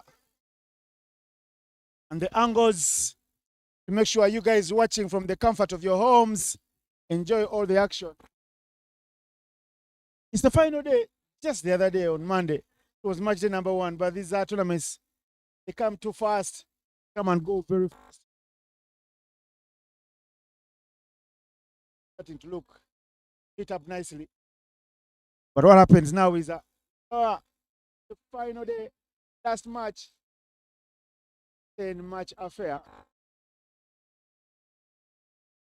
Best 2 teams are in the final deservedly. Karuma Rapids unable to glide along nicely through the Itanda Falls this morning. That's the reason why they're missing out on the final. Table was a very tight affair. The Kayakers finishing with 7 points, 6 for Bujjagali Rafters, and 5 for the Rapids. That's how close things were, because this is the Elite League. Only the very best are playing here. The rules are quite clear. Every team, 19s and 2 must make the playing squad. Coaches also Koli Moxie up against Mr. Jonathan Sebanja. Ivan, should be a good one. Innocent should be a good one. No overcast conditions that will go, meaning we can have our full time of play. But Simon Sesazi, who was dismissed, Golden Duck in the morning, X is batting. Itanda Kayakers. First ball, Enoka Seija to Simon Sesazi. Full toss. Chance to get runs. Another subsequent run out chance. But Joseph Paguma keeping his focus on the stumps. This is collecting that one. And Simon Sesazi with a double. Sesazi has been falling for some golden ducks in this tournament. Everyone knows his quality. And everyone thinking Sesazi is not one to be kept quiet for a long time. Everybody knows it's about time before he strikes only 1 score above 24 in the tournament thus far. And here he's facing the lively pace of Enoch. He's bounced, edged down to 3rd man. He didn't know much about that one. Simon pulling a little too early. He somehow rushed playing that shot. Simon Sesazi plays that pull shot with the reflex. Every time you will see ball bounce to him, he will try to make sure that he pulls it away. That batter there who is currently taking guard in Adevansh Patel comes in and is now promoted down the order. Simon Sesazi opening alongside that morning affair. Adevansh Patel. Adevansh Patel was in of the academy's break. Go to an academy. His skills in terms of, and on his way returning to knows I'm a very Devansh Patel plays in the same club with his father, Hitesh Patel, and the club they do play for is Premier Cricket at Shirisa Janandi School. He was part of that team that played you clearly see that someone that will always bash you. 159, 169 is something they. And Sajabi sounding like he's already been bribed. Waxing lyric about Devansh Patel. Chance for a catch. Who wants that? Devansh pounces on it. Who is underneath it? Oh, yes. He holds on dearly. That's a superb catch. Calvin Watua holding on. Was a tough chance. Devansh Patel goes a good catch taken by Sowobi Yunus. And before all the praise from Ivan Sajabi had yet to sink in. Bye-bye, Devansh. I tell you, the morning game, 3 wickets from Samajid Ramadan was trying to make sure that he balls it into the surface to make sure that since the batters pull, Devansh Patel also want to pull and just didn't get enough. That's the replay there right in your frame. The ball was really moving towards his body and just wanted to get it with the bat backward of the square. Yeah, and it's that catch. Under pressure coming of the Itanda Kayakers, and now it will take a lot of batting for them to win. No matter who's making way, Bryce Mir Ali replacing Devansh Patel. I tell you, the only change that the Kayakers have made from the morning fixture that start out was Zombi, who played in the morning game, coming in at number. Now Bryce red wicket for no boundaries. Somehow would feel that the as on top of Play of the match in the morning. He's got to do it all over again.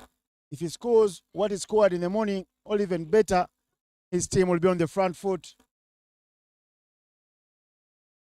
but the start they are very good for Enoch Kasaija. Good ball to start. Poto City. Abarole also plays for Avojo Cricket Club. One who is raising through the ranks. I think the only issue for Kasaija has been the fine ball. Balls make it 4 in the over and 3 off over number 1, and at the end of the first one.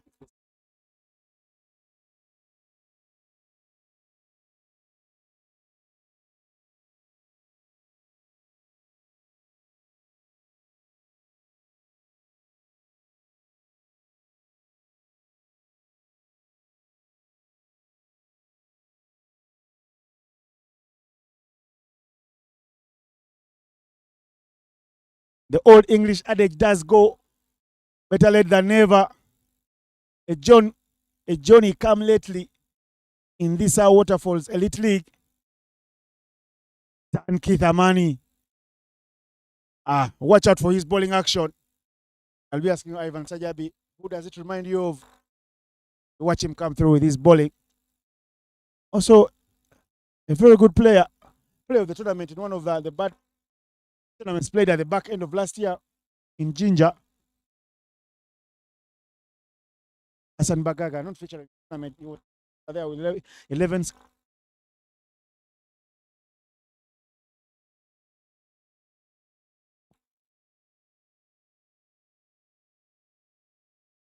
Good with the bat.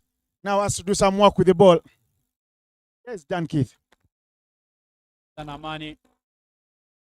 Just some bit there from Monsesas. Some of that ball was there for Simon Sesas to drive, but not too much power into him. And when you look at his dismiss the first game, really the ball was in the slot, but because he was caught, he was in the middle. He didn't commit onto the shot, managed to just play a late feather to the wicketkeeper of the Karuma Rapids in the morning. But Kitan Amani, another one from school for up. Goes to Paul, nearly just connects that one to his wickets. But in the end, go past the wickets. And I tell you, not very good signs here for Simon Sesaz. Simon Sesaz being a little guilty of being overcautious.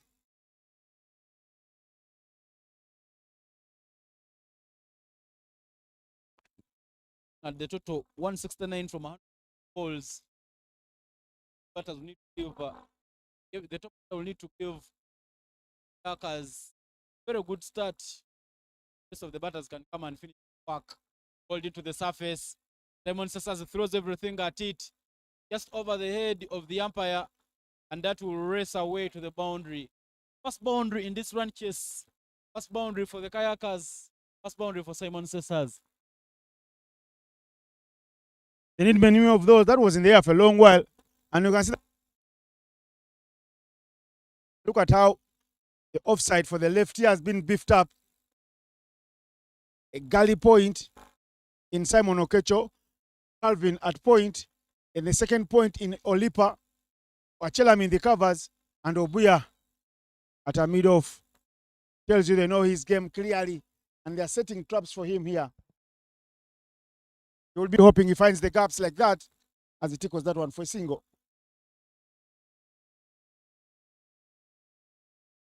Eight of 6 for Simon Sessas. Better shape. Postmatch T20 LA tournament, and if you're just joining us, Bujjagali Rafters won the toss and opted to bat first, and they scored 100 and loss of 6 batted overs. The first innings. Complete this over. If off the over so far. Power from Mir Ali. Another boundary.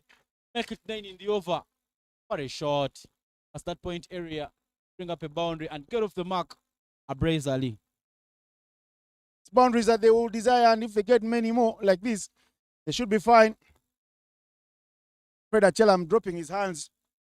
He's not in your frame, but he's continuing to talk to the bowler, reminding him of the lines that's supposed to be. He says, we didn't score too many. Sunday the day we got 200. We only got 170. So keep it in the channel. Keep it nice and easy. Keep it simple. Don't try too many things. Because Mir Ali got some Asian blood in him, and what that means is that got very good hands. Divansh Patel, fresh from your academy in India, fell early, but Divansh Patel will be very dangerous. What they do now, they put the sweeper down at extra cover, and the other is at third man. The only 2 feeders allowed out of the arc. Race to score on the onside. Not a very good area to bowl by Itanda. When you look at his field setup, the protection is on the off, goes on the left, meaning the less extras. 160 runs from 159 from 109 balls for the Itanda Kayakers here at Lugogo Cricket Oval. Your academy in 2. Big up at 1 to complete the over. Another wide over compensation there from Kithdana Amani.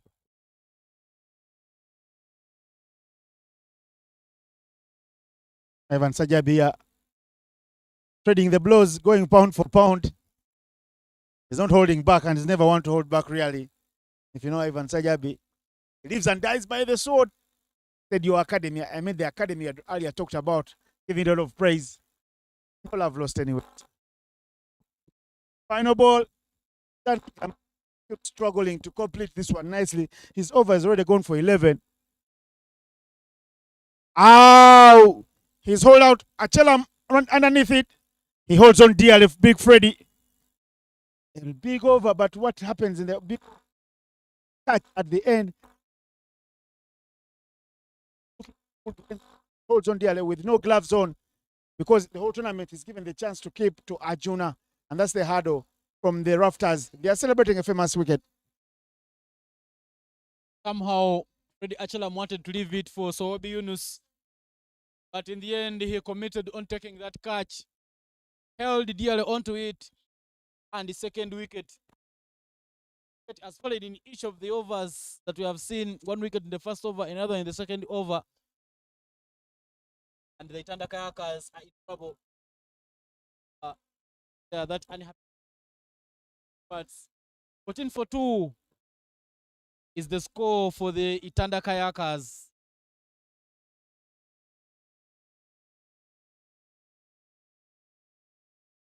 He will be dejected, man of the match in the morning. But look at this one. He hit it very high. Immediately he knew that he was going to perish. He was cursing and hitting himself, Brace Ali, because he had a lot of height on that one. They've gone like to the 40th floor of the tallest building in the world, the Burj Khalifa. But look at him. Actions there, telling the full story in its entirety. And the Kayakers are in a lot of trouble. They are drowning in the Bujjagali Falls. 14-2. From Eden Garden, where the West Indies are taking on Scotland, Jason Hodler has become the first West Indies player to take 100 T20 international wickets. The game is also ending well. 6 from 38 balls, and it picked up victory in that first match. West Indies scored 182 for a loss of 5, and Scotland is on 118 for 4 after 13 overs. Back to the business. Was the new batter in the Itanda. A lot of work to cross the finish line. Up money because there's a cash prize. You know, the gas cylinder for the player of match has arrived in the area, innocent. So whoever walks out with this one should be somewhere smiling.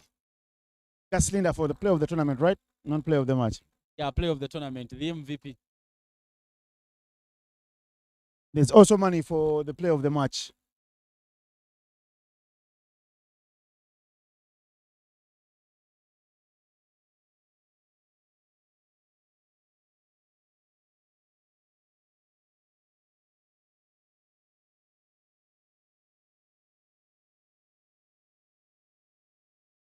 Bowling change as Baguma Joseph ball another from Nyakasura.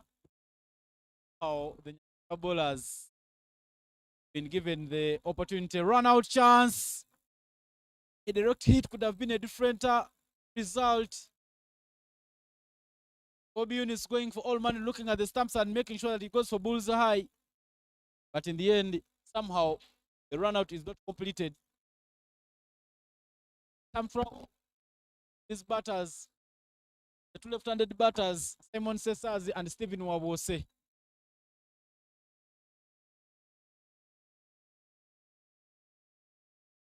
Width on the offer, plays it through covers. Boundary for the Itanda Kayakers. A man on fire, a man who's been grafting innings that are match winners.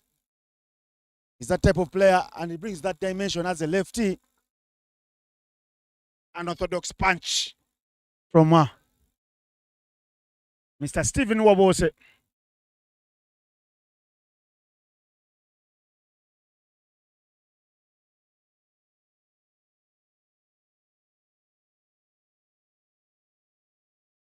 Oh, chances put down by the other option of wicket keeper in Fred Achelam. Fred Achelam, not a very good fielder inside the circle, but as a wicket keeper, he should have held onto that one. The chance down. And his teammates are not happy with that. He took a earlier skied chance. He finds himself normally stands with gloves on. This time round, that delivery almost took his head off. Everyone reminding him that it's not an apple, don't eat it, just catch it. Going for the switch hit there. Somehow feel that Stephen was committed. But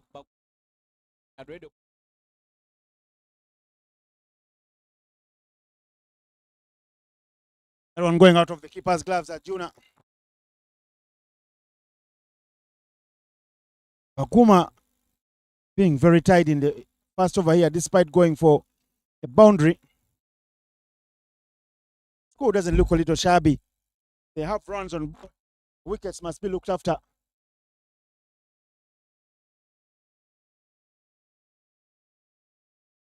Final ball of the over. Dab just to cover the over, and at the end, the third over, Constance loss of 2 wickets.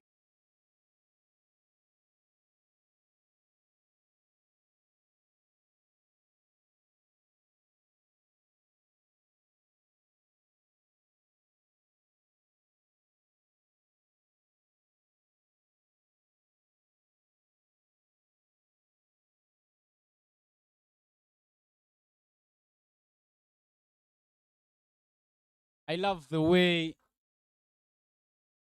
the captain for the Bujjagali Rafters, Fahadi Mtagana be playing that captain's role because Juma Miyaji, the captain for the Bujjagali Rafters, got injured in one of the games and is out of the playing 11. Fahadi Mtagana just making sure that he makes the necessary adjustments, and all is already made many changes, but now he gives Kaseja Enoch all, and that is up over the head of Calvin Watua. No communication, but no collision. Playing body and soul at the Bujjagali Rafters. And the 2 more runs. I will say.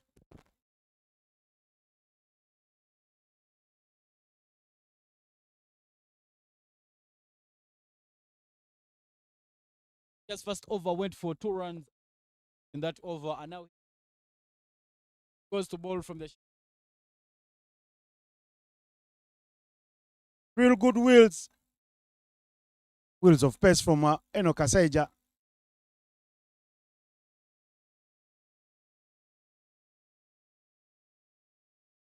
Work to be done for the Raptors. They got runs 150 more at 8.9 to win. 100 will make it 9 runs per over required for the Kayakers.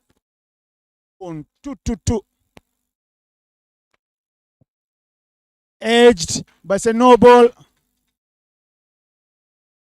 Fortune favors the brave. The keeper there not even chipping in a dive after hearing the umpire say no. So 5 runs already early on in the over. Add that to the 2 of the first ball, and the free hit now is coming up. This is an over in bonus for the Kayakers. He looked to be comfortable as he bowled the first just 3 runs, and he picked up a wicket in that over. But as soon as the switches ends, 7 free hit for Stephen Wabose. The opportunity for many. No pace. That one, Wabose just plays it backward. Shot fine. Pick up just the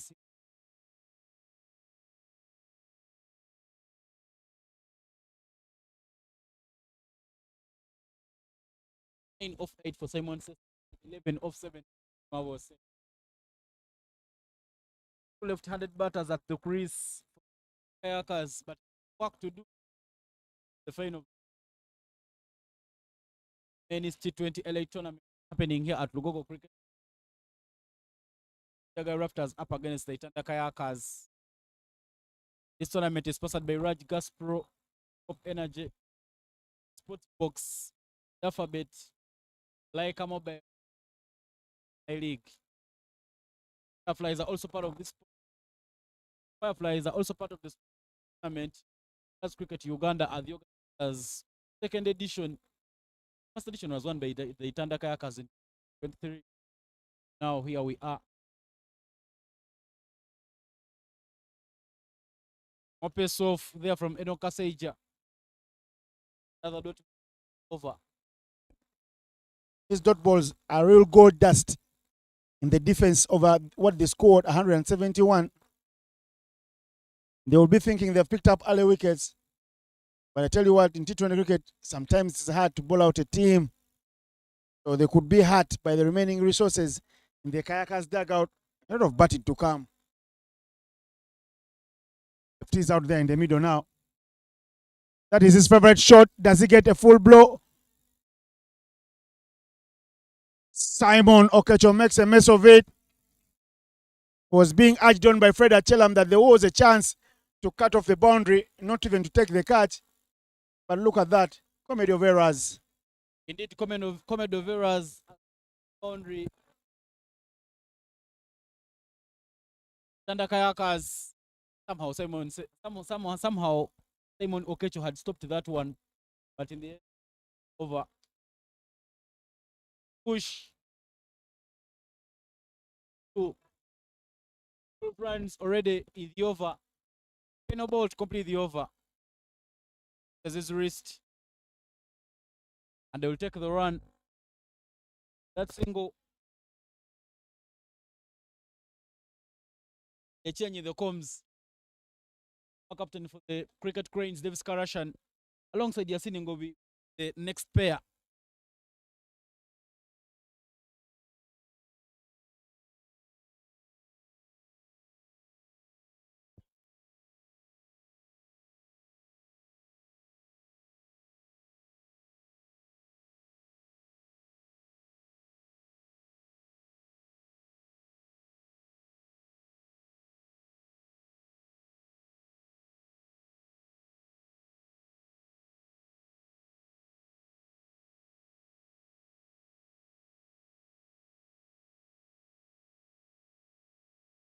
Well, there is a bowling change coming from the Ginger Roden, Eunice Owobi. Know that he just simply needs to get his team out of this power play without allowing Itanda Kayaka batters, left-hand batters, doing any damage to them. But welcome, Yasin. Welcome back to the comms box. What would be your comment, based on what you have seen so far in the proceedings? Basically, thank you so much, Davis. Currently, it's a jigsaw sort of situation.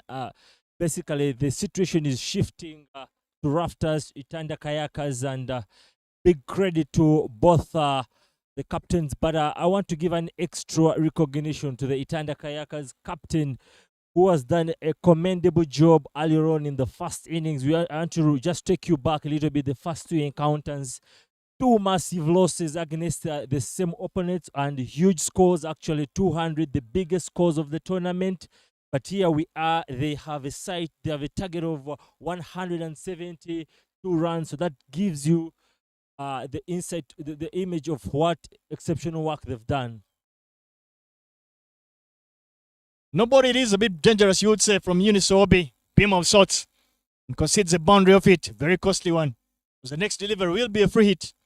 But yes, Wasin, you rightly speak about just how well the Itanda Kayakers did to ensure that they managed to restrict the high-flying Bujjagali Raptors to anything less than 200 runs. You felt that at the halfway stage, maybe the Itanda Kayakers would have been very satisfied with their work of just needing to chase down 172. They find themselves in an early spot of bother, but they're not too far behind the asking rate. They feel that in those 2 batters out there, if they can find one of them, put their hands up, could be in for a very tight finish. Just to give you a reminder, we've seen a situation whereby the starman top batter for the Max T20 qualifier just the previous month in December in 2025, Simon Cesars getting out the very first ball of the innings and them going on to win. It tells you a lot about the batting lineup that the Itanda Kayakers have and the mental health, the mental strength they do have.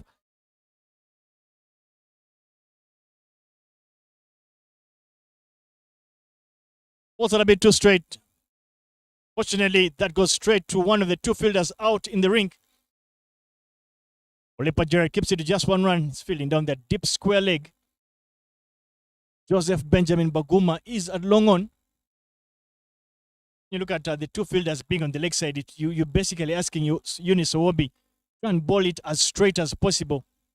Any width enough will allow the batters free their arms and get an easy boundary on the side of the field that doesn't have a fielder at the boundary.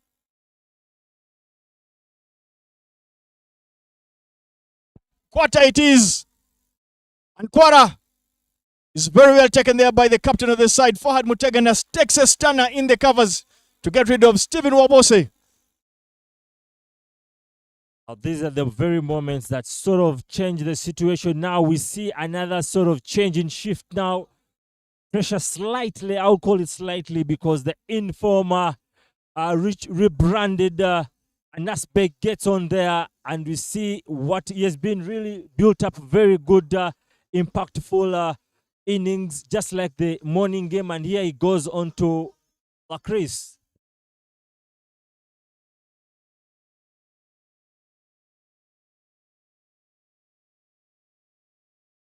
Well, early troubles it is for the Itanda Kayakers. They find themselves in an unfamiliar position at 39 for 3, chasing down 172. The required rate at this particular point is 8.67. But they know they need to put together at least a decent enough partnership between these two. These two can bat for at least another 4 to 5 overs at a decent rate of at least 7, 8 and over. Might be the easiest way for the Itanda Kayakers to get themselves back into the fixture. And you can already see that Karasheni, we saw earlier on in the morning game, Amir Abraza, who has had a slow start when it comes to the bat, sticking around a very impactful inning. Here we are seeing Simon Sesazi also having a very silent tournament, and here he is already after 4.4 overs, is still on the crease, so it gives you the green signs.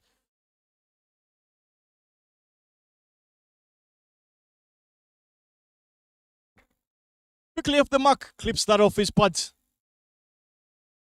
Nasbek manages to rotate strike and bring the Mosses on top of the batter. Simon Sesazi on strike.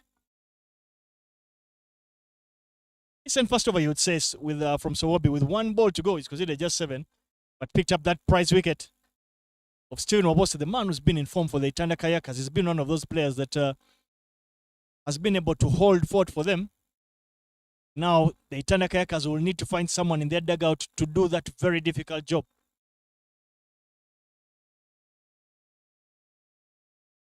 Call upon that, Davis, and if you just check the archives, you have the answer for yourself, and that is Anas Beg was done extremely done in that perspective.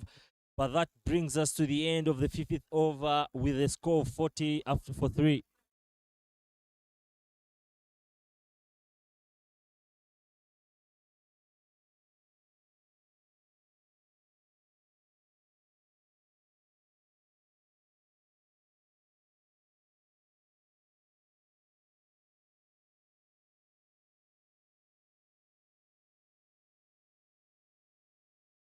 Change of bench it is for Joseph Benjamin Baguma. It moves from the Ginger Road end to the Shell end. Be hoping for better luck on this end. Last time of asking for him when he bowled from the Ginger Road and he managed to get that outside edge of Stephen Wabose. But the catch was not completed. The slips by us. Fred Achalam. Yasin, good to see the captain of the official captain of the Bujjagali Raptors, Juma Miyagi, on the touchline there. You can see him at that boundary, trying words of wisdom and words of encouragement to his lads. Also, that pumps up your player, your team. They know you're right behind that. We've seen that happen. Just to take you back to the GOAT, in my opinion, in terms of football, Cristiano Ronaldo doing that in the Euro finals, actually taking over the role of the coach, and the rest is history for Portugal. A very debatable GOAT, and it's good you said in your opinion. Many others will think the actual GOAT is one born in Buenos Aires. Went on to win the World Cup for his nation.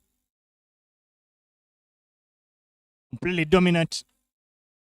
The marvelous left foot managed to literally cut through a lot of international solid defenses like a hot knife through butter. None other than Lionel himself.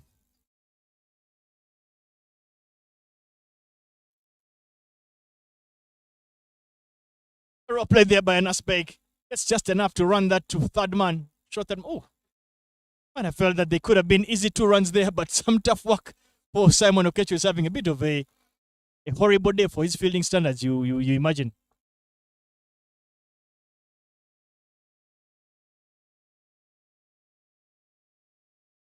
In your frame there, a couple of fans that have managed to make their way down here to the Lugogo Cricket Oval, home of the Victoria Pearls and the Cricket Cranes. Your frame, Juko, Akram, Honorable Secretary Dennis Musali, Nyumba Andrew, Mane Pande, Leon Chigozi as well. Can't thank them enough. Of course, for a big slog sweep. Bit of shabby work down there by the fielder at the mid wicket. Have done with a bit more support. Eunice Owobi is the man that is found guilty there. Licks a needless boundary. Signs, all the signs that maybe that's of course wrong lines from Baguma, and is punished for that. By the way, we've seen earlier on in the game, earlier on in the tournament, Baguma says in control of the economy in the tournament, but now slipping to the 4th position. The economy is skyrocketing at 8 now. We're seeing him losing control as the tournament has kept going on.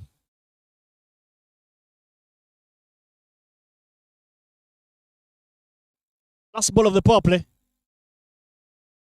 Very well ball there from Baguma. This time balls are on the front foot.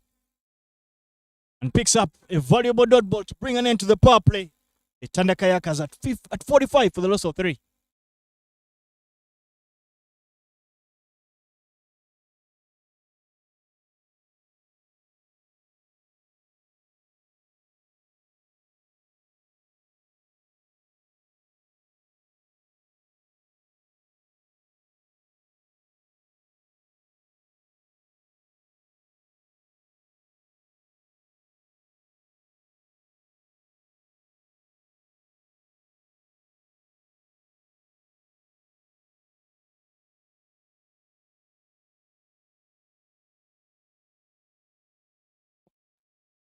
Bit of a difficult power play, you'll say, for the Itanda Kayakers. Of course, they'll not mind the runs, but the fact that it's that column, that wickets column, that will worry them, having lost 3 wickets.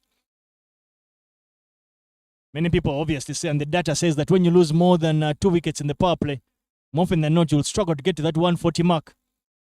The Itanda Kayakers will be hoping they can be the outlier, not just get to over 140, but find a way of making their way to that 172 if they are to defend their elite Waterfalls Elite League Championship. That definitely could be achieved, Davis, with Anas Beg still in there, and we're seeing signs of Sesazi picking up his form already. Picked up a couple of boundaries. He has been lucky, but nevertheless, he's picked up those morale boosting boundaries. So possibly anything could be got by the end of the 20 overs. I'm one of those that heavily believes that I would rather be lucky than good. Simon and the Itanda Kayakers will be hoping that the lady luck that has smiled his way will stay with him and walk him through the rest of the inning if he can get them that 172 mark.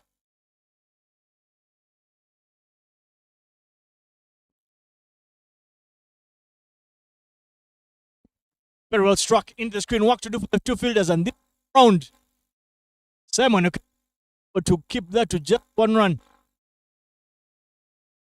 Speak about it, Yasin, at the start of the game.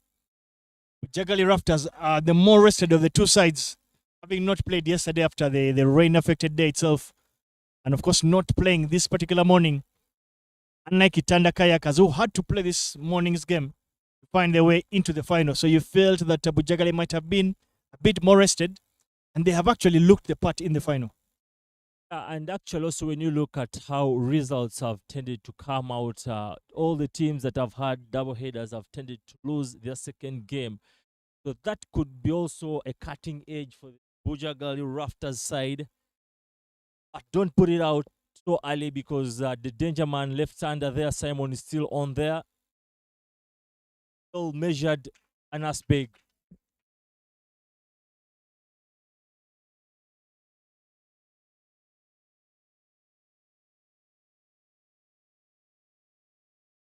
Well, the batters continue to rotate strike.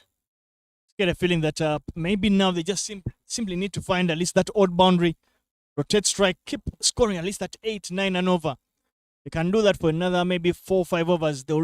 It allows them to stay within striking distance of the required rate.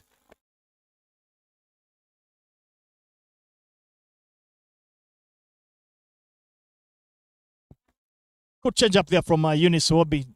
Slower delivery. Received an ass bag. A valuable dot ball it is.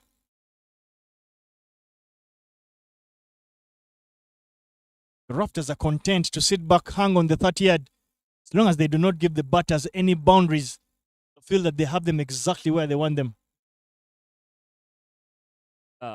Just a discussion on the very second day. I happened to travel back with Anas Beg. Besides that conversation I had is with that, but because I was quite shocked because initially we used to Anas coming on top of the order. So my question to him was, how did he manage to adapt to the older softball in the middle order? And I just expressed to me he's been to the Coaching Beyond Academy owned by Ravi Shastri, the common commentator, the former Indian coach in Hyderabad, and that explains his transformation and see the sort of impact he's had so far in his play. Yes, it goes without saying. I think Anas has put in a lot of work in his game. The product that he is delivering now, the one out of complete and intentional intent, and not just from him, but also from the support from his dad, Akbar Beg, a former captain of the Cricket Cranes himself.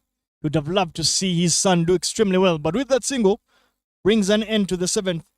Itanda Kayakers are 49 for 3.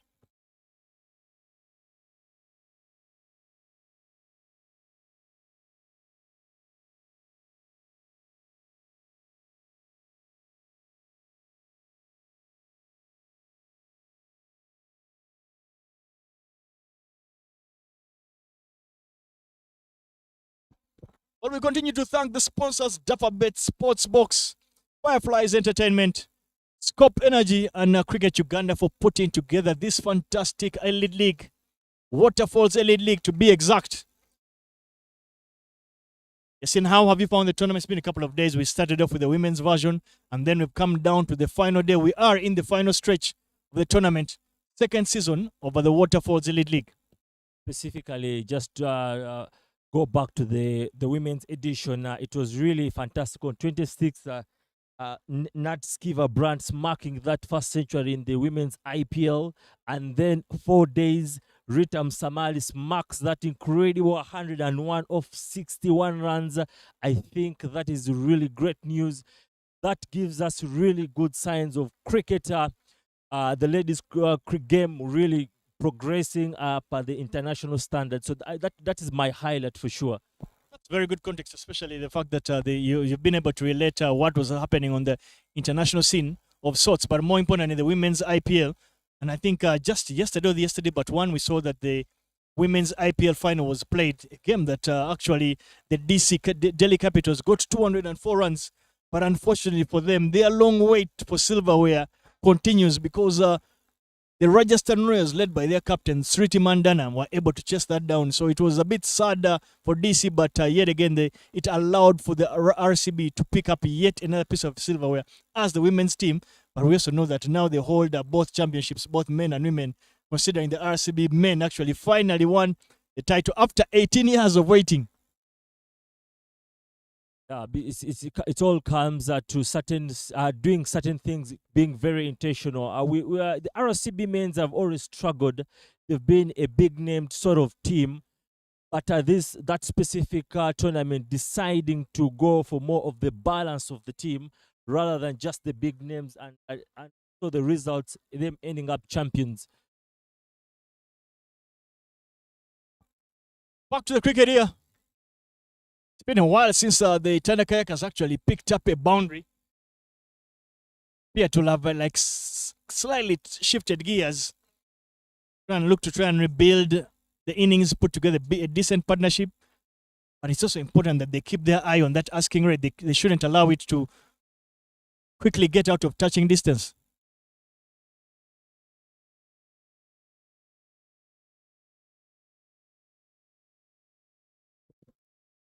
Davis, Konsi Aweko, Ritam Samali, Janet Mbabazi, Imaki Nakisui, Kevin Awino.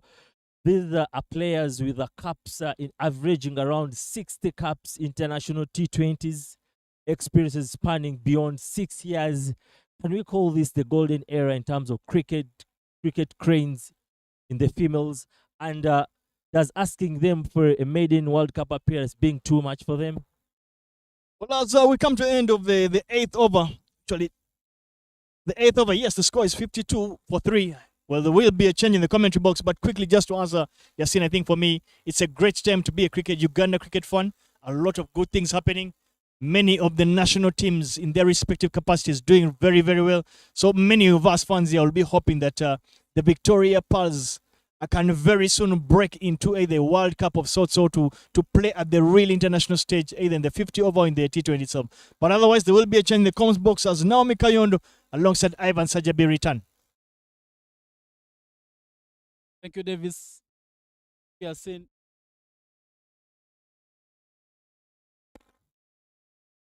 To Danny Amma, his second, but his first went 11 and he picked up only a single that over. Comes back again. Shot pitched and dispatched away by Simon Sesazi. Doesn't go all the way. One bounce and that goes to the boundary. Is a pickings. It was really in his area to hit. Simon Sesazi managed to just add some bit of a bat onto that one. Boundary. Ball coming boundary. Itanda Kayakers. Naomi, welcome back from the. Thank you very much, Ivan. Great to be in this place. I think the action here is very interesting for us. And whoever is intending to really be here should rush down to Lugogo. It's a good day of cricket. And we're here for all the action, Ivan. Can't say any better. Whoever to come. Weather of cricket. No overcast condition. Yeah, yet to see. Just 2 matches in the T20 World Cup, and there is already a hat-trick. Mario Shepard bringing then Garden, where the West Indies are facing off against Scotland. Scotland is still in need of 36 runs in 80 balls.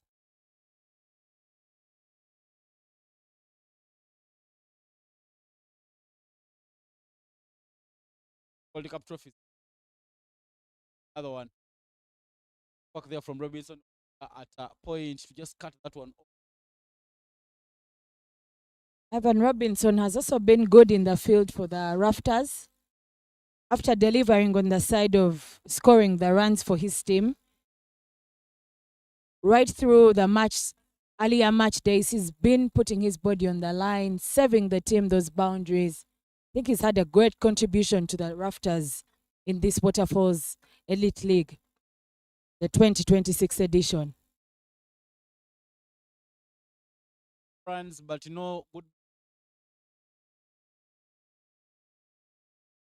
Fahadim Tagana, the captain for the Rafters. That is backup is at the 30 yards and managed to cut 180 balls for the Itanda Kayakers to pick up victory. Simon Sestazi 32 of 118, but waiting for him to help his side. Last big is the other batter who can. That they get some runs because currently the rate is 10 every over. Keep just singles, maybe it will shoot up to over 10. The rest of the batters to chase. Ivan, I think you've said it very rightly. I think what I want the Itanda Kayakers to be doing now is to step it up. And that can be by either pushing what would be a single to turn it to a double, or actually going big because they need a couple of those tower overs. So that means getting a few boundaries. They cannot continue to play with soft hands. But wrapping up the 9th over, the Itanda Kayakers are 59 for the loss of 3 wickets.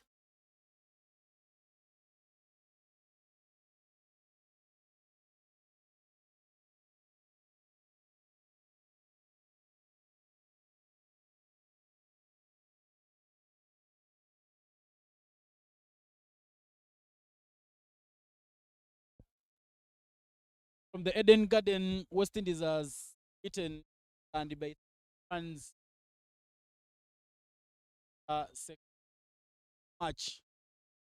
And the first one in Group C of the T20 World Cup. Whereas from Group A, where India will be taking on USA.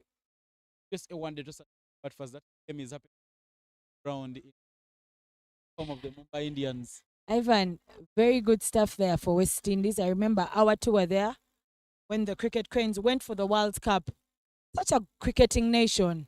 You can see that, you know, the boards there for the different islands, because they have boards for the different islands, are very willing and intentional about cricket, yeah, both for the men and for the women. So them picking up these wins, in addition to the World Cup trophies that they have, even in the T20, they once had that double, you know, that double championship, men and women.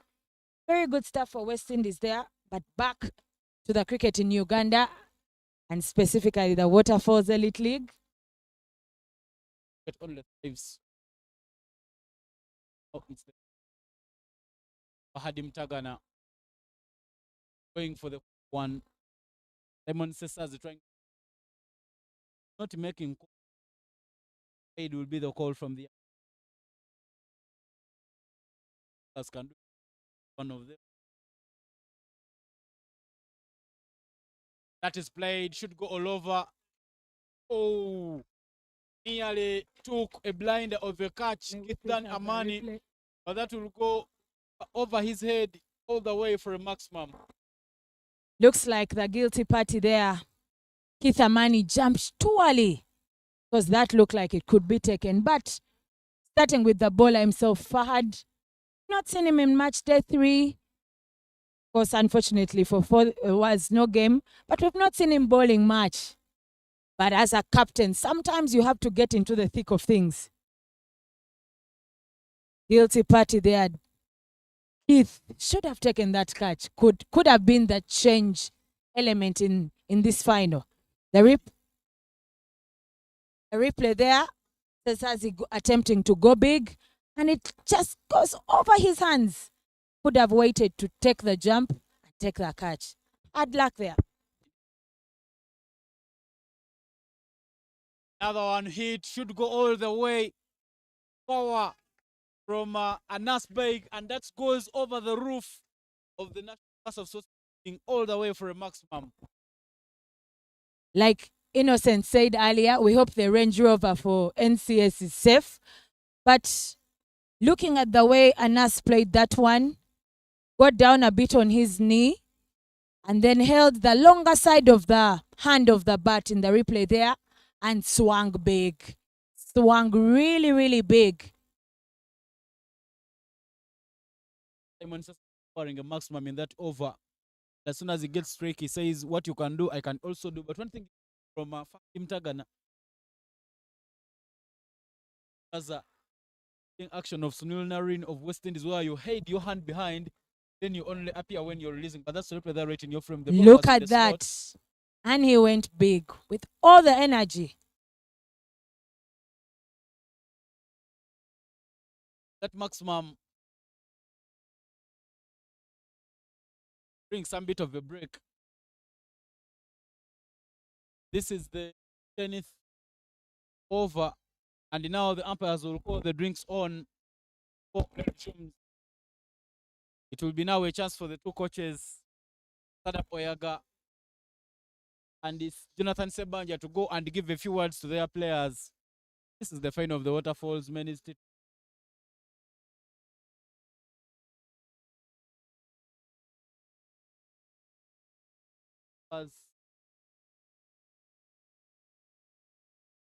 Growth now dropping from 10 to 0.63. A big shout out to the sponsors of this tournament. Raj Gaspro, who said that they will be giving that cylinder to the most valuable player of this tournament. Asura Alumni League, Eka Mobile, Fireflies, Alphabet, and Sports Books are the everything being organized by Cricket Uganda.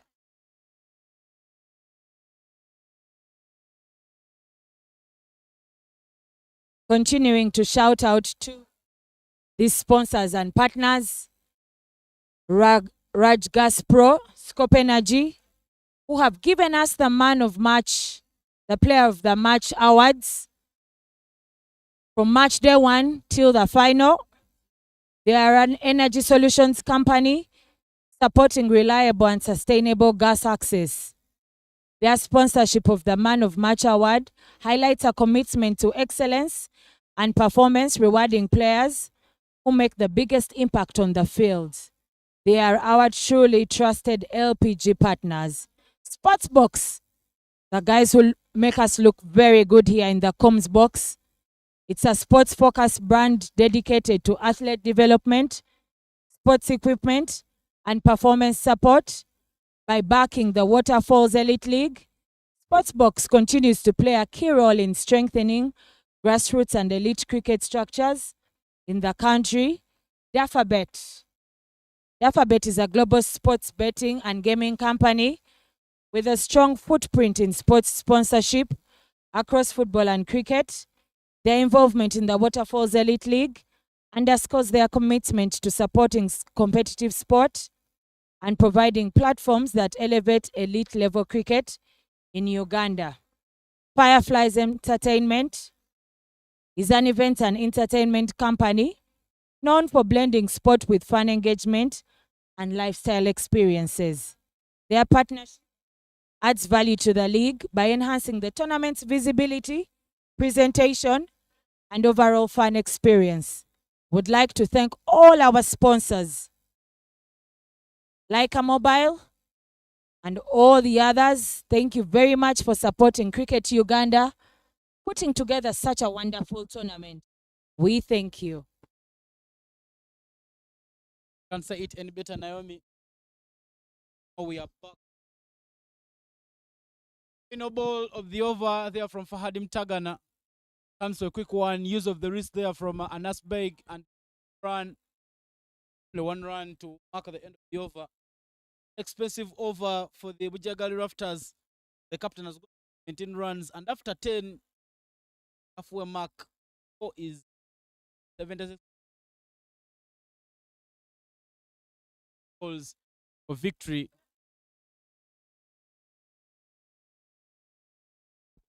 Simon Sessa is already in the 40s, 32 of 32, whereas Anas Beg is on 13 of 15. The two batters now at the crease for the Itanda longer and a little harder to make sure that the Kayakers can go past the victory line. Ivan, for the Kayakers to cross that line this afternoon, it will really depend on this partnership. Of course, with the other gun still in the dugout, the captain, Christopher Kidega. If Simon and Anas can hold, and supported by the captain himself, Kidega, the Kayakers have a great chance of being champions of the 2026 edition of the Waterfalls Elite League for the men. Bowling change. Simon says Simon Okecho is laid down the ground. Start of the 11th.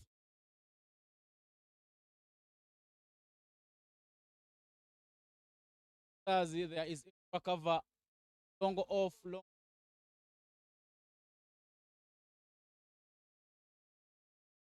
Gerard Olipa standing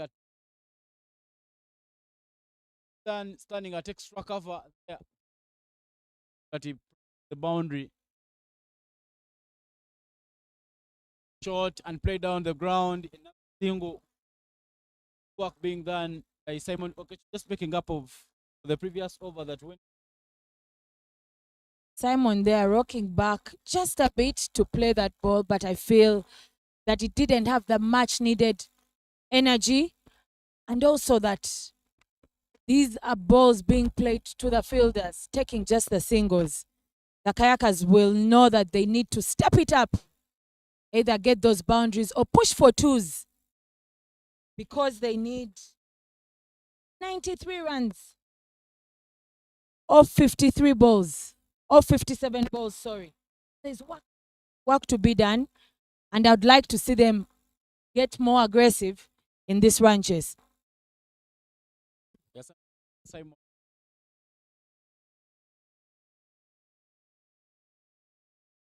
have a long creates room and plays one. Fadim Tagan at long off.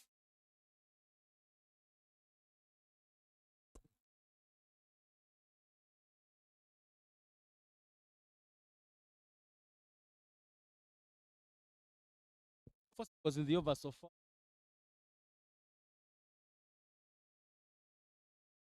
One and that's big. Now moving ball. The run dropped down from 10 where it was out and over. Final ball of the over. A quick one. Guys use the wrist, but good reaction there from Robinson. Back out of the square there at short fine to cut off that one. Back at the leaving the score 8-1.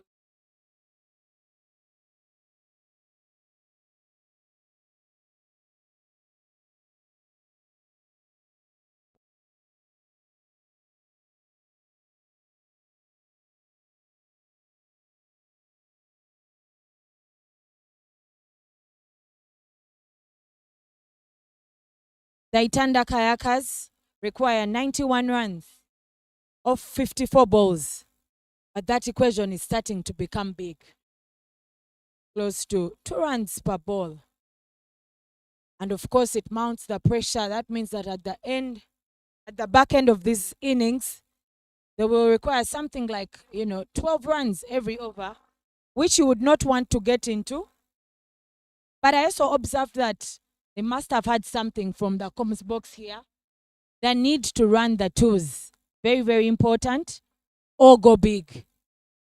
Try and create the gaps, manipulate the field. We earlier saw some switch hits, some reverse sweep shots. So the batters right now, Simon Setazi and Anas Beg, need to do something. I remember Coach Henry Okechon used to say, get out of jail short. So something like that, 1 over, 1 tower over, to kind of bring down the run rate. I think that would be great for them. Bowling change. Captain came and he went for many 17 to be is 1 over. And now be able to pass up 1. That is played, should go all the way. Pause for the camera. Goes over all the fielders backward the square and over the tents. What a start to the over there from Anas Baik, bringing up that maximum for the Kayakers.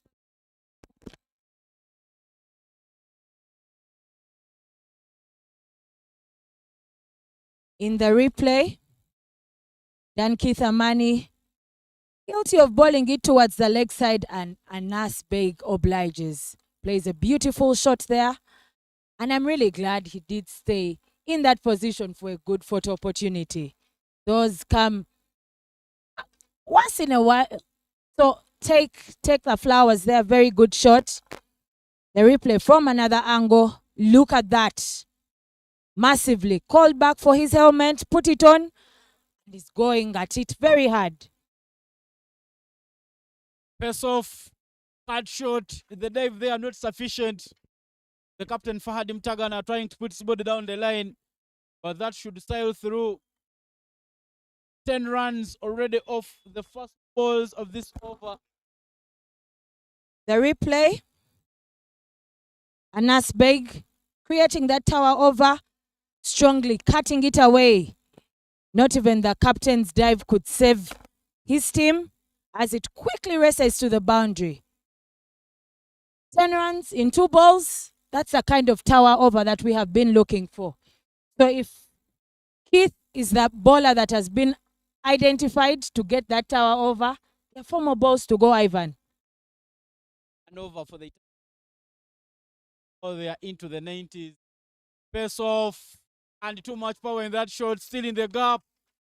Another boundary in the over.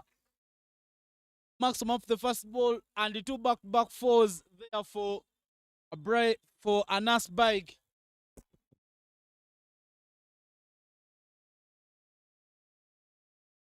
Ivan, what we're seeing here is a very good piece of batting there.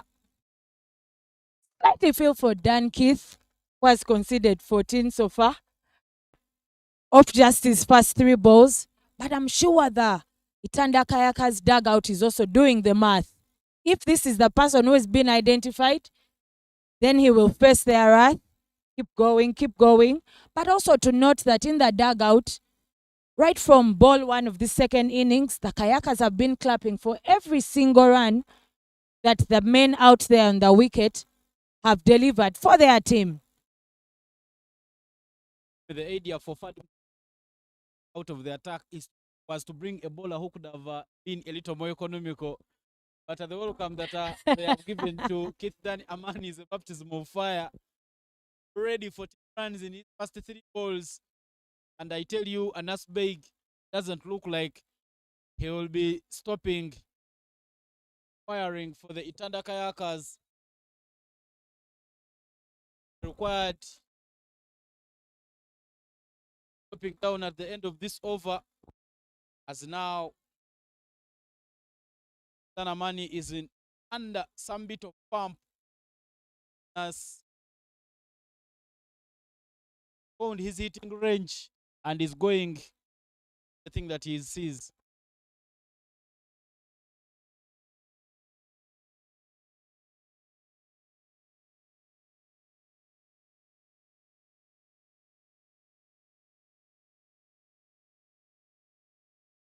Making the of inspecting the balls and making sure that the balls are in shape. 77 for the big victory here. Face off. And Asbeg says no problem. That is very straight to the side screen as he manages to bring up a maximum. Fine over already for the Itanda Kayakers. Asbeg firing. The replay there, Dan Keith delivers that one and Nasbeg goes right over him. Mammoth 6 there, hitting the screen, saying a lot about his technique, going straight over that bowler for that 6 that hits the screen and comes back. Dan Keith, that brings it to 20 runs conceded in just 4 balls. This is the over that the Kayakers have identified. And Nasbeg is not stopping for anything. He's going big and bigger.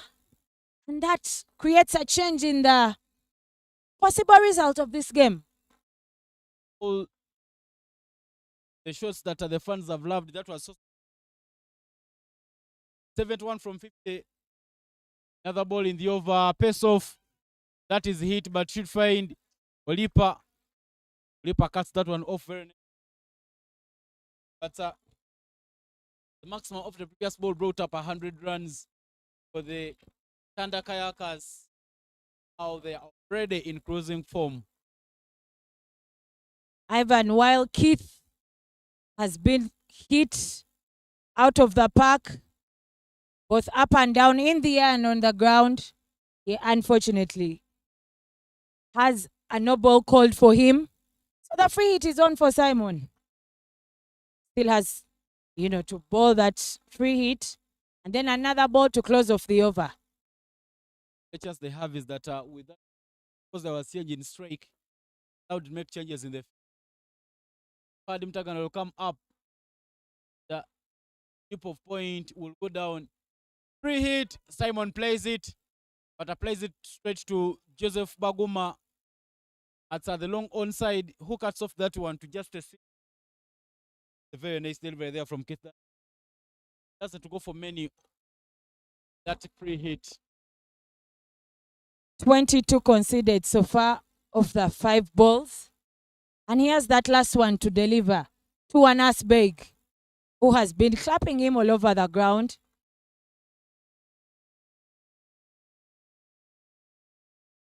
What an over there for the Itanda Kayakers. They will another over like this one. Final ball of the over. Swing, a bit of an edge. No one could save that one from running away. Very quick as would love to see it. And it races to the boundary. Fine over for the Itanda Kayakers. Closing off the 12th over. Watching the replay there just before we close it off. Still attempting to go big. But in between there, it goes finer just past the wicket keeper. Racing away to the boundary. And after 12, the Itanda Kayakers are at 108 runs for the loss of 3 wickets. There'll be a change in the comms box. Mike Ondiko and Yasin Gobi will be here and will be replacing us. Welcome, Michael.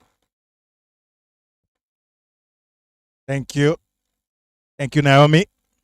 You've really had the highlight section of this particular inning. After that 27 run over, I was just witnessing in your background there, Anas Baig doing all the damage and setting it up. Welcome back, Yasin. Thank you, Mike. Mike, Naomi has been asking about the Itanda Kayakers having a tower over, and we've just seen 26 runs coming off that particular over from Dan Keith. But just to take you back to the 6th over, I just want you to take us through that particular over, the decision, the wisdom, why Fahad Mutagana decided to bowl himself in the 10th over. He's not been bowling throughout the tournament. The asking rate by then was at 12. Fahad Mutagana brings in himself. He's marked 12 runs. The run rate drips to 7 and is now hovering at around 7. Just take us through that phase in the 10th over.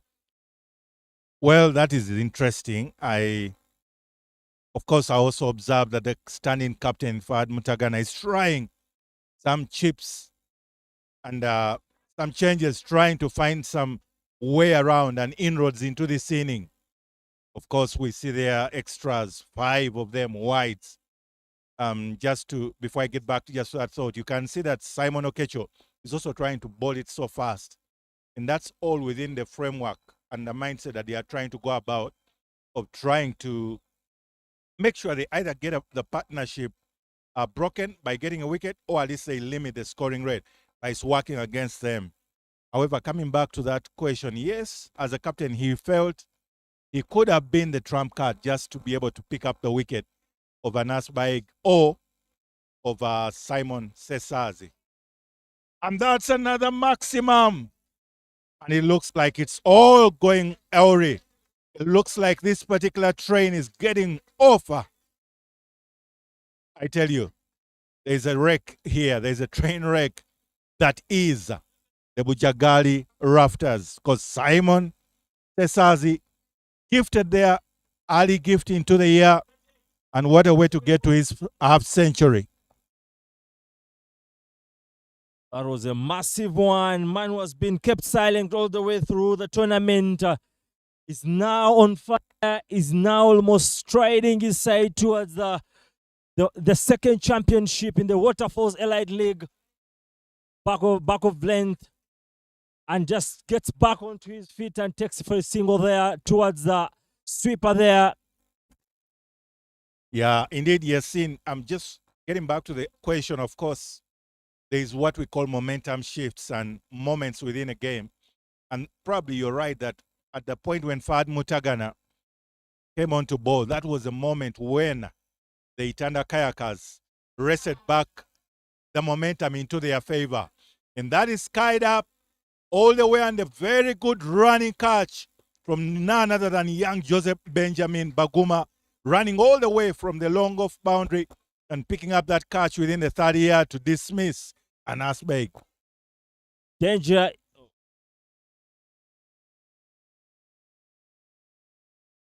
As you can see there, it was outside your stump. Remonstration there from Anas Baig himself, knowing that he had made a greatest of errors.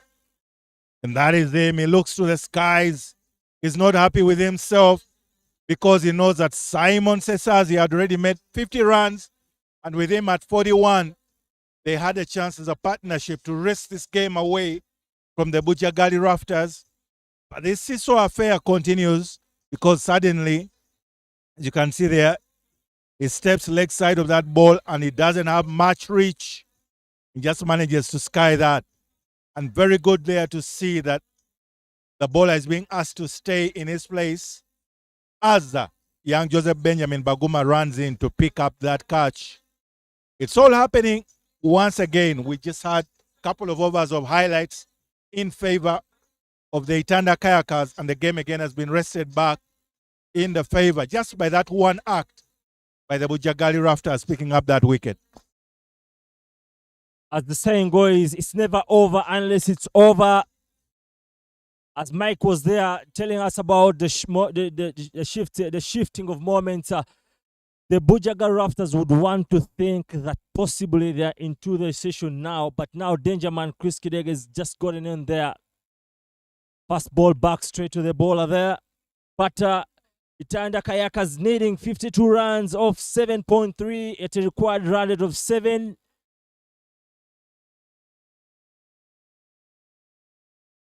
It was all possible until again Christopher Kidega skying that particular one, and it lands in the proverbial no man's land. Pure drama here from the Lugogo Cricket Oval as two very experienced players, and one of them, Baguma, who has just taken that screamer there, just let go of that huge opportunity. That there you go. You take of this moment, Mike? I tell you, Yasin, it's always the basics. Call, either by remonstration of the arms like we saw earlier on. Calvin Watua was showing the fielder not to come because it was already Joseph Benjamin Baguma's catch. This time, he didn't let Joseph Benjamin Baguma run in fully. He attempted the catch. It is the finals. It's always those nerves that come up at the last moment. But credit to that young man, Simon Okecho, pulling off quite an over, picking up a chance and almost causing another couple of chances in the same over. That calls it leaving us at 121 for 4.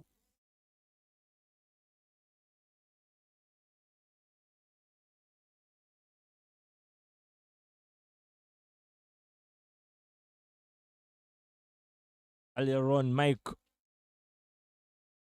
I want to call the pal of the current Pals team, the Victoria Pals, the golden era, with a core team of around 7 players, averaging caps of around 70, 60 years caps, and then in T20 internationals, experience at around 6, 7 years. Am I right to call that the golden era? Well, you do have your figures indeed. Very right. And you can say there's a lot of experience now in the Victoria Pals. And always what that helps is that the team has played together. They've been together for a while, and that should always work in the advantage of any team. And all that remains to be seen is how that much experience of many players that have been together for a while is translated into the desirable results. For example, making it to the World Cup, or at least always being in the globals for the same team. That is always what you want to see from a team that has gelled and played together for a while. It's Kasaija is getting into the attack from Jeshel, and a much more less experienced bowler, I would say. Looking at the current batter there, Cesar Simon, who has come to the forward today in a very much needed situation, which is the 20 Waterfalls Elite Edition, Elite League final between the Itanda Kayakers and Bujjagali Rafters, and also the captain there, who's on the second life, Christopher Kidega. We know what he can change the game in a couple of balls, but a decision to bring in a less experienced Kasaija. Short ball there, Smarta, but a good piece of fielding there. Call for 2 runs. Yes, 2 runs for the Itanda Kayakers. I tell you, one of the things that I find interesting, of course, Simon Sesazi doing a fair job And everyone knows his ability that he can actually even do much better than that. Because when you look at that strike rate, just over 115, about there, it still requires about 120. By now, having been there for 40 balls, you would want his strike rate to be closer to 140. And that way, it would already mean that the team is already home. Nevertheless, he is the man to carry the side. He is the hope for the Itanda Kayakers, because the more he bats, the longer he bats, or ultimately, if he's able to be there at the very end, it means that he would have taken his team home.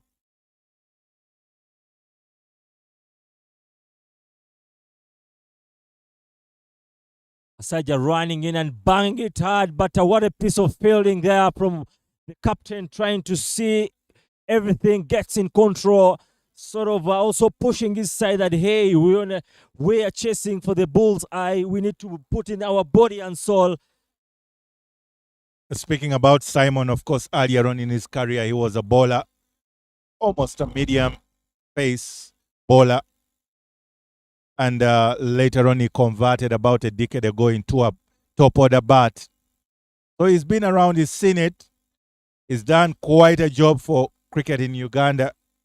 And with all that experience, he would know better on how to deliver the team to the victory, because it's a final, the Elite Waterfalls tournament, the edition right here at the Lugogo Cricket Hub. Second edition of the Waterfalls Elite League 2026 men's edition. In the finals, Bujjagali Rafters against Itanda Kayakers. First edition champions, Itanda Kayakers. Back of a length on the back foot. There's a mix up there, but no safe back in the crease. What does it mean having a new champion? What does it mean having to conserve their championship? I mean, the Itanda Kayakers.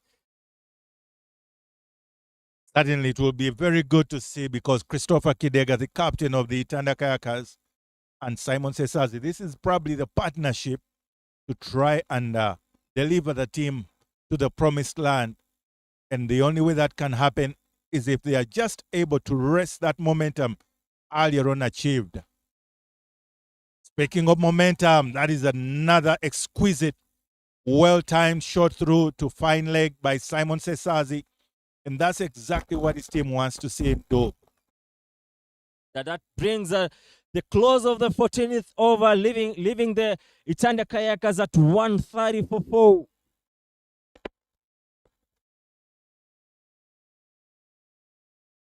Very well timed off his feet. Enoka Saija just drifting down the leg. And Simon Sesazi, with all his experience, will gladly receive such a boundary option.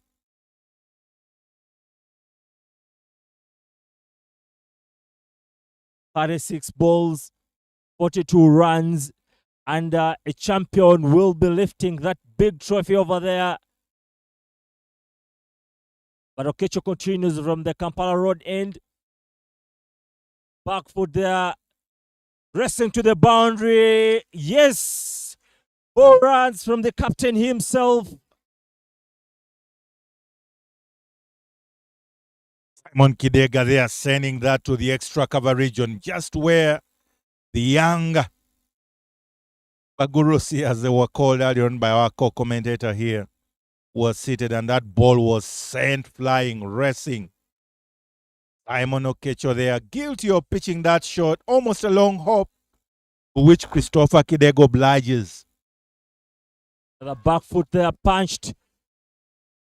Captain trying to sort of keeping his head a little more cool after that almost dismissal. Now he's kept it cool, just going in to rotate the strike for the in already batter. Simon Sesazi right now cruising at 59 after 42 balls.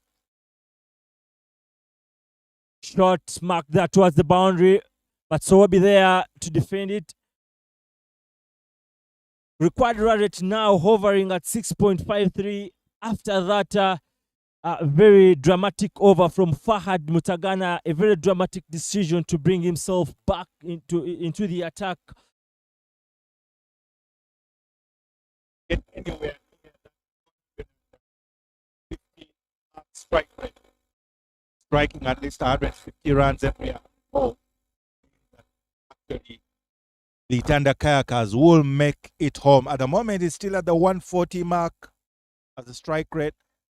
Suddenly, he can score higher than that, and the matchup is in his favor as Simon Okecho bowls to him. Shot once again smacked. I feel maybe possibly Simon Sissons could have had a little more boundaries in this particular over. When you look at but what is lacking out there, because he's been fed with a short ball. He's good at pulling, but he's simply got 2-3 runs, Mike. Probably is playing it safer. He doesn't want to risk going for a maximum. Drama here at the Lugogo Cricket Oval. We're being treated to some pieces of drama there. Another boundary for the Itanda Kayakers.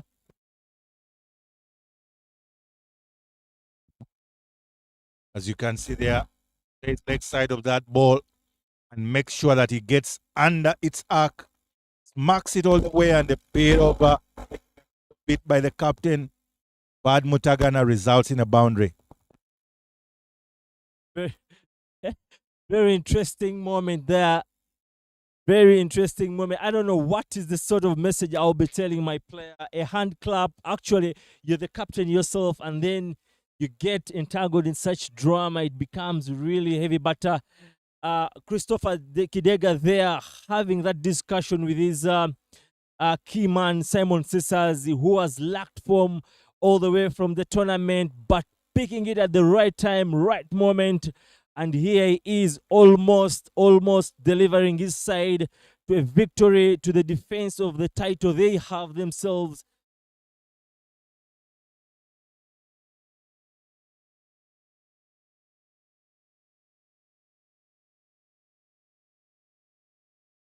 Baguma once again kept but now into the attack with a required run rate at 9.4, current run is standing at 6. And 30 runs needed from 24 balls. We poised in for a very tense finish.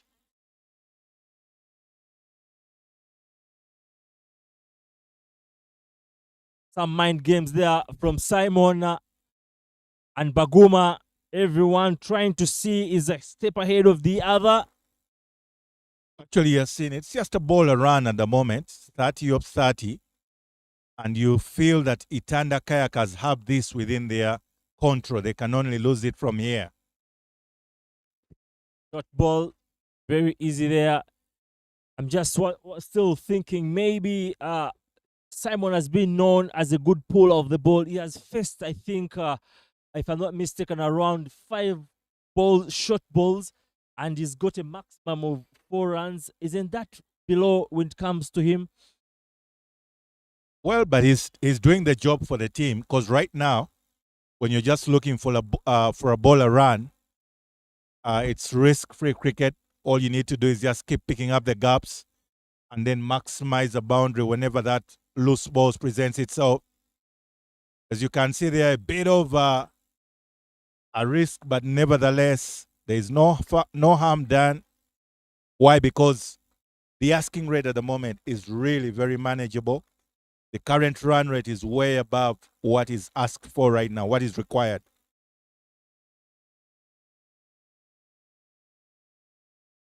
An illegal delivery there. Bakuma earning the Itanda Kayakers an extra free run there.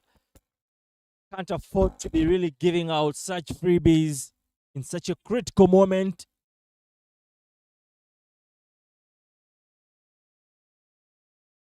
Unfortunate piece of work there. Ball almost racing to the boundary, but 2 runs for the Itanda Kayakers. Exactly the kind of situation we were trying to explain, that it's now risk-free cricket. There is not so much that is required of the batters, looking that they not only have the wickets in hand, but they also have the opportunity to just let the Bujjagali Rafters play right into their advantage by trying so hard to pick up a wicket. It's meant to be very tight cricket right at the moment, and Joseph Benjamin Baguma will know, although the temptation to try and pick a wicket will always be there. Short ball given the right treatment by the danger man Christopher Kidega and sent over the boundary for a maximum. The right discipline, right reaction from Christopher Kidega. That's exactly the kind of loose ball that is presented there. Long hop from Joseph Benjamin Baguma, and Christopher Kidega will only say thank you for the gifts. It's early evening, and indeed, just that posture there, Joseph Benjamin Baguma, explains everything, because remember, they've already got the 6 runs for the next over. They can afford to sit back on their laurels and just pick up a couple of singles. What a mess here. That was a bait there for Chris, and yes, gifting that away easily. It is still drama right at the very end of that over. Suddenly the game changes slightly because Joseph Benjamin Baguma traps the captain Christopher Kidega leg before wicket by pitching that ball almost too close for Comfort to sweep. And umpire Mr. Chintu Simon obliges and says, indeed, it is leg before wicket.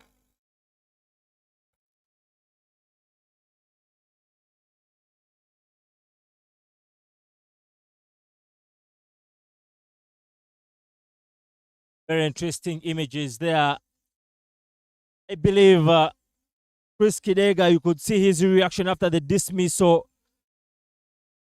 Nowhere very played that a little very lazily and definitely paid the price for that. But if you see his reaction after the dismissal, he never was in any kind of dejection, because he knows they have planted one foot into what I would call the championship, unless otherwise, because this is sport. But once again, that brings Paya Soloka into the action. Played it up. Could have done that better than that from Paya Soloka. But another session of part of the team, that is Davis Karashana, alongside the big man himself, loves calling himself Prince Ndaula, into the end of the innings. We'll be back. Prince Ndaula into the commentary. Thank you very much. Yasin, you guys have done well. I was last year after 4 overs, but over time things have happened. Davis, what do you make of what has been happening here? Chase looked like it was a tall order, a mountain to climb for the Kayakers, but Simon Sesazi has held his bat. I think it's been an inning of 2 halves, really. Felt that the Bujjagali Raptors were at most control for most of it.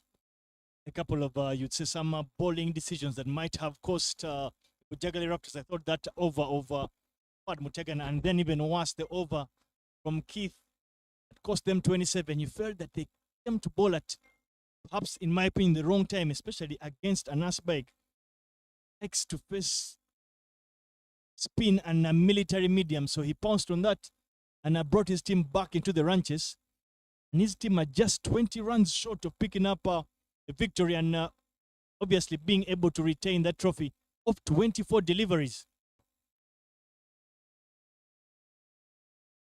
Finds a gap. First ball of the over. Simon Sesazi has marshaled these ranches. Deafening silence here for the Bujjagali Raptors. They just cannot find any answers.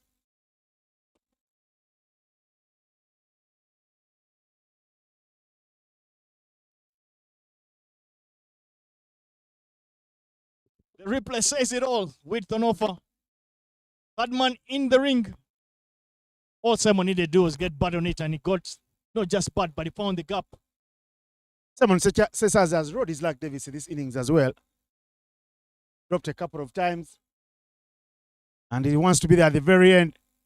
Those will be wides as umpire Nobarabi obliges and indicates. So Obi Yunus has been all over the place today. He's bowled much better. And will be the first one to agree that today he's been below his own standards.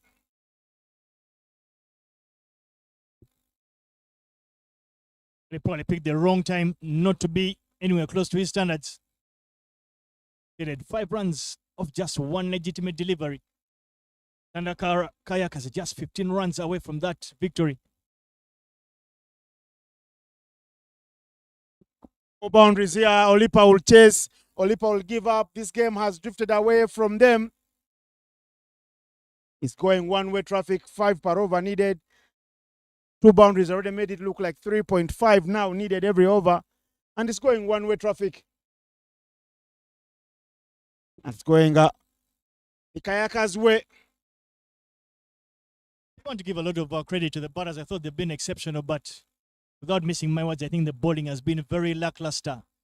Very slow delivery there from Sowabi, but very straight, so allowing the batter simply rock back and appears that a very big gap at fine egg. I feel the bowling for me has been slightly below the elite level standard.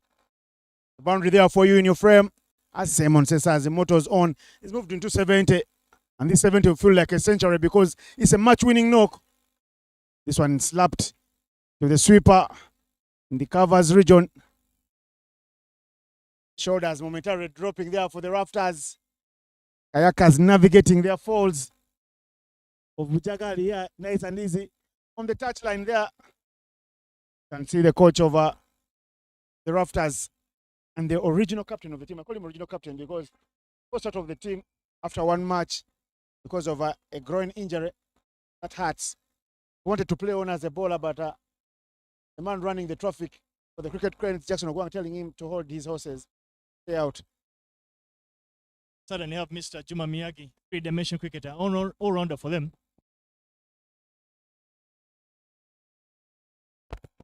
Good hands from Chidega. I beg your pardon, Paya Soloka.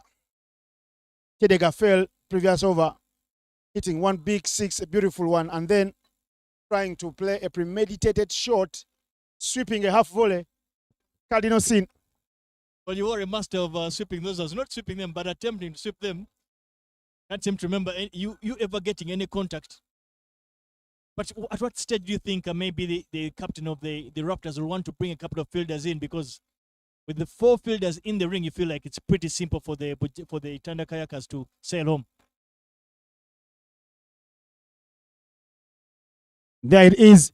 Even the guys at the boundary are only chasing leather because the runs continue to flow. And at this required rate, 2.7, they need more than a miracle, more than divine intervention to be able to pick up anything from this one. What an inning for the Bujjagali Raptors to get to that 200 mark. Scored 200 runs against the same opposition. They're falling short by more than 30 runs. Only get to 171. And you felt at the halfway stage, the happier the two sides were the Itanda Kayakers. They felt on a wicket that has been very good for batting, felt they had a chance, which chance they certainly have taken with both hands and legs. Taking the bull by its horns. It's going to be a very big day for them. Look like they would miss out on the final, the Kayakers. But what they did, they won their virtual semi-final in the morning. 15 over fair, but they won it comfortably. And now they come in the final and they throw more punches because they want to be victorious. A lot is at stake. They won't be the ones at the very end there taking this prize. End of the 17th. 165 for 5.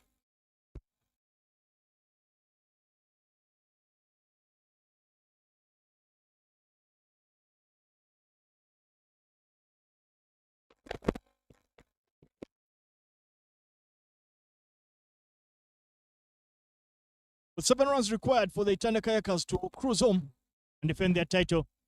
Get a feeling it is perhaps the last throw of the dice for Fad Mutagana and his charges. Throw the ball to Kasaija Enoch to produce some magic. Will require tons and tons of magic if they're to find a way of finding a result in this one. You feel very bad if you score 170 on any day in a 20 over affair and you lose with more than 2 overs to spare. Tells you everything wrong about your bowling on the day. I think the bowling has really let them down. You felt 170 was not a bad total, and especially the fact that they had picked up 3 top order wickets at the end of that power play. Felt that they were in control. Raptors will feel they've been hard done are done by themselves. Robert Ajuna, guilty boy today, put down some tough chances. Those could have changed the game in the favor of the Rafters. He's the keeper for the day. Of course, the Cricket Cranes wicket keeper, Fred Achelam, has been doing fielding duties for the Rafters throughout the tournament. And those small things, Davis, could be or could have been the difference for the Rafters, even in this particular game, because chances have been put down and catches win you games. That's marked through the covers, but great work there from Mayuni Suobi, right in the line of fire. Good to see at least they've managed to bring in a couple of fielders. Of course, they sense that they're really at the back end of the inning and the tournament. It's been a beautiful tournament. Mastercard sponsors Dufferbet, Sportsbox, Fireflies Entertainment, together with Scope Energy and Cricket Uganda, managed to put together a fantastic event of sorts. Tournament that had both the women and the men participate as a pathway tournament to prepare the teams, the international cricket teams for Uganda, for further and deeper engagements. We're literally one hit away from ending the second edition of the Waterfalls Elite League. Enoch Kasaija with the ball. Does Simon Sesazi go for glory? With one hit required now. You can see they're setting so many traps. He'll be hoping he finds the gap. Olipa out and Achelam out in the field.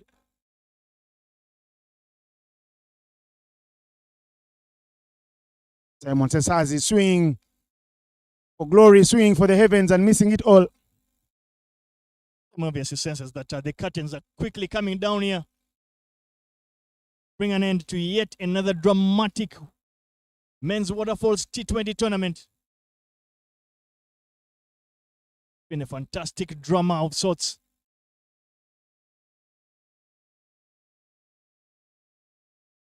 Lights are diligently. Yes, he does beat the fielder at third man, doesn't put in any work. Bringing an end to the inning. Corrections, just 2 runs to go, but yet another boundary to Simon Sesazi's run scoring on the total.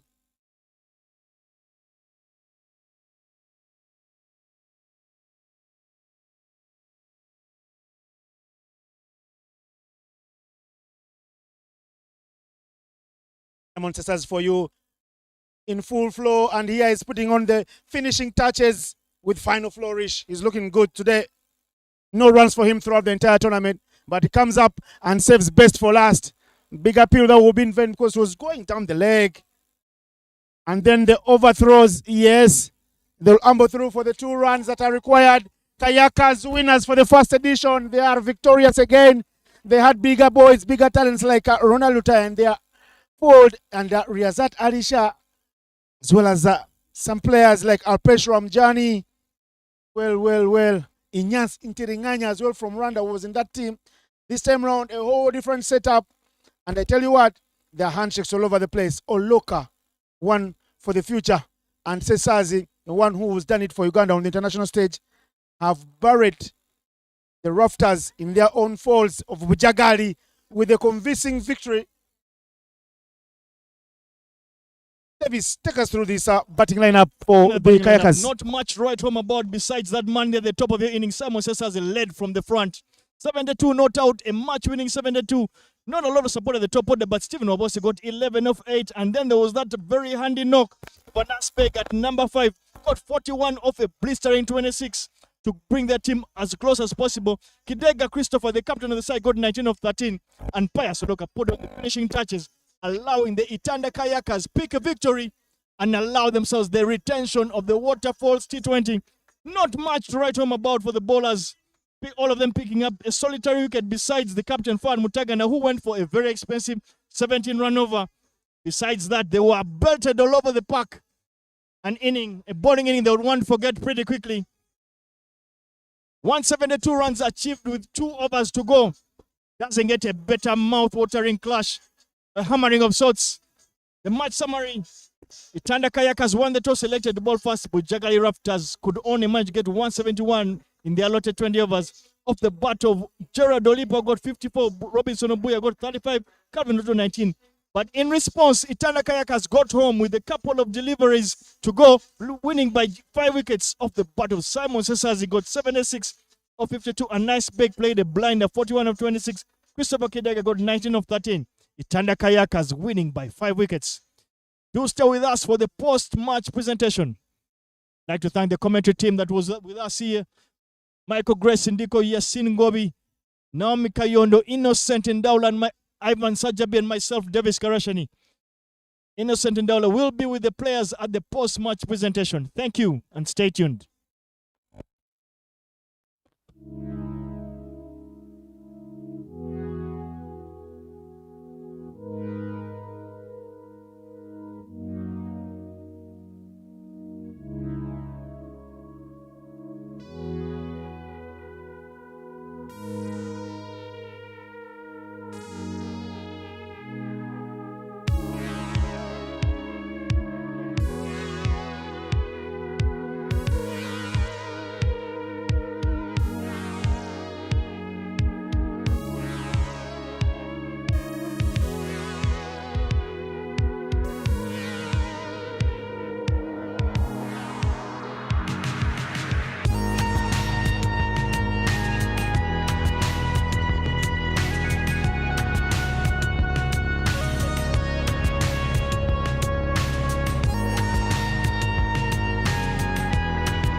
It's been a very beautiful tournament. A round of applause to you guys who made it to the final. The Itanda Kayakers and the Bujjagali Rafters. A round of applause for yourselves. Of course, the tournament is run for 5 days. Yesterday, Rain played spoiled sport, and we didn't get to have 2 matches in. But the hard work never lies, and the hard work showed that the Rafters had worked overtime, and we're on top of the log with 7 points. 2 teams were tied on 5, and this morning, the Kayakers doing all the hard work in that virtual semi-final, winning to make sure they are in the final. Not a day for speeches, but I would love to tell you, a man who is going to give us the only speech of the day is going to come through and tell us what this tournament is about, what is coming up for you, and what the expectations of the association, all of Cricket Uganda, are for you. Please, Mr. Richard Gideon Okia, come through. Give him a round of applause as he comes through. He's the head of Pathways and High Performance for Cricket Uganda. Look who we are the dreamers, they make it happen. Thank you, Innocent. Congratulations to all the teams that participated.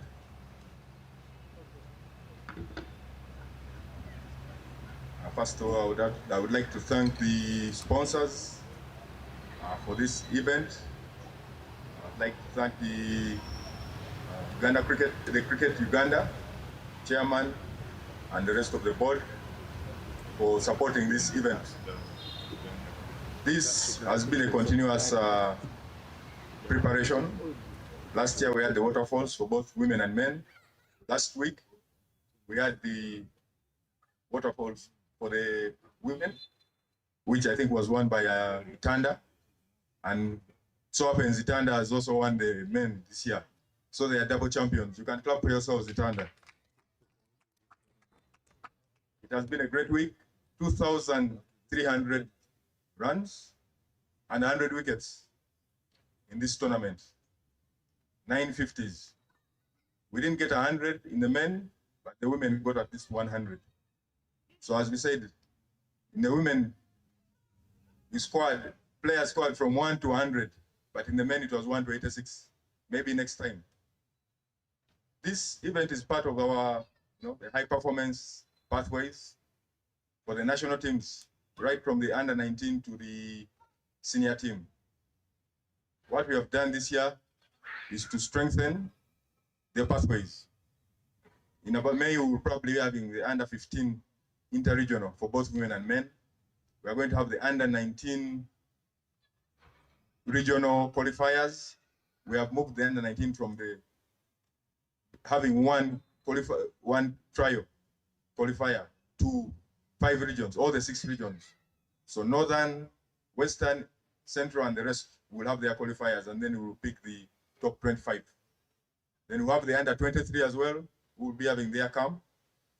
We'll have the emerging team, which has been training for the whole year, 2025, and then the Uganda A, and then the senior. So that's the pathway. This tournament is part of that pathway preparation. Probably we'll have more teams maybe in the next edition.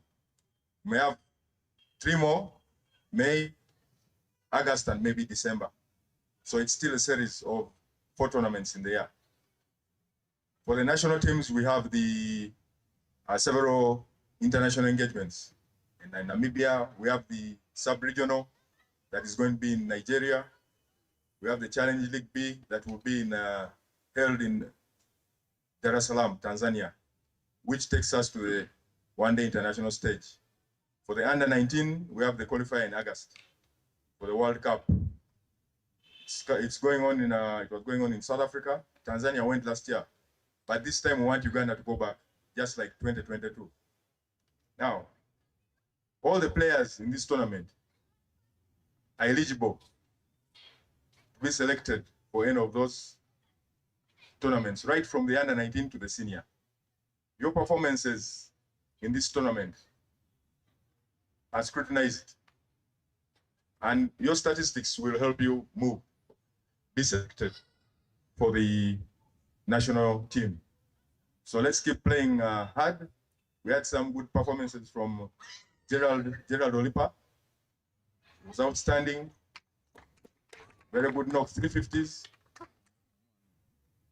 And many others. Fahad Mtagana. We had some bowlers, Felix Sochan, coming from Gulu and bowling some good pace. Kenneth, also from Gulu, and many others. Praise, Divansh. All those are good players. Some of those are under 19s. So we'll be watching. In terms of the growth, all those steps we mentioned from Uganda, from under 23, emerging. Some of you will see later maybe this month, some of you are going to be promoted. I won't mention the names. Those who are in emerging will be going to Uganda A. Some who are in Uganda A last year are going to the senior team. So as you move up, as you move higher, the benefits are also more. So next week, maybe end of month, you will be called upon and be given your new terms of engagement. So if you have moved from Uganda A to the next level, that means you've grown. You find maybe 5 or 6 players moving to the next level. Those who are not in emerging and under 23, some of you are going to move to the emerging and you start training. All these teams have the coaches. So just to wrap it up, let's keep working hard. There is a lot of cricket this year. I think you've seen the calendar for the year. Too much cricket. We have the emerging nations where we will probably be hosting Zimbabwe emerging, Rwanda, Uganda A and emerging. Yeah? 4 teams. We'll probably have some tours for the emerging team, maybe to India or to Rwanda or Kenya. So everyone will get a chance to see. So I'd like to thank all of you once again for participating, and I wish you a very good day or good evening. Thank you, Mr. Richard Gideon Okia. If you don't know Mr. Okia, go put his name in Google. In 0.3 seconds, you're going to get like 20 pages because he's done it all for Uganda and he's back to serve as a man who wants to steer ahead the pathways. Very well said. Again, like I said, not a day for speeches, but there are a couple of awards to be given away, and none other than the chairman of Uganda Cricket to come out and give out these special awards, because we would like to thank our partners, the guys who do support these small things and make sure we have something to put on. Also, we have an extra allowance so we can go home at the end of the day with the polythene bag. Yep. As Mr. Jackson Kavba comes through, allow me invite the first recipient from Scope Energy and Raj Gas Pro. Please, Mr. Kayinja, come pick a sun hat. All the money you've been getting for Man of Match has been coming from these guys of Raj Gas Pro. Reincarnated, I was starvation. Life goes on, honey, the my baby. Looking for the broccoli, keep a horn on deck of my seat. Yes, you can put on our sun at Mr. Kayinja. Thank you very much. Thank you very much, Mr. Kayinja. And then also next one, Mr. Jivan Rajathurai from Laika, country director for Laika Mobile. Sits in London and Dubai, but when these tournaments happen, he's always in the building. Buckles on the jacket, it's elite shit. Nike crossbody got a piece and gotta dance, but it's really on some street shit. I don't know. Show you how to get it. I don't know if Mr. Nyumba is around. Is Andrew Nyumba around as well? If Andrew Nyumba is not around, please, Mr. Kayinja, come and pick this for him as well.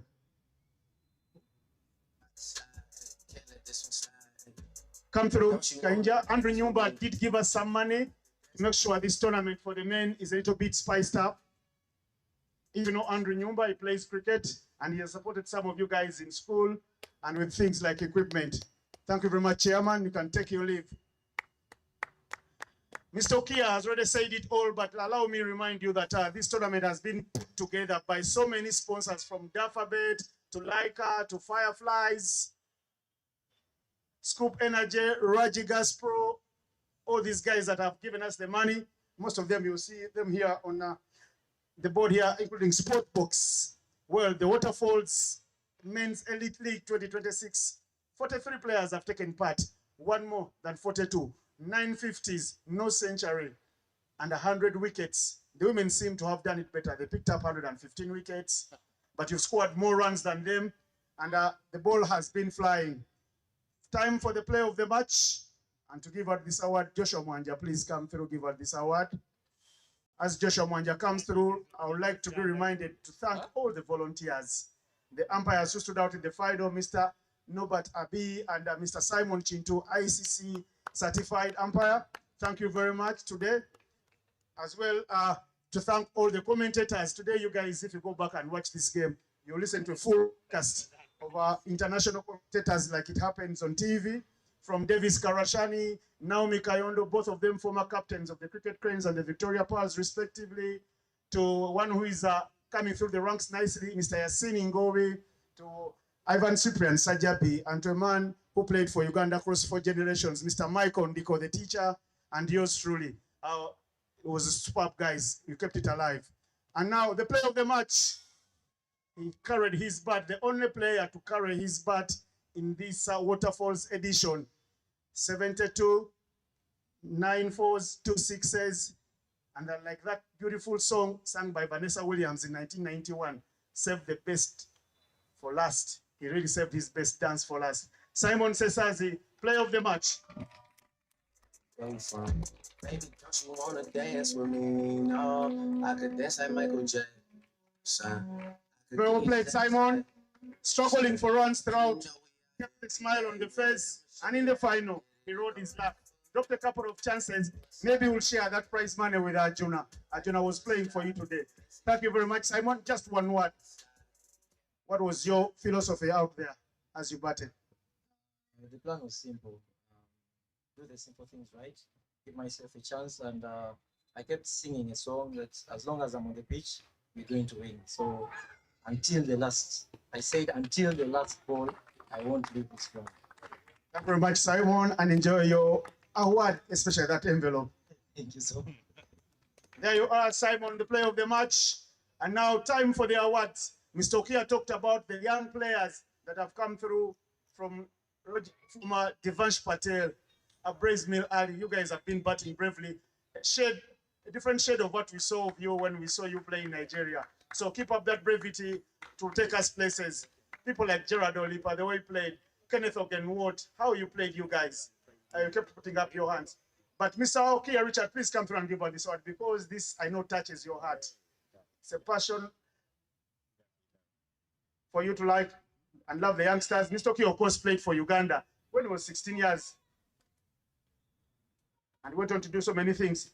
The player who has been voted as the most promising player, real wheels of pace, Felix Ochan. Where are you?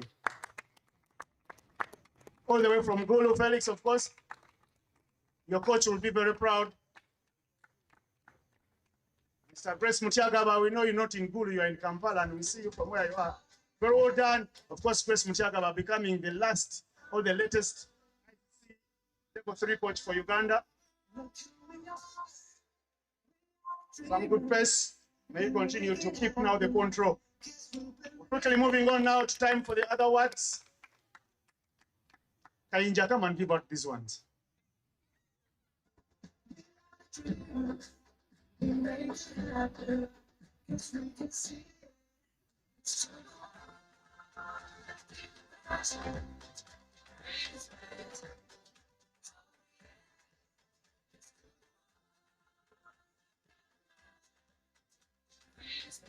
All right, the awards now. Starting with the one who has been the best bowler. The best bowler, 2 contestants for this one. Both finished with 8 wickets. But the best bowler is the person who has the better economy. And that, he, of course, the losing one, or the second best, is Yunus Obi with 8 wickets. But the best bowler, listen guys, the best bowler is Joseph Baguma because he has a better economy with 8 wickets.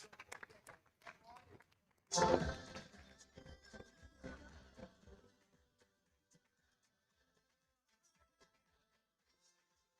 done, Baguma. Unfortunately, to be on the losing end today, but next time better.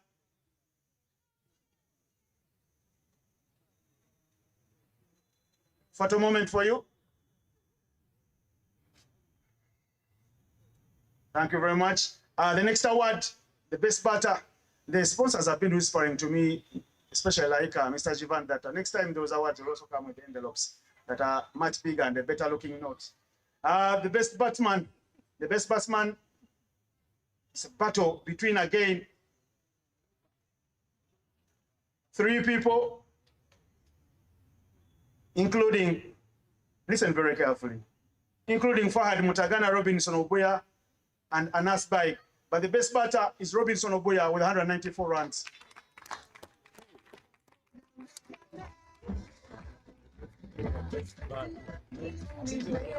Robinson Obuya.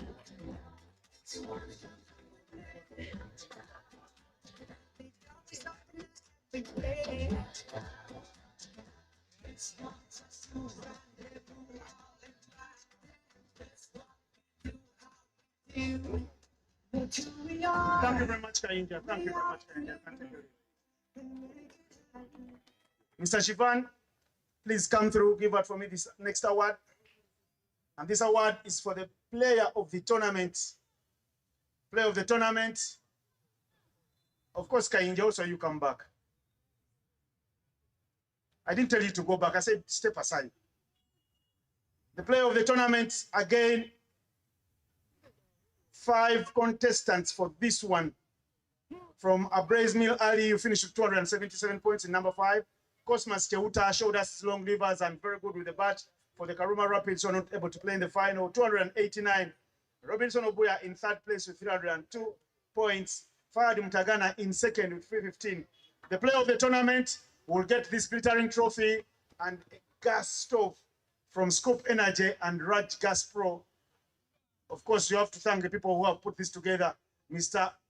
Olipa Gerard said this tournament like a house on fire with a half century, 82 from 44 that day, 7 fours and 6 sixes, and he's ended it in the same manner. There you are, well done. Cricket flows in the blood. Of course, the gas stove. You can whip some real good meals. Maybe we'll visit you one day and take some chicken. Mr. Jivan, of course, you can post that photo on the side of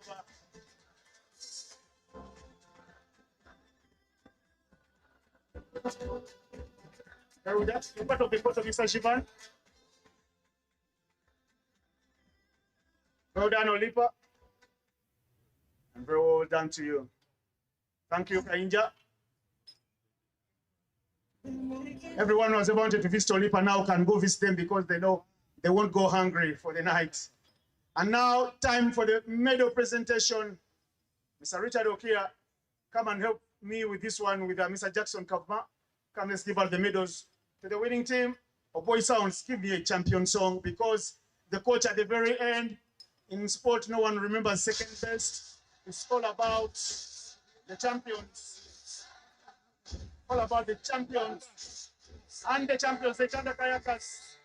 To be the best, number one, and nothing less.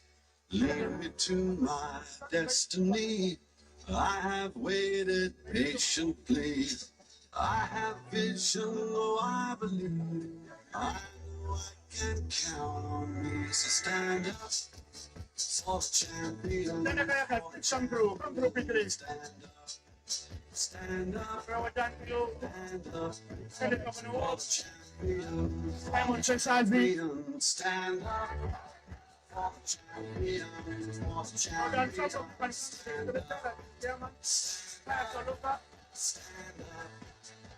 Well done to you, Pius Adoka, Musa Majid, Abrez Mil Ali, Devansh Patel, Jaffa Ochaya, Siraj Nsubuga, and Anas Bikes, Mirza, Matthew Musinguzi, Baido Ivan, who got injured early on the tournament, Kenneth Stephen Wawose, who's done some very good work for the team, behind the stamps, and the coach, Jonathan Sebanja, and the captain, Christopher Kidega. DJ, give them their champion song. I can come and pick this coffee. Wait. I can come and pick this Number one and nothing less. Lead me to my destiny. I have waited patiently. I have vision, though I believe. I know I can count. Stand up for the champions, for the champions. Stand up, stand up, stand up. For the champions, for the champions. Stand up for the champions, for the champions.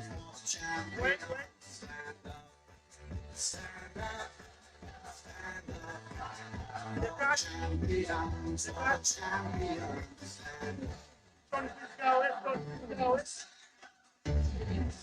Money in the bank.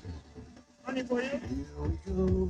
It's getting close. All right, now you can put. Now it's just Wait, guys, one more put for the. it's just like that's how it is. One more put for the We have photographers. strengths and Before you do your celebrations. Itanda Kayakers away! Itanda Kayakers away! Let's put a hand up in the air, guys. Let's put a hand. Itanda Kayakers away! Ah, nice. champions, for champions. Stand up, stand up. Stand up for the champions, for the champions. Stand up for the champions, for the champions. Stand up, stand up. One more time for the cameras. Champions. One more time for the cameras.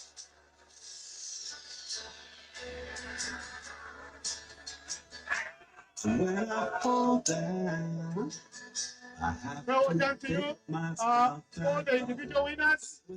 fall down. All the individual winners for the day, including Simon Fessar, please come with your awards that you picked up today. The best bowler, most promising player, MVP, and best batter. Please come through here with your trophies. Come right here in the middle. Come quickly. I want to let you guys go. I know the drinks are getting colder. Felix Ochan, please come through here quickly with your trophy.